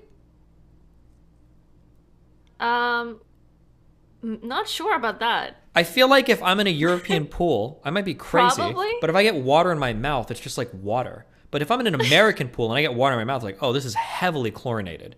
Is it more, or am I crazy, or? Maybe this is more. No, we do. It's either like chlorine or salt. Sure. But I don't think it's salty Yasaragi. Huh. But do you not remember going inside of the dressing room and like the showers? Yeah, but if I'm There's, going like, in the shampoo shower, and conditioners and stuff. yeah, if there. they've got like throwaway stuff They have there, I might lockers use too. it. Yeah, they have lockers and everything too. Yeah, but we're not like bringing all of our shit down. We would shower. We shower back in our room. Why did we ever? We would shower in the room. Remember? Yeah, we would. So are you showering right after you get out of the water, and then you're going back to your room and you're taking another full shower? No, why would you shower? Because you're already dressed and clean. But then why did we ever shower in our room? We didn't have to. But why? Wait, no, I did have to. That's why I showered. Do you think I shower for fun? Wait, what do you mean? Did you want to shower at the public place? We showered, and when we were in Yasaragi, we would shower in our room, remember? We had the big bathtub. Yeah. Yes, but why did we shower there if you were already showering at the pool? No, I didn't do that. I didn't shower at the pool. Oh, so then we didn't. But you might rinse But you off at the can't. pool. No, but you can go to a room where you shower as well. Did you never go in there? Yeah, but it would be just to like rinse off, like rinse my hair out or rinse my body off so that I didn't have like No, chlorine. you can shower there too. There's like towels and everything. But I wouldn't shower there and then go up to our room and take a full shower afterwards. Why would I do that? Because you probably just didn't think about showering there. Because I wouldn't shower there because I'm not there to take a full shower. I'm just there to rinse off. I don't understand what your problem is. I'm your having an autism attack. What? Yeah. What is your problem? I don't know. Steven, what is your problem? When you're at the beach and you shower at the beach. That's different. That's different. That's different. You don't do a full shower there, right? You're just rinsing off the salt and stuff, right? Yeah, but you're outside. That's a different thing. And you're also like in New Zealand when we were in the hot springs, did you do a full shower there when we went to the different parts, or did you just rinse off? I don't remember. But here's the thing. The difference between a fucking random like fountain where you shower outside, you can't get naked. But if you are in like the boys' room, is that what you call it? The men's you can still shampoo and conditioner your hair. Yeah, but you don't. But like, do you get naked there? You don't have to get naked to clean your hair, do you?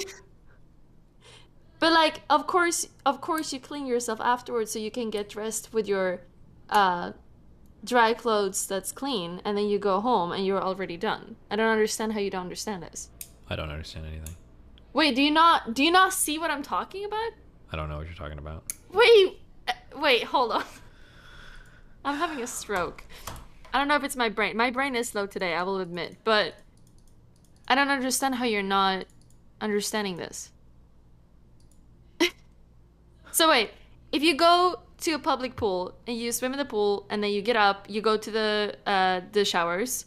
It's for men only. Why wouldn't you get naked and shower and clean yourself, then go to the locker, get dressed and go home and then you're done? Like, can you not see this as a reality? Let me think about it. He's never thought about this before. No, because I'd usually just go home to shower. But that's because I'd always just walk home after the gym. So here's a question. Let's say you shower. Let's say that you work out in the morning before work at the gym next to work. And you took a full shower. When you get home, would you take another shower? Or would you just go to bed? No, why would you take another shower? You're already clean. You wake up, 8 a.m. You go to work out. Then I imagine you have to take a full shower before work, right? You're not just rinsing off. So then you go to work. Then when you get home, you're just gonna go to sleep and then you'll wake up in the morning, work out, and then shower after that? I think a lot of people shower in the morning, yeah. So you It's would, kind of gross. So you shower go to twice. work, you do all of that, you go home, you go to sleep, then you wake up, then work out, and then shower. Yeah, but I think the difference is also we don't. I think the difference is when you're in a pool, it's chlorine and it's kind of bad for your hair, as well. So you do want to like shower that off, right? So why wouldn't you, if you're already showering off, why wouldn't you already shower with shampoo and conditioner? When I'm like getting out of a pool and I'm taking a shower, that's like a 30-second rinse. I'm like turning it on, getting the chlorine out, and then my body. But then you have to shower twice. Yeah, no. Then you take a real shower when you get home with like Why? your shit, because so you have your If you shampoo just and do- conditioner. if Because you- you're not bringing all your Yeah. shit with you to a fucking public pool. You don't set out all your stuff to shave and shampoo and conditioner and use your nice soap and everything. Because why would you bring that with you to the pool? Like, oh, I brought all of my bathroom stuff here so that I could take a nice shower after I finish swimming in a public shower. Because you might feel a little nasty going out, and like maybe you don't want to go home. Maybe You're wanna gonna go sit there in a somewhere else. public shower for the recommended 5 minutes to let the conditioner sit in your hair before you rinse out. You're just gonna be like, someone walks, it's like, what are you doing? It's like, oh, just letting the conditioner sit, bro. This is just where I'm taking my full shower at. It just sounds nasty to just get out of the pool and get dressed and go home and then shower. You are nasty. You just got out of a public pool, but you just rinse off so you're not super nasty, and then eventually take a shower that night or something, right? I don't know. I don't think anyone does that I know of. But like, imagine if you're going to the gym or you go swim in the morning and you don't want to go home in between going to work. So you just go straight to work. If you're not gonna go home, then yeah, you're gonna bring your bathroom with you, and you're gonna do a full. You'll just have a backpack with your shit. That's why people have backpacks, right? Because they have their stuff with them. Because they transport them back and forth. It's not that much stuff, right? Okay. I think this is a very much of an American thing. Okay. Also, it's nice. You can sit and like do sauna. What, in the shower? It's like a little spa time. Yeah, they usually have saunas. Kind of nice. Why wouldn't you enjoy that? Okay. Yeah. Like, it can't be that hard. Dude, you drive around everywhere. Just put your fucking bag in the car. We've hit bedrock, Mel. What? This is just where we each have our positions, and we're not moving on them, okay? Oh, this is the time you say, okay.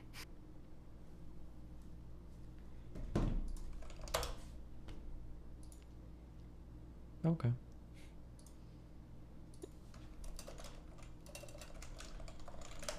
Can we talk about the workout stuff? What's workout stuff? Oh, no.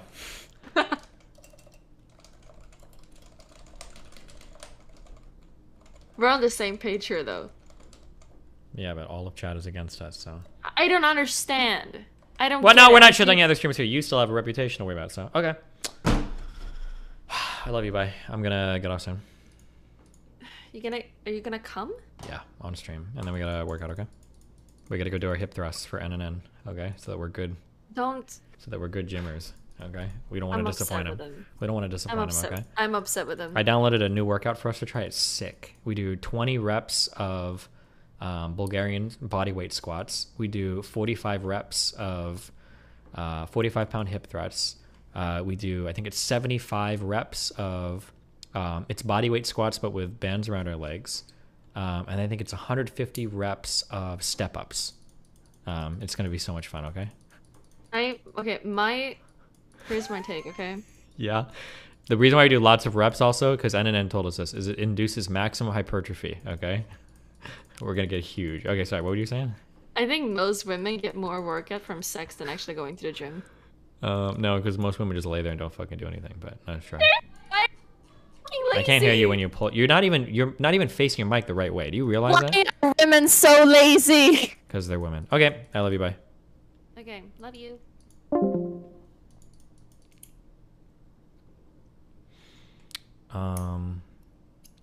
Listen up, guys. Okay. Check it out. Look at this. Don't you want to have this shirt? Look at him. And hold on, I have to keep advertising my merch. Okay. Shirt. Look at him. Look at how cute he is. And the pants. Look at him. Look at him. Wait. Look. Do you want to be that? Do you want to have that? I'm gonna be honest, Ninu. I don't know if she's here. I tried wearing the one with the things on it, and it irritates the fuck out of my skin. So I don't know if I could recommend you that one, guys. Okay? It irritates the fuck out of my skin. But the everything else is sick as fuck.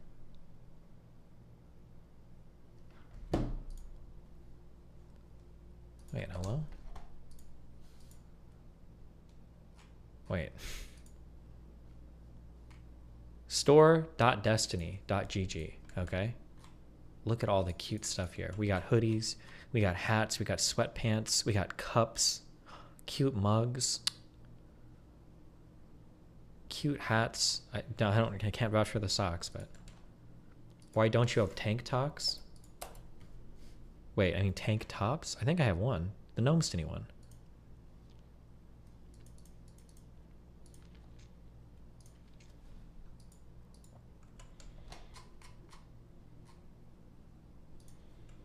Which one can't you wear? This design thing, the colors on here are like sewn in or something, and it feels like prickly against all my skin. It's really annoying.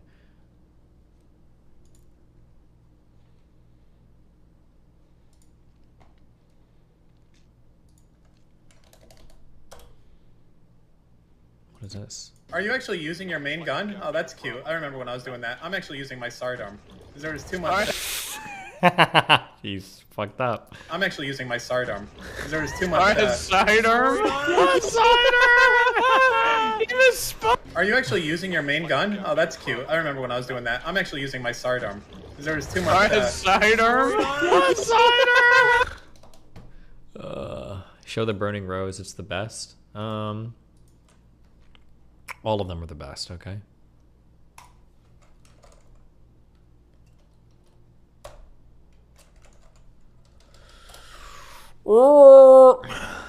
Okay.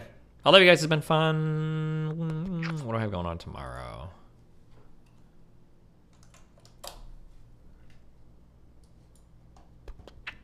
$11 a.m. meeting. 7 a.m. meeting. No.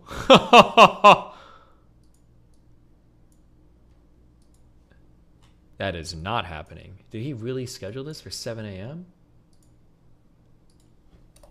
Just as an FYI,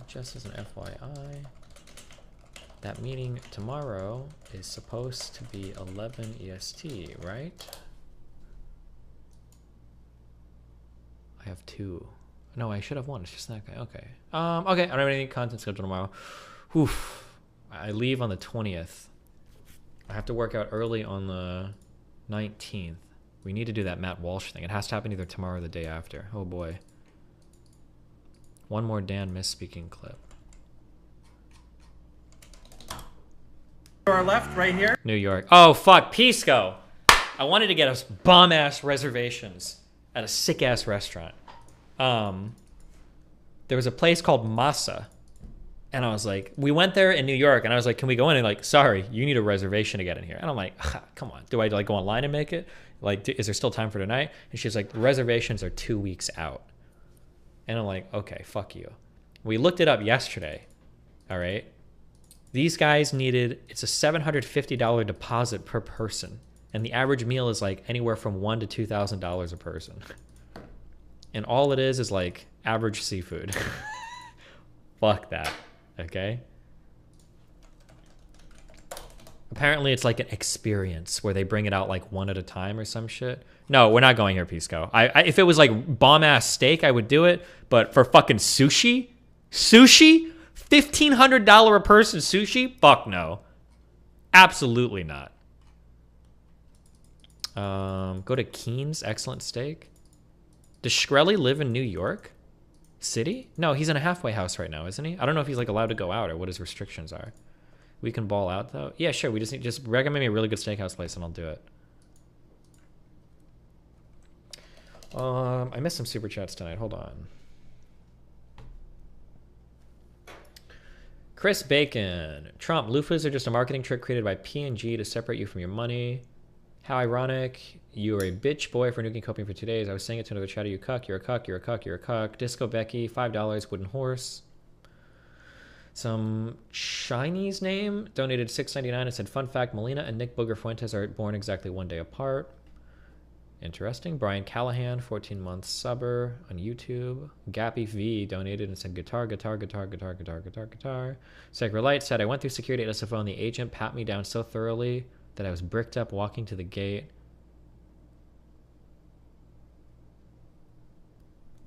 Oh, Hexeve donated after I banned him. I'm sorry. I know your educational background. I was saying that you were able to make things work without the grades, but in some industries, that could be almost impossible, obviously. Sorry, Hexeve. I banned you. I got real mad. Hexive. Fuck, he's not even here. I bet he left forever. That's an anti-fan in the making. Am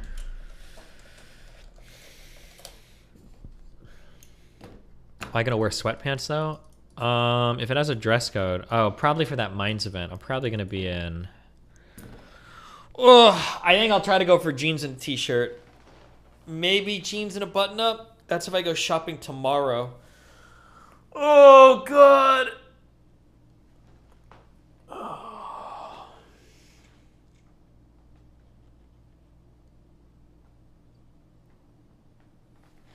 I have to go to Express. I only wear stretchy jeans now, okay?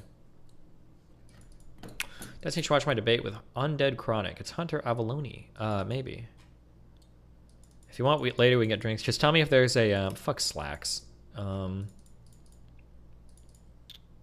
If there's a dress code any place we go to, just tell me in advance. If you don't tell me, that's your fault. So.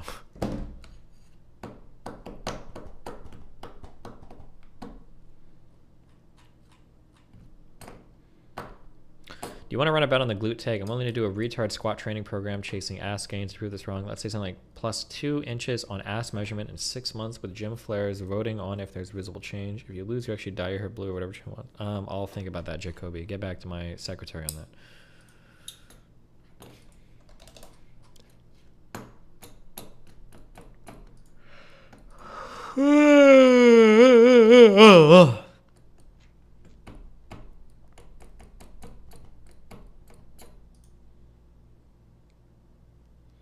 Representative Sean Caston says his 17-year-old daughter, Gwen, died peacefully in her sleep. Wait, what the fuck?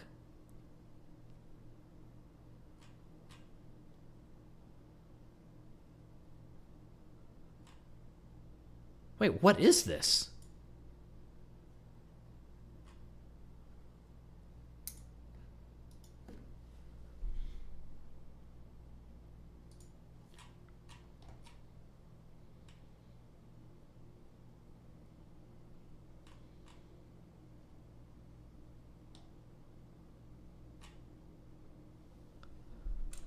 What is this stupid fucking Tim Pool tweet? Teenagers die in their sleep all the time? What? No, they don't. That's not true. Teenagers aren't supposed to die at all.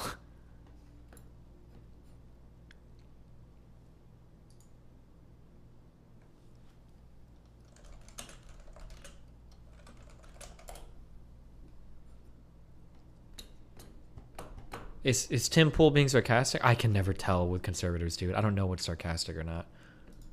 Wait, is the second thing he linked the vaccination thing? Here's another story about a 12-year-old who died suddenly in her sleep. And a 20-year-old who died suddenly in his sleep. Oh, is he trying... Is this like an anti-vax thing? Or is it not? People die sometimes. There's billions of people, so finding a handful of stories is easy. Well, wait, this is true too. Is he implying the vaccine killed her, or is...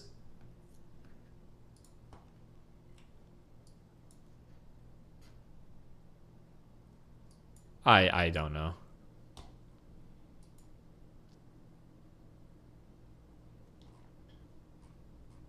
I don't know. I don't know what level I'm on right now.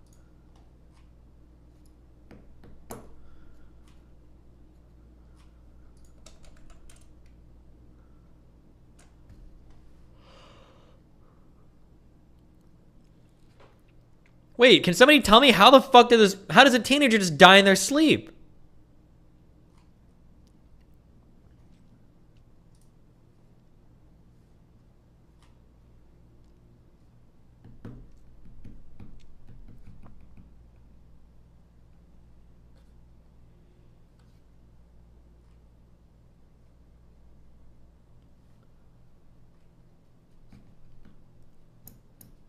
There has to be like not an autopsy, but there has to be some kind of investigation, right?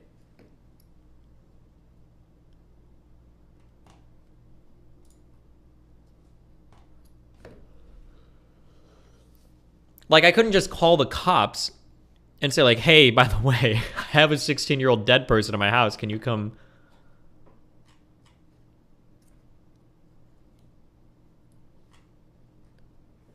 What the fuck? Could have been an aneurysm. I guess they just didn't disclose. Oh shit, we're fucked.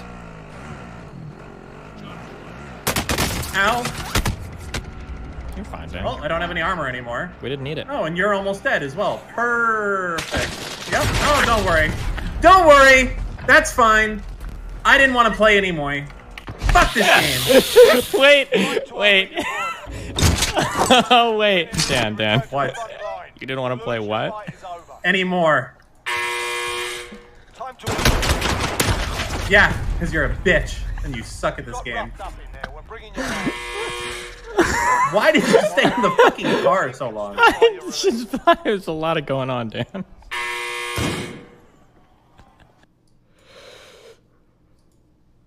Dave Rubin. Stop. Shut up, Milton. Shut the fuck up. Your sarcasm and facetious tone do not fool me. That's our barricade. Suck my dick. It's not a barricade, it's tripwire. That is not ours. Great job, dude. Great job, XUC. Really good, dude. Oh, great. Can I break through the window? God, this is such a good blackout clip. Trash, dude. This game is trash, dude. I'm honestly at a point where I'm just done. I'm done, dude. X, yo, come get me, dude. I'm actually, dude, like, dude, dude, like, oh man, You I'm gotta so tweet pissed. this clip to Treyarch, man. You gotta tweet this one. I'm gonna tweet this clip to Treyarch. They're complete trash. Oh, are you kidding me? Fucking stream snipers. That's I know that name too. That didn't out. Okay, I need to go, guys. Oh, make sure you subscribe to my stream too. Love you.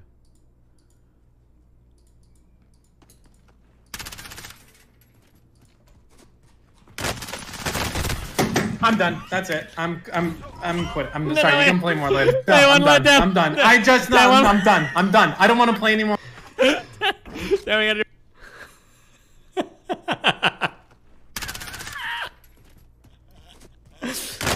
I'm done. That's it. I'm quit. I'm No, sorry. no, You can wait. play more later. No, Wait, I'm one more done. time. I'm done. I just no. Wait, one I'm done. I'm done. I don't want to play anymore. Then we gotta do Jesus.